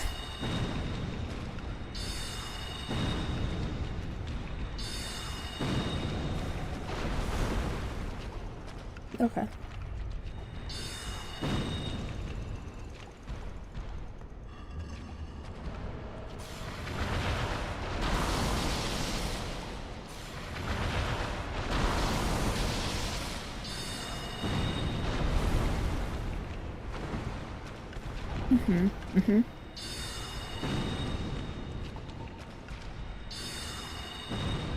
Alright,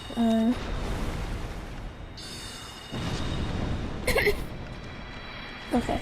And it was fine. And we got it on the first try. And we got a Titanite cache full.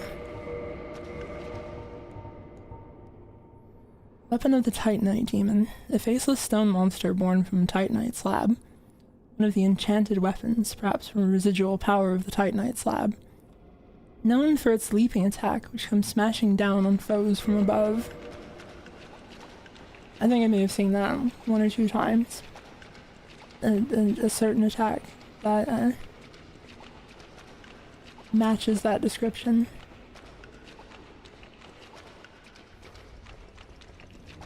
Well, alright, that was just all for the bit. And if I get hit at all, I'm gonna die.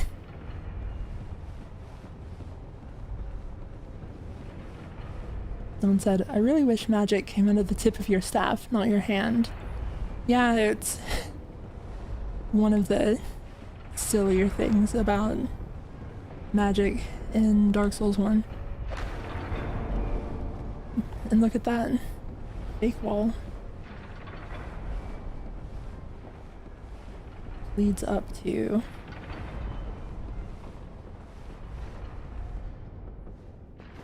our friend that opened the gate. I'm gonna kill you for that.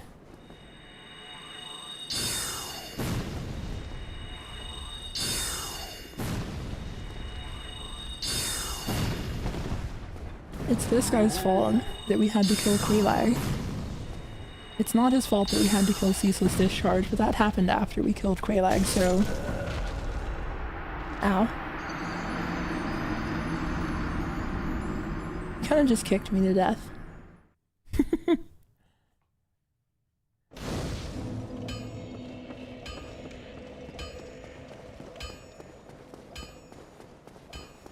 It's his fault that I died just then. You know?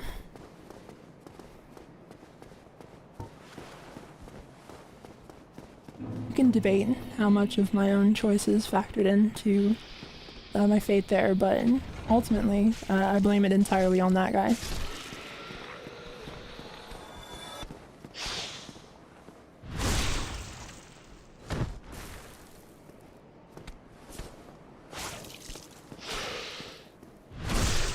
I'm just gonna backstab him.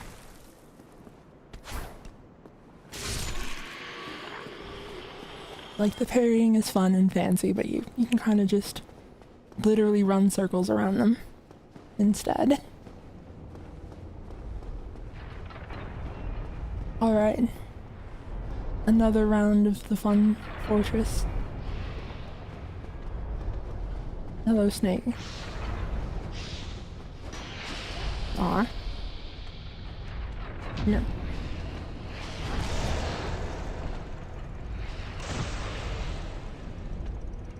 Okay.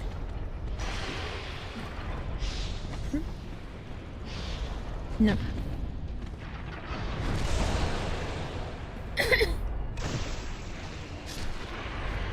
Alright. Same strategy as before, just to say. Hide down here.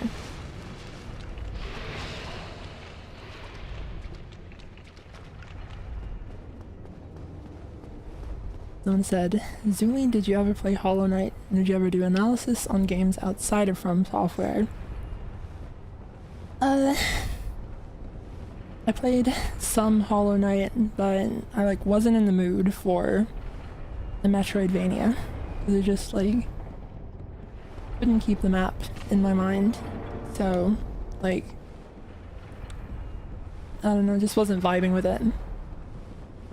As for analysis on other games, I'm not sure. There's the question of what's the audience for it, and I have a concern of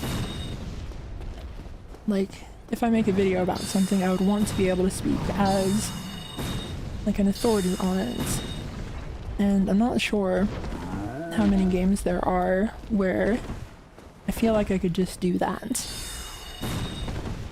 If I made a video about Hollow Knight, I feel like there are a lot of other people already in the Hollow Knight community that could just do a better job of it than I could. Anyway, all of that was for one Titanite chunk.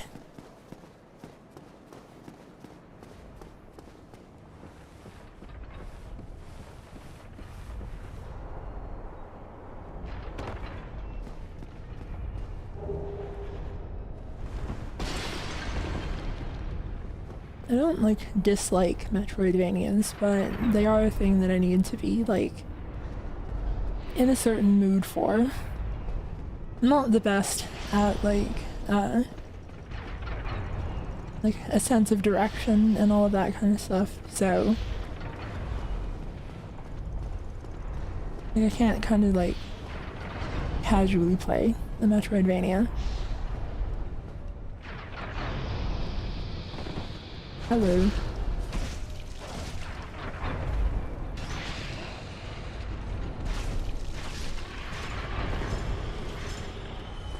And once again, the trap takes care of that for us. This guy's just, he's just kind of chilling. He has not a single concern in the world.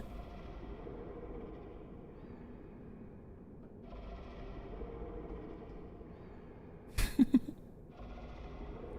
can see the difference between the regular,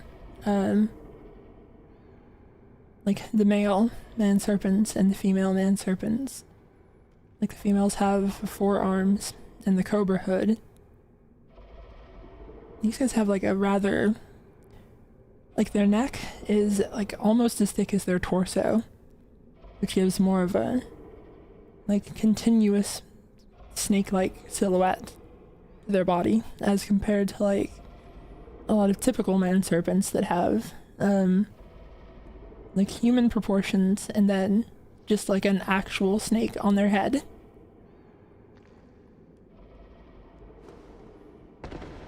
Hey friend, wake up.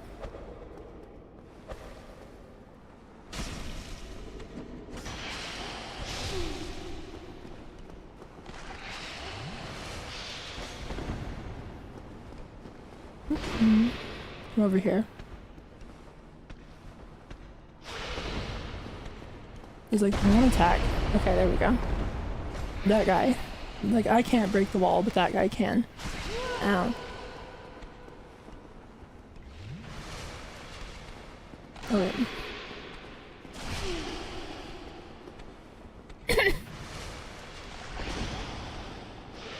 Hello. Okay. Okay, that's getting a little embarrassing. Hi, Logan. Bye, Logan.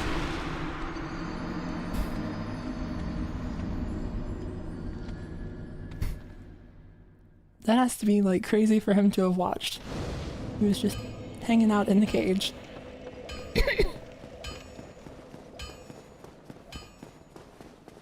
Imagine you're stuck in a cage and you see someone, you're like, a rescuer, and then they just die.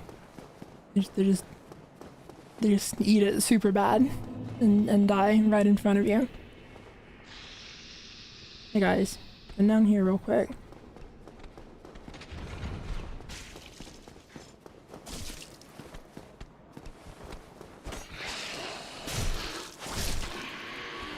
They just whiff all of their parries and get murdered real bad.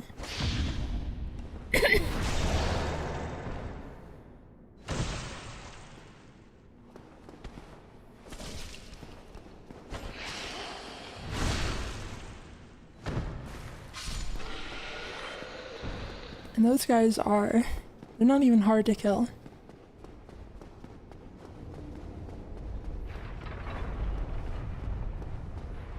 Alright. Back to the grind. Hello, friend. No. What? I'm so bad at that specific attack. Okay. Goodbye.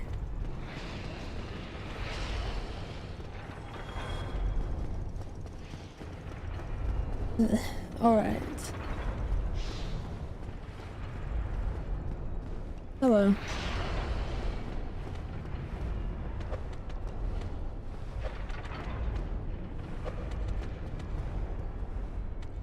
Really?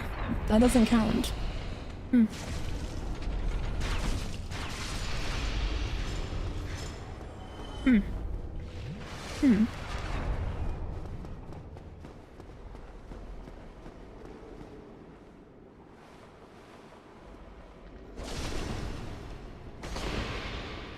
I can get this wall for me. Thank you. That's all I needed you for. Goodbye.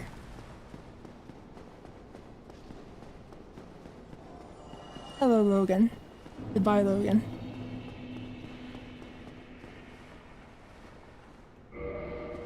Oh, that's right.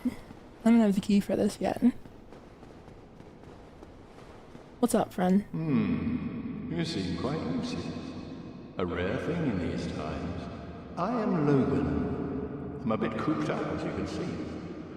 I have a bright idea. Suppose you set me free. I'm old and empty-handed, but I could repay you with knowledge and sorcery. This place is melting my mind. The inactivity is repressive. I'll get right on that. Might be a minute. Oh, you can't talk to him again, it looks like. Anyway, this is Big Hat Logan. We've heard a lot about him. And that's what he looks like. It's kind of very similar to Domhnall. I don't think I ever checked like how similar, but it's like a little, I don't know. I guess his chin's bigger, I think. I don't think I remember like noticing Domhnall's chin, but his is kind of prominent.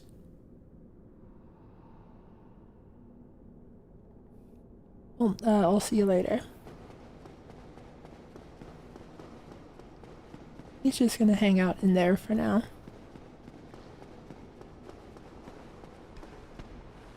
Hello, snake. Goodbye, the snake.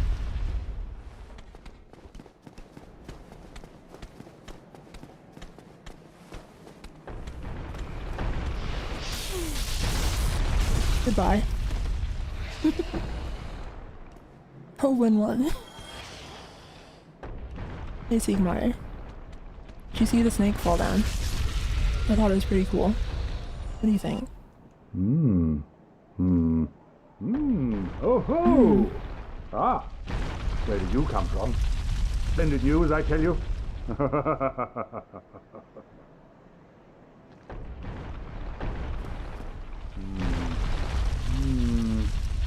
Ah, so you see my plight. Yes, indeed.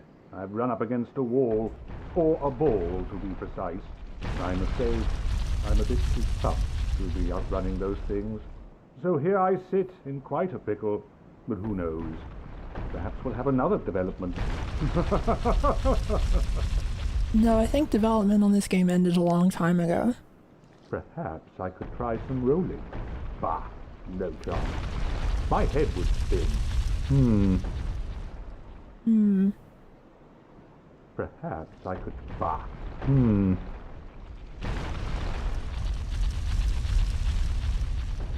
This guy, we don't actually even need to remove his helmet.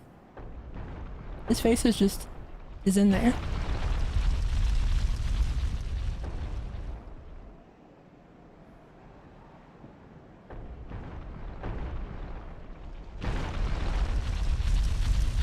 Well, see you later, buddy.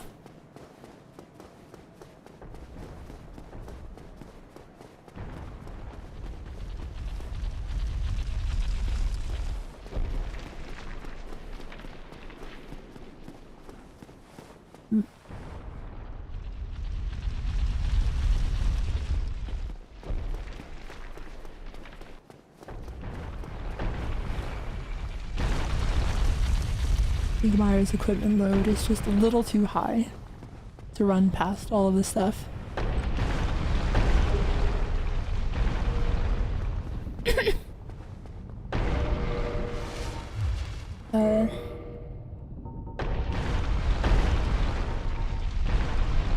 I guess actually of my options, the Ring of Steel Protection is one of the better ones we have at the moment. May as well.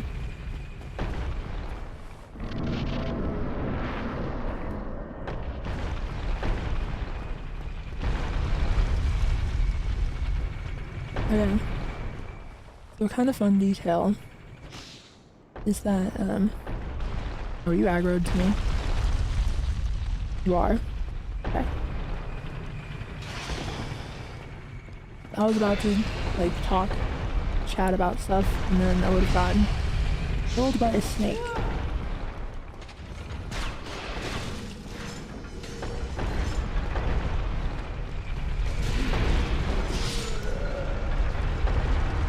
And, I was gonna say, notice that, like, the stairs here are all, like, ground down because the ball, like, hitting them and rolling. This all, like, worn away into a groove from that over time. Oh yeah, I died. Oh well. I said that I was going to talk to chat and get killed by a snake. So if I got killed by the snake anyway, I figured, you know, may as well just talk as well.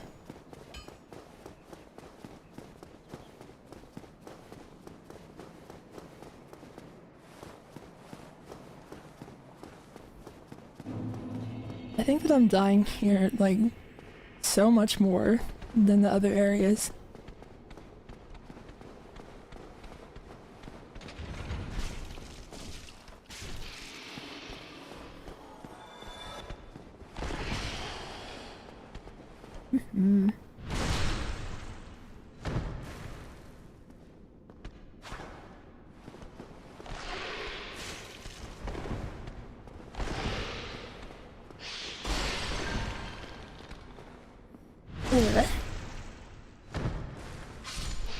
We'll make it through.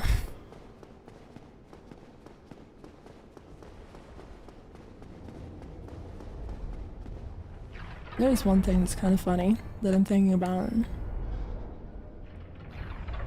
What would be the best way to show that off? Ah.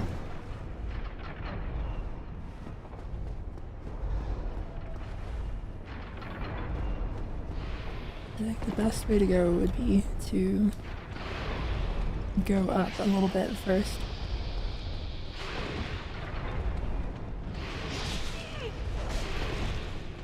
Okay, well.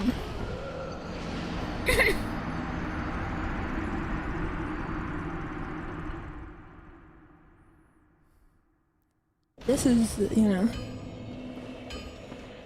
this is very reminiscent of my original playthrough of Sen's Fortress.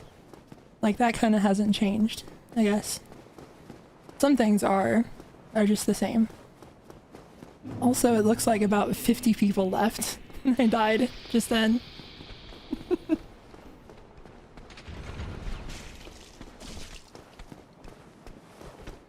So, like, I can handle anything, but dying to the snake a few too many times.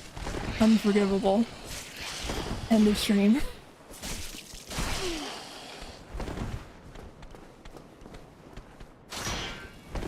It's, you know, it's fair.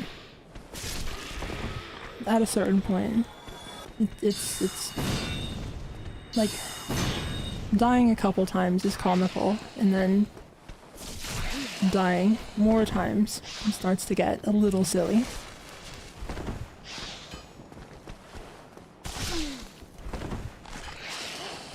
I'm going back.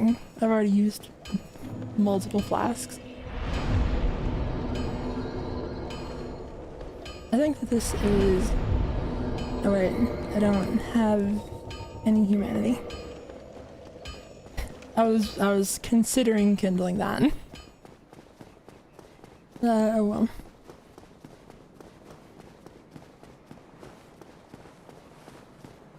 You know what? Let's throw caution to the wind. Let's not take it slow. Let's just be bold. Sen's Fortress is at its most dangerous when you are playing its game, honestly.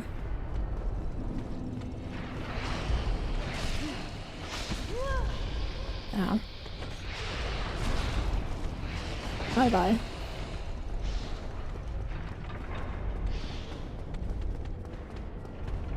You can kind of just, like, refuse to engage.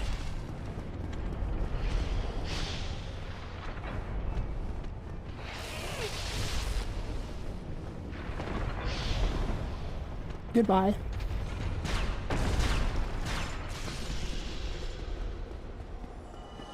And just like that.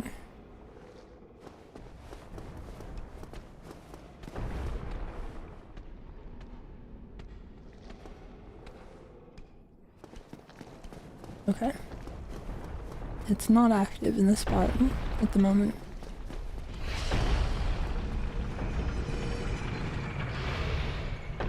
The snake guy, come here.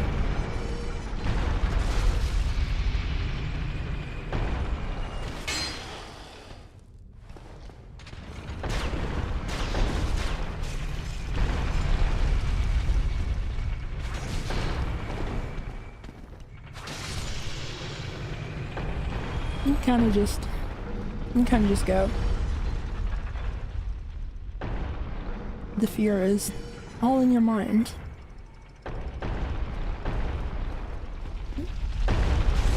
Ow. If a ball is standing perfectly still and you walk into the back of it, it will hurt you. That's normal. That's true to life.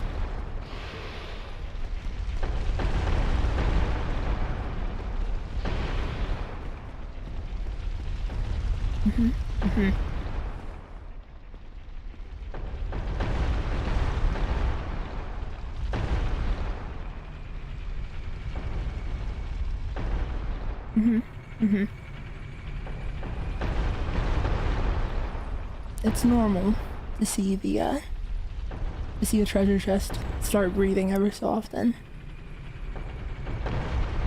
Like the treasure gets a little stuffy if the chest doesn't, you know, take a breath every so often. And this is what's going on beneath the ground.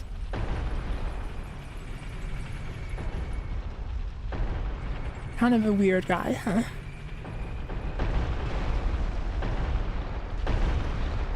Wake up.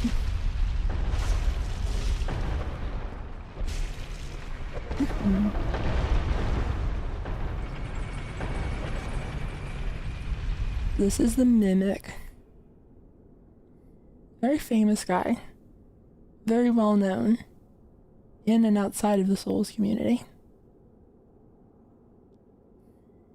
Its teeth are finger bones. And its head is a tongue.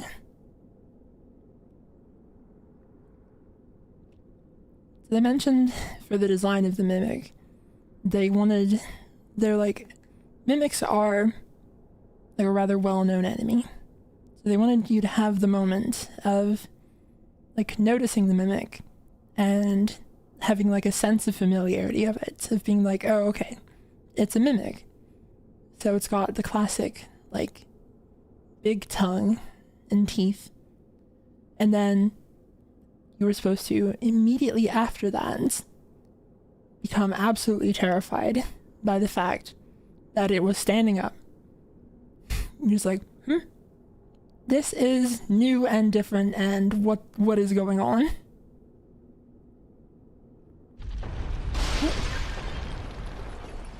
And also they said that the flying kicks of the Mimic are based on a wrestler. Give me one moment. I have something I need to find in my inventory real quick. Should have thought about this after.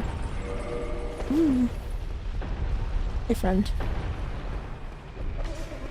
Go to sleep.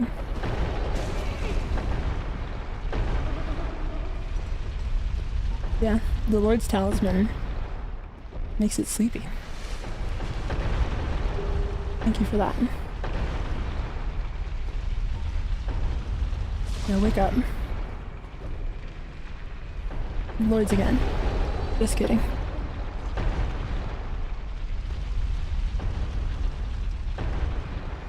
The funny thing is, after you hit them with the Lord's Talisman, they like open up and you can take out the item that they had, like the actual treasure that was in their treasure chest. I flubbed that one.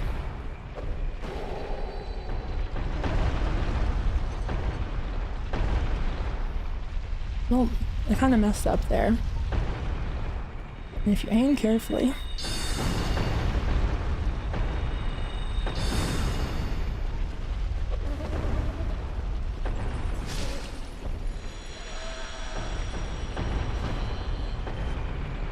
I don't remember if I had enough for it anyway. there's a fun trick where each time you hit them with the Lloyd's Talisman, it sort of counts as killing them. Rather, it's like each time you hit them with the Lloyd's Talisman, it essentially calls their item line, because they're doing the trick of like opening up and letting you take the treasure. And because there are a limited number of mimics in the world, if their item lot is called a certain number of times, it will automatically give you the symbol of avarice. Guaranteed. Because you can't like farm them. They have like a random chance of dropping it, and essentially as a fail-safe, if none of the mimics run out of, or if none of the mimics drop it, the last mimic will always drop it. But if you put them to sleep with Lloyd's Talismans, the counter for that increments up. So if you put them to sleep enough times and then kill them, you're guaranteed to always get the symbol of avarice. But I messed it up. Also, while we were doing that, this pit has been getting filled by the rolling balls until it fills up and they break through this wall.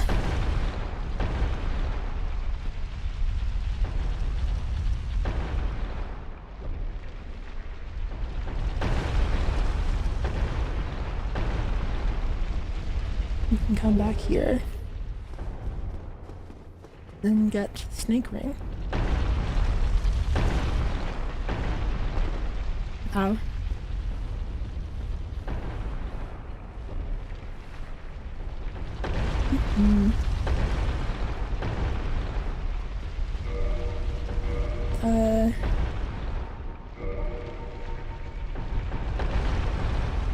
This is a fun bit. Covetous gold serpent ring. The serpent is an imperfect dragon and symbol of the undead. Its habit of devouring prey, even larger than itself, has led to an association with gluttony. This gold ring, engraved with the serpent, boosts its wearer's item discovery, so that more items can be amassed. There's like a repeating motif of like snakes and dragons, of course. And that's like one of the first indications of it. Also, I think this will do it. This will be a fun trip. So at the top of the elevator here are just a bunch of spikes that kill you. If you sit on the elevator and wait too long, you just get pauses, and then if you don't go off immediately, you just get munched. I'm going to turn that off, and I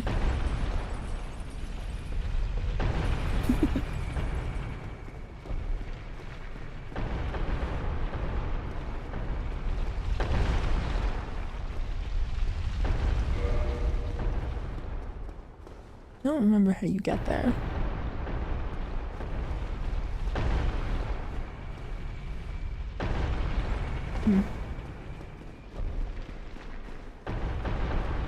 I think this is just...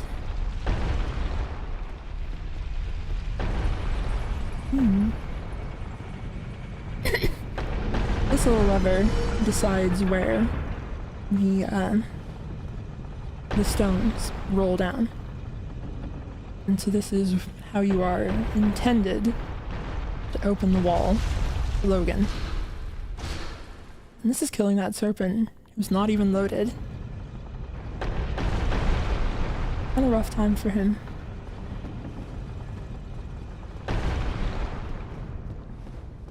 Yeah, there's a little bit of stuff here as well.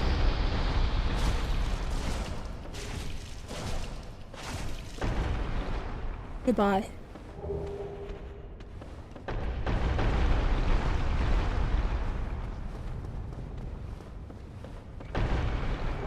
Oh yeah, so this is it. Get black sorcerer set.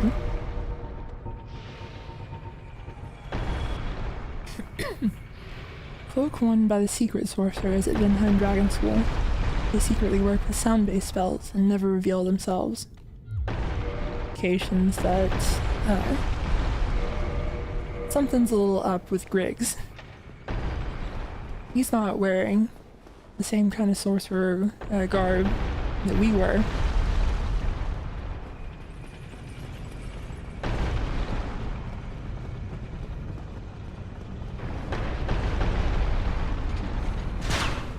But he did kind of definitely reveal himself, so the part about them never revealing themselves is a little...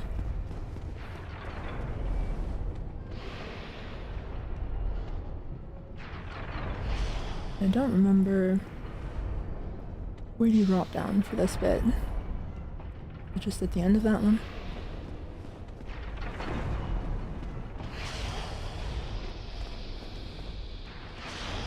Hello, Snake. I'm just gonna leave, if that's okay.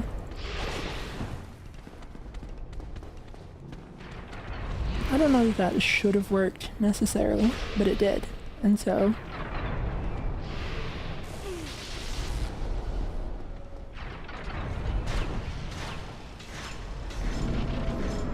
I'm invincible and I'll never die.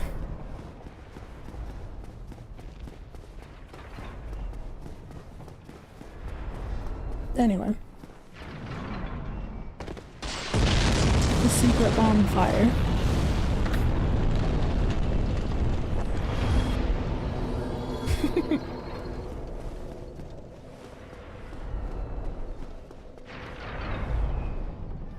And now you have a lot more freedom to just go around without having to worry quite as much.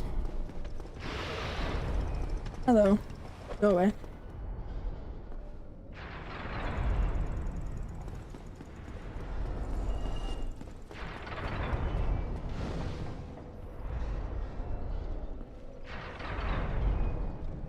I don't remember where that leads. Is that just death?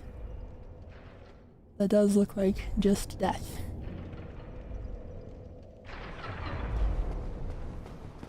I'll have to time this very carefully. There we go. You can just stand on these.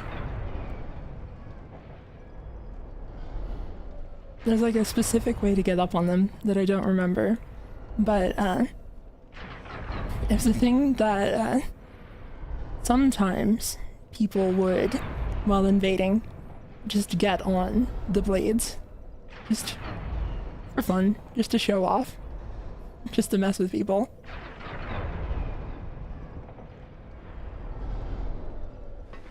And we're done with that.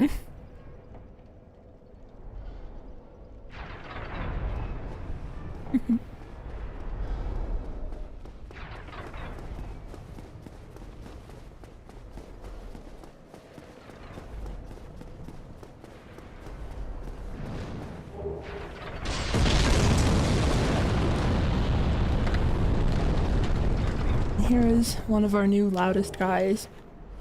This guy.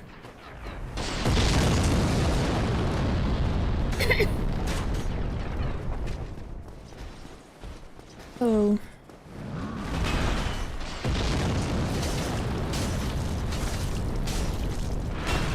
And so after talking about their name last stream, I looked up the whole thing and it was apparently like there's a real place that is, I think, Berenike is how you say it.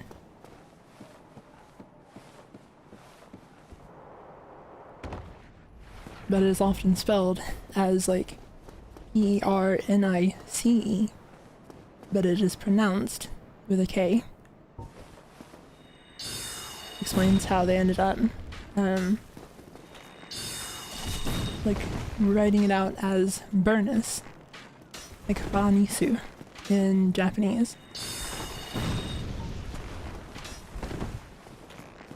Can you stop? He shot me directly in the head.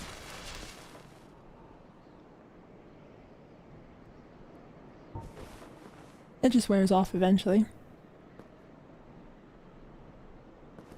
What about that? Oh.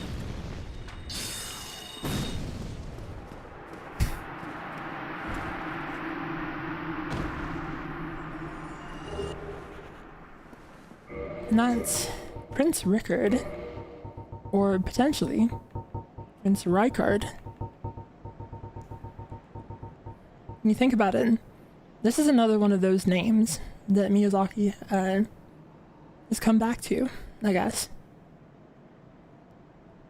The rapier with intricate decorations, chosen weapon of the infamous undead Prince Rickard, or Rykard. Rykard's exploits are told in monomyth. He was born into royalty, but wandered the lands in a fateful, ill-conceived journey. He became undead and disappeared up north. There's like a handful of names that Miyazaki seems quite fond of, in which, you know, make their way back into the series.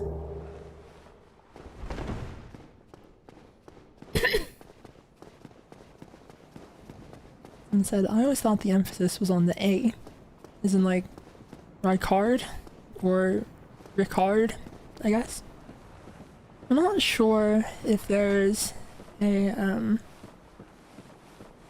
if there's like an obvious way of finding out. I guess I should actually like look into if it is the same kanji as you know, as Elden Ring Rykard.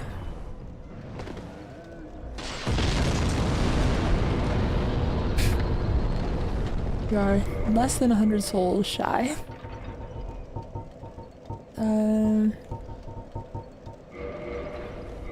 Or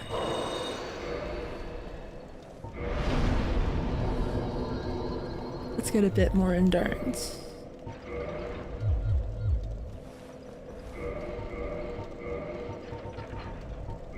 What about that? Okay, I guess it's grass crest time. I got enough endurance to wear it.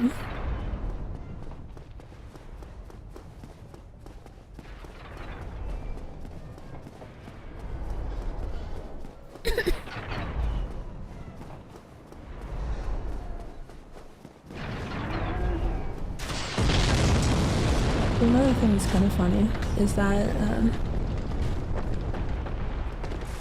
oh my god.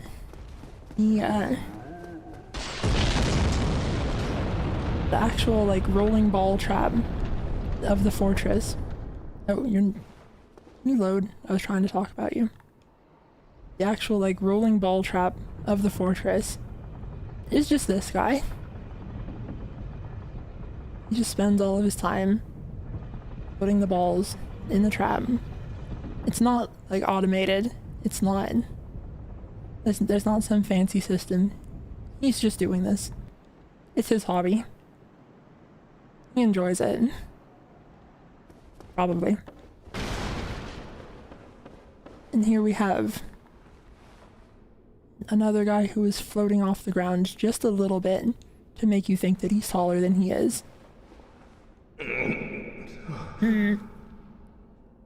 Ah, what? What? Who are you? Ah, another undead, eh? I took on Sam's fortress alone. But I'm no different from those vile creatures. I was driven by conceit. Ah, you think you're different? That you can handle it? Yes, I remember that feeling. For I was the same. So, let me help you out. With your soul searching. What do you got for me?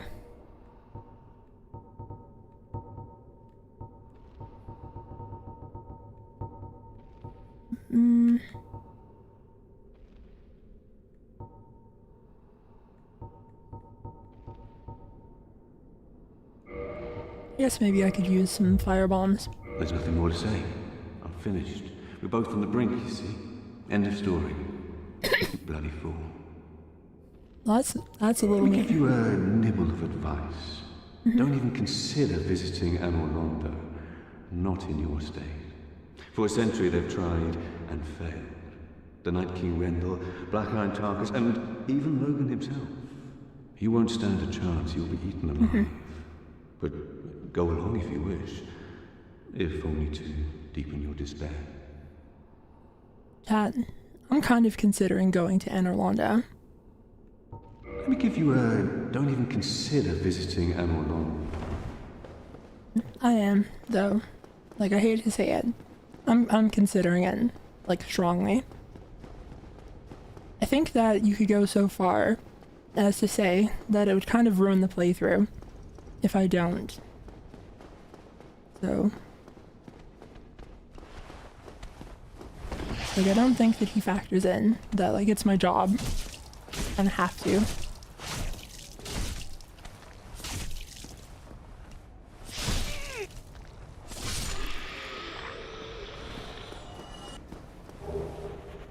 The cage key. What does that actually say? Key to the hanging cage in Sen's fortress. If a hapless adventurer becomes fatigued during an imprudent attempt to overcome the fortress, the Serpent Men will not kill him, but lock him in a lonely cage. Eventually, unless they have forgotten, they drag the victim off to who knows where. This is kind of a thing of, the man serpents are, like, in league with, Seath. Like, Seath is the one directing them. Kidnap adventurers and drag them off is seemingly the intention.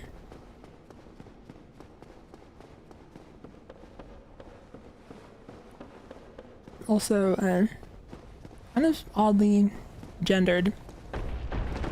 They, the description did not account for, like, women in the fortress. It's a little...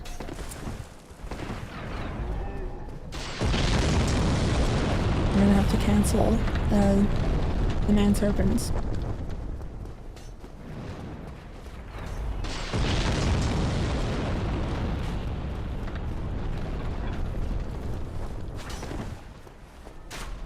And look, it's these guys again. We haven't seen them for a while.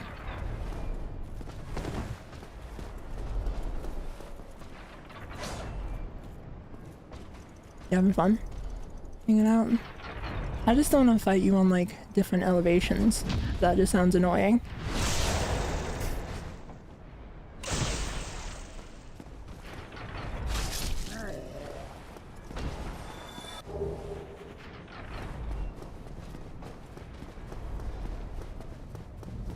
Oh, that's right, you have to fall down there.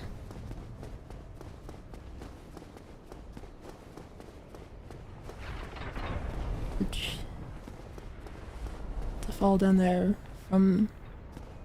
is it from all the way up there? That looks like it would hurt.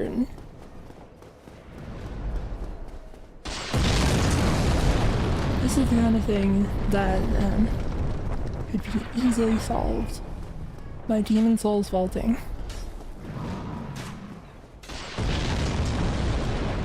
Wow. The sniper crossbow. For the super chat, blank page. Which do you prefer? OG Demon Souls or PS5 remake? Love you, Zuli.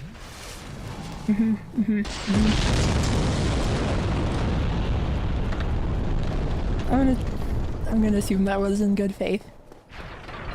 The remake is... it is like a graphically, like very high fidelity, very technically well put together game.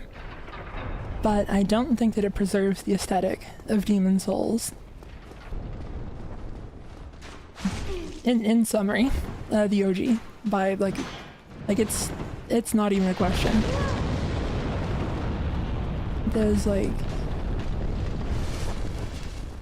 accessibility, I suppose, but with the ability to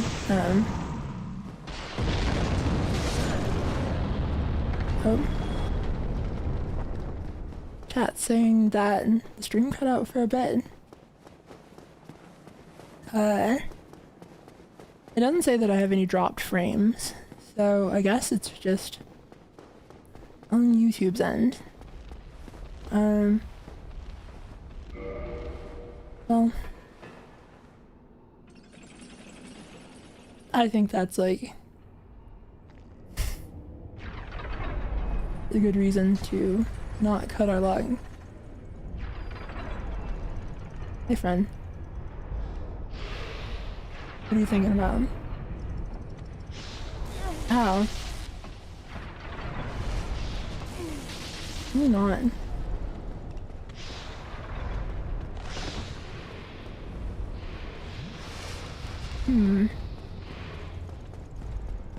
Well, I hope that the VOD's not affected too badly.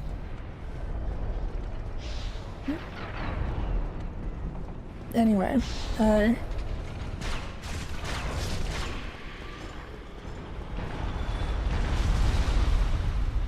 was about to comment on how chill he was, just leaning onto the air until he got hit with a boulder, which did kind of like undercut that a little bit.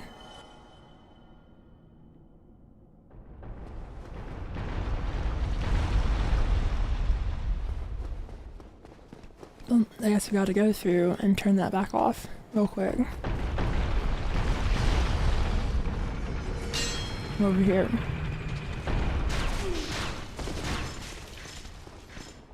Hello. Don't mind me.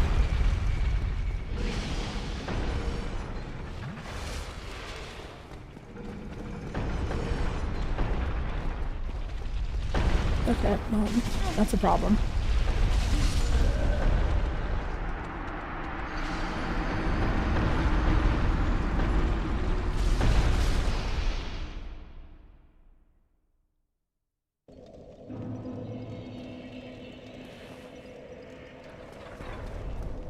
Okay. Yeah, that's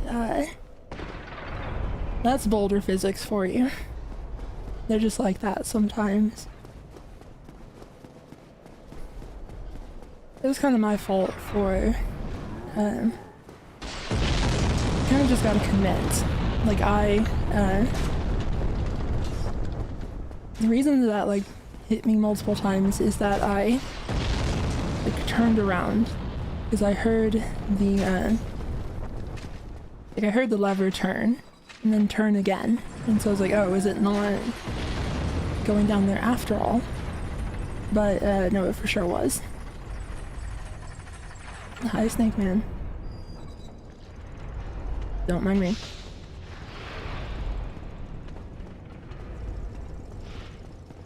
And we keep going.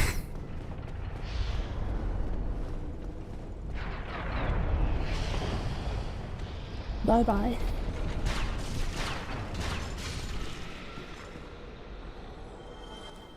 That's a problem. Well, I guess we'll just get him to unlock it for us again.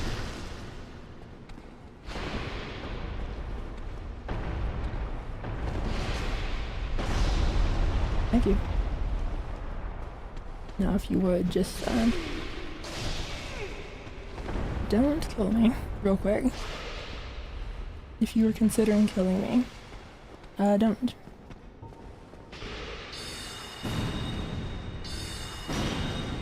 Logan, what do you think of my spell? Logan. Logan. Logan. What did you think? Good spell? You killed that guy.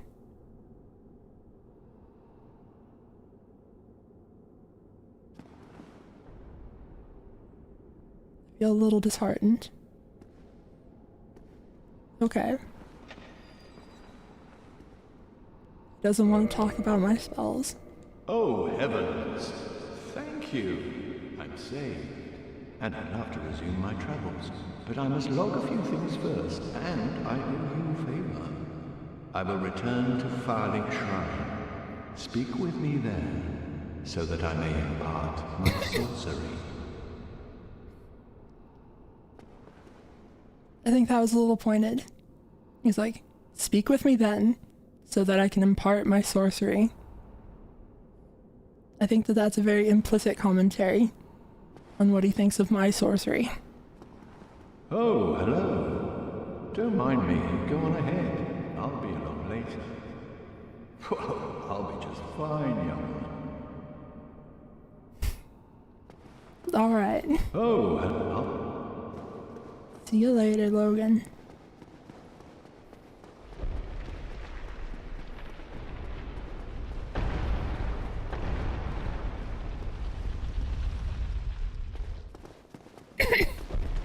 Well, I'm just gonna try to get my souls back, and then probably just homebrew bone out of here.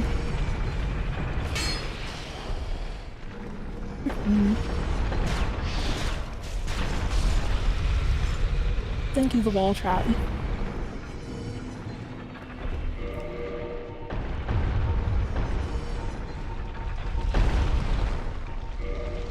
And we leave.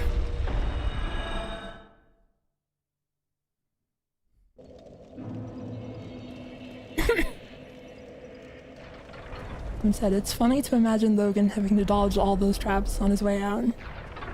That's probably how they got him, to begin with, is that he had his hat on and, like, couldn't see the traps.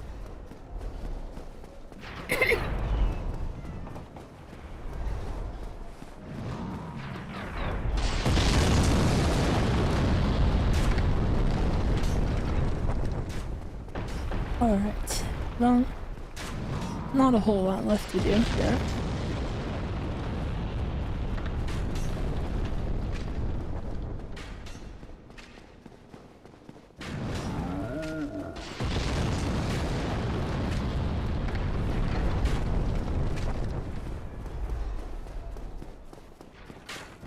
Hello, Archer guy.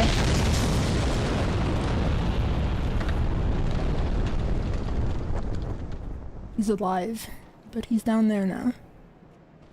I think it's better for both of us, you know?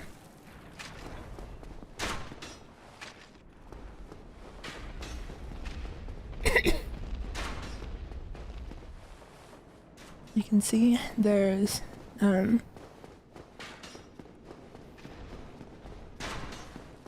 this giant up here. And he is so mad. He's so mad that he could punch you straight through a wall. But the funny thing is that there's all of those balls there that he's been throwing.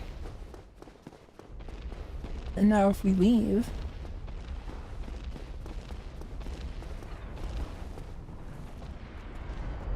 what now? Throw something. Do it.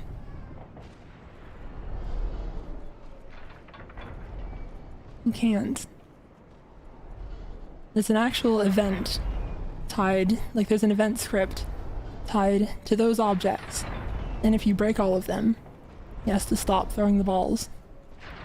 And it's referred to in the files as the ball throwing giant gives up on throwing balls.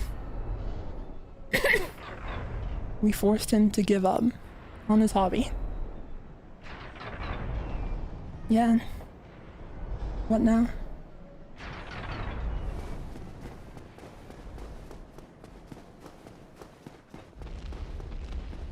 Now he just lives up there and can't engage in his #1 pastime.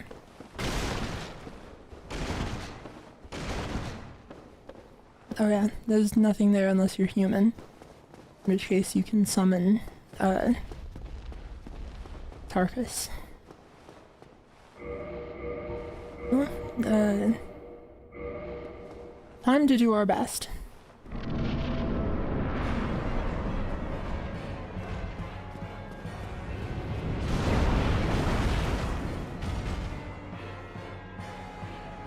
This is the Iron Golem. It's kind of an enemy in a similar vein as the Tower Knight from Demon Souls. And it's kind of like a thing to its helmet that reminds me a bit of the heads of some armored cores. Like this vertical line here. And there's like the big hole in its chest.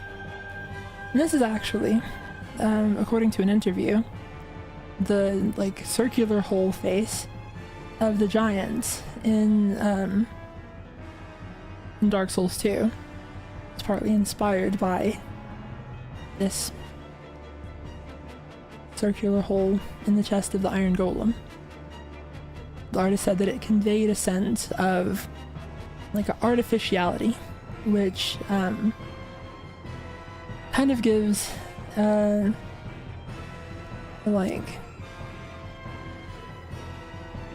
like a sense that you cannot know or understand the giants in Dark Souls 2, because they are, you know, a life that is entirely removed from normal human life.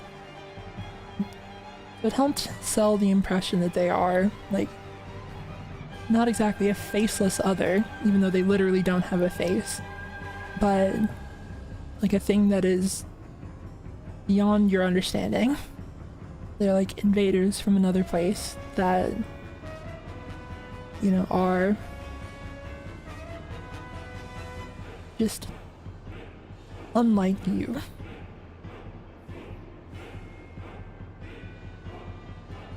Although, of course, it's entirely Vendrick's fault that they were invading to begin with. Hello, the golem. Oh yeah, also, my understanding, these things were apparently, like, notice they have a little nozzle in their mouth. I think that supposedly they were like able to shoot fire at some point, or there's like some indication that that was a consideration. Hello, the Iron Golem.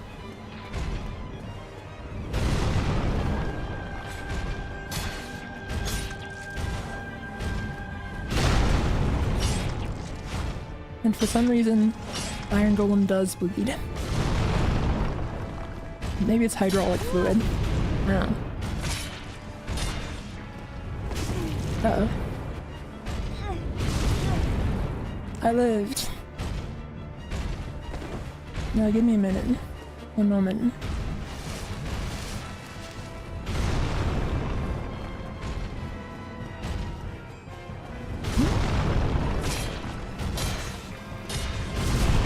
Ah.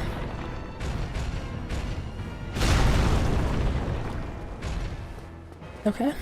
I lived again. That's a little unexpected, honestly. That's the Ring of Steel protection.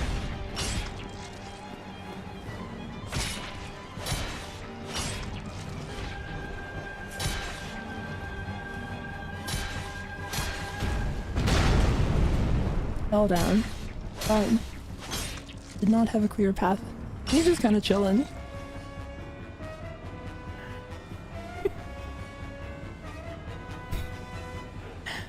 Is he kind of hitting a pose?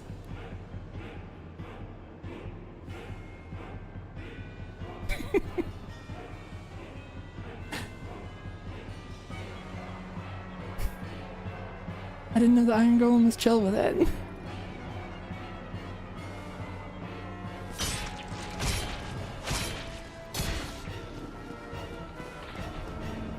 For the super chat, Soul Pelt D. Do it 1 HP. I didn't hear no bell.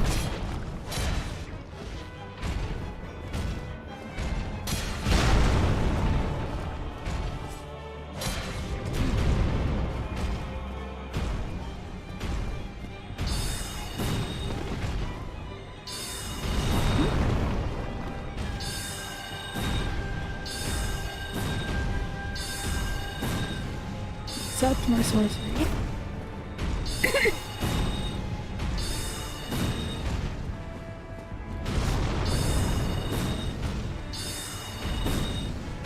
And now just a moment. Bye bye.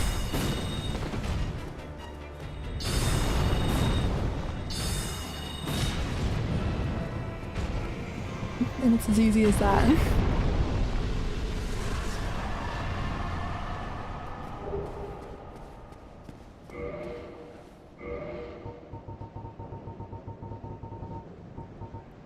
core of an iron golem. Soul serving as the core of the iron golem, guardian of Sen's fortress and slayer of countless heroes seeking Anor Londo. Originally a bone of an everlasting dragon. So it's kind of interesting that, like, given the implication that Sen's fortress is, like, associated with Seath in some way, the man-serpents and all that, the core of the golem seems to imply that Seath is even willing to reuse the parts of the dragons. Oh, thank you for the super chat, the Skykeeper. Hi Zuli, I just wanted to say I love your videos. Your streams feel so comfy. I'm enjoying a hot choco while I learn more about my favorite series. Thank you. I'm glad you enjoy it. I could also use hot chocolate.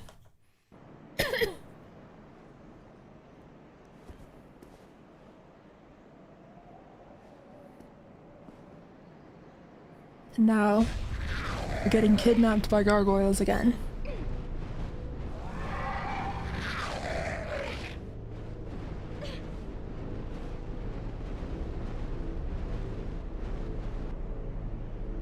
I am really curious where the, and then a bunch of gargoyles grab you motif began for Miyazaki.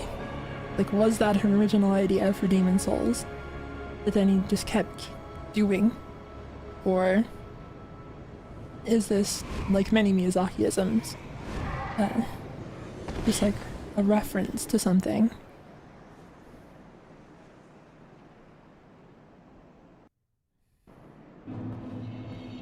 Welcome to the beautiful, sun-kissed streets of Anor Londo.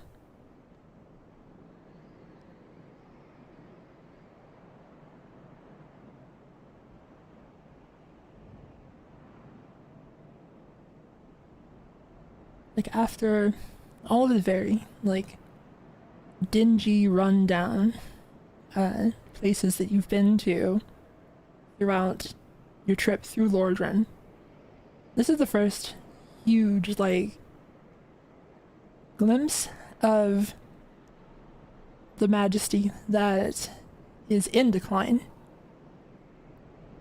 Like, there's just been all of these places that are completely ruined by time, like worn down into nothing. This is the first time you see something where there's that little glimmer of the age of the gods. Thank you for the super chat, Danilos.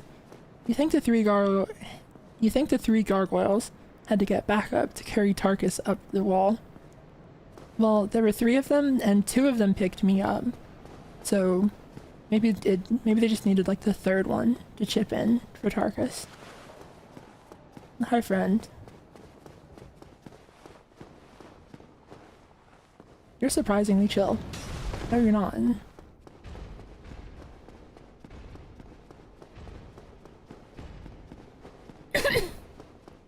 I thought he was chill. I was mistaken.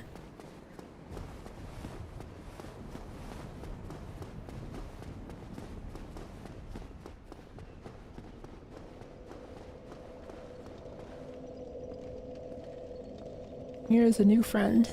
Well, you are a rare visitor. Welcome to the lost city of Anor Londo, chosen undead. If you seek Lord Gwyn's old keep, exit here and head straight yonder. If you are the chosen one, a revelation shall visit thee. What follows thereafter depends upon you.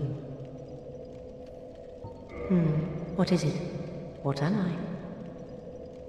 Well, I am the keeper of the bonfire. If not for me, what beacon would there be in this lost city? A gatekeeper and a guide. That is my calling. And since she is a firekeeper, we can give her the firekeeper souls we've been holding on to.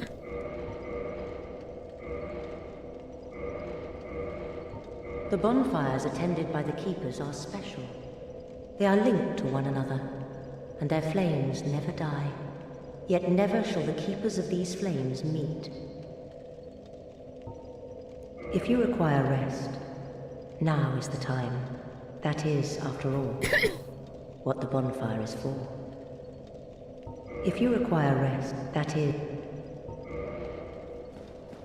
So an interesting thing about the Dark Moon Knightess is that her armor set was apparently initially conceived as one of the starting armor sets. Imagine starting the game in this outfit. This is like so much more elaborate than any of the other starting sets.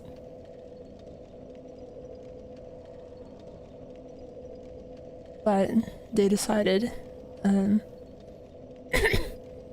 guess it would have been a limitation on the stats that they wanted to assign to it, so it wouldn't have worked well for that role. And they ended up using it here. Because they've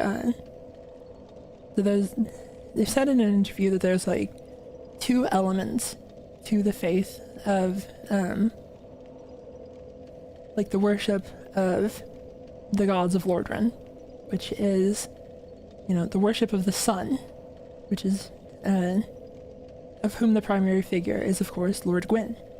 And then there's also the worship of the moon, of whom the primary figure is of course Gwendolyn. And so they wanted to give the sun worship an element of masculinity, and the moon worship an element of femininity. And so they wanted to design the Dark Moon Knightess's armor to still look very feminine, like to still present a very feminine silhouette, even as an armored figure. That's why you have these kind of like, the pauldrons, they kind of narrow, like suggest the narrowing of the shoulders, the big skirt.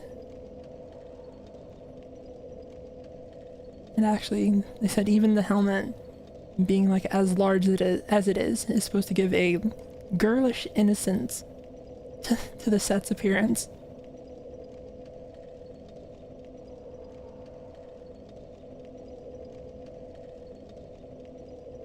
And let's go ahead and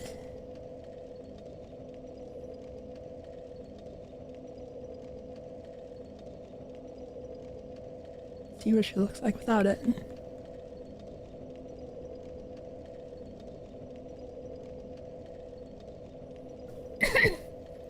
So the soul that you get from her describes her as like horrifically disfigured, but of course they didn't have like unique character models for player model NPCs at the time, and so instead she just kind of looks like this.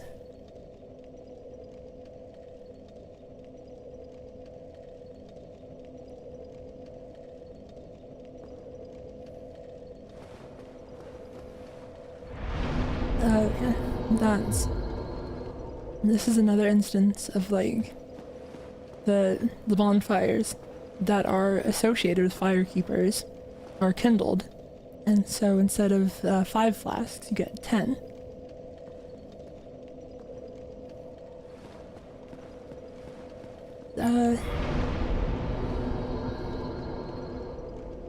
What do I want to level up? I guess let's get a bit of endurance and some more vitality. Thank you for the super chat. Bean Dib said she looks like Philomeno Kunk. I guess a little bit.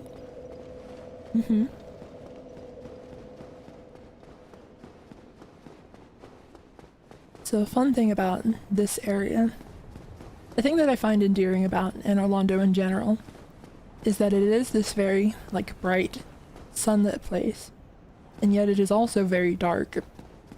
Pretty much all of the areas of Anor Londo are cast in this heavy shadow of the sunset.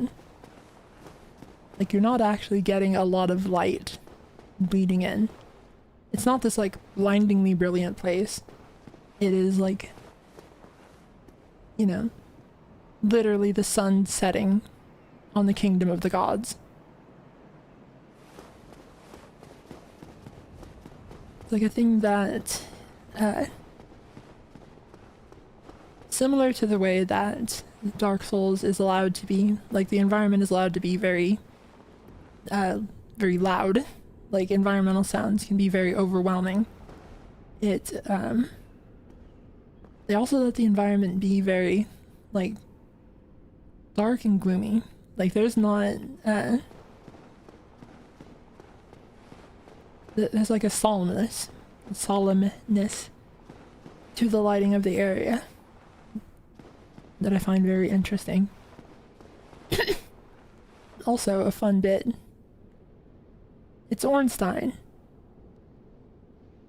We've got a statue of Ornstein just hanging out. And conversely, all the way over here,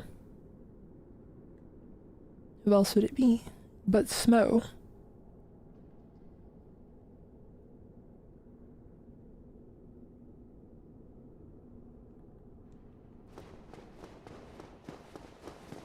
So it's a fun little bit of communicating, or like foreshadowing the bosses a little bit. Someone said, can you zoom in on the Duke's archives? Yep. This is all the way up here. Another one of those little tricks that they do with the distant models in Dark Souls 1. Because when you actually go up to the Duke's archive, kind of like right here, like this is the entrance, and then it's right about here, physically. But they put the model way up here to imply that it's much further away than it actually is. Oh, someone said, how do you pronounce Smo? Well, my understanding his Japanese name is literally Sumo. So, rather than, you know, Smoth, it seems like it should just be Smo. And said, I wish they didn't cheat the perspective like that. I think it's a little necessary for the scale of things in this. They had to not cheat the perspective in Elden Ring, and that took a lot more filling the space between things, you know? Like, in order for it to feel as fleshed out as it is. Well, I think that that's like a good place to leave it today. Got a decent amount of stuff done. Our progress through the game is naturally going to be quite very slow, because we are stopping to look at everything as we're going through. So, I don't think I have it in me to do all of Anor Londo at the moment. So, thank you all so much for dropping by, and I hope you have a good whatever time of day it is where you are. And I'll see you next time. I think with how these are going, like, I've been able to get my stamina way up for speaking, and so I'm considering giving like 3 days a week another shot, but I also kind of want to like get things back in order for the main channel first. So I'm gonna work on that, and I'm gonna try to get more emotes done, but these are all concerns for the future. So most likely I'll be back Thursday, and if I work in other streams, they'll probably be between Thursday and Sunday anyway. But that's all for now. Thanks again. Bye bye.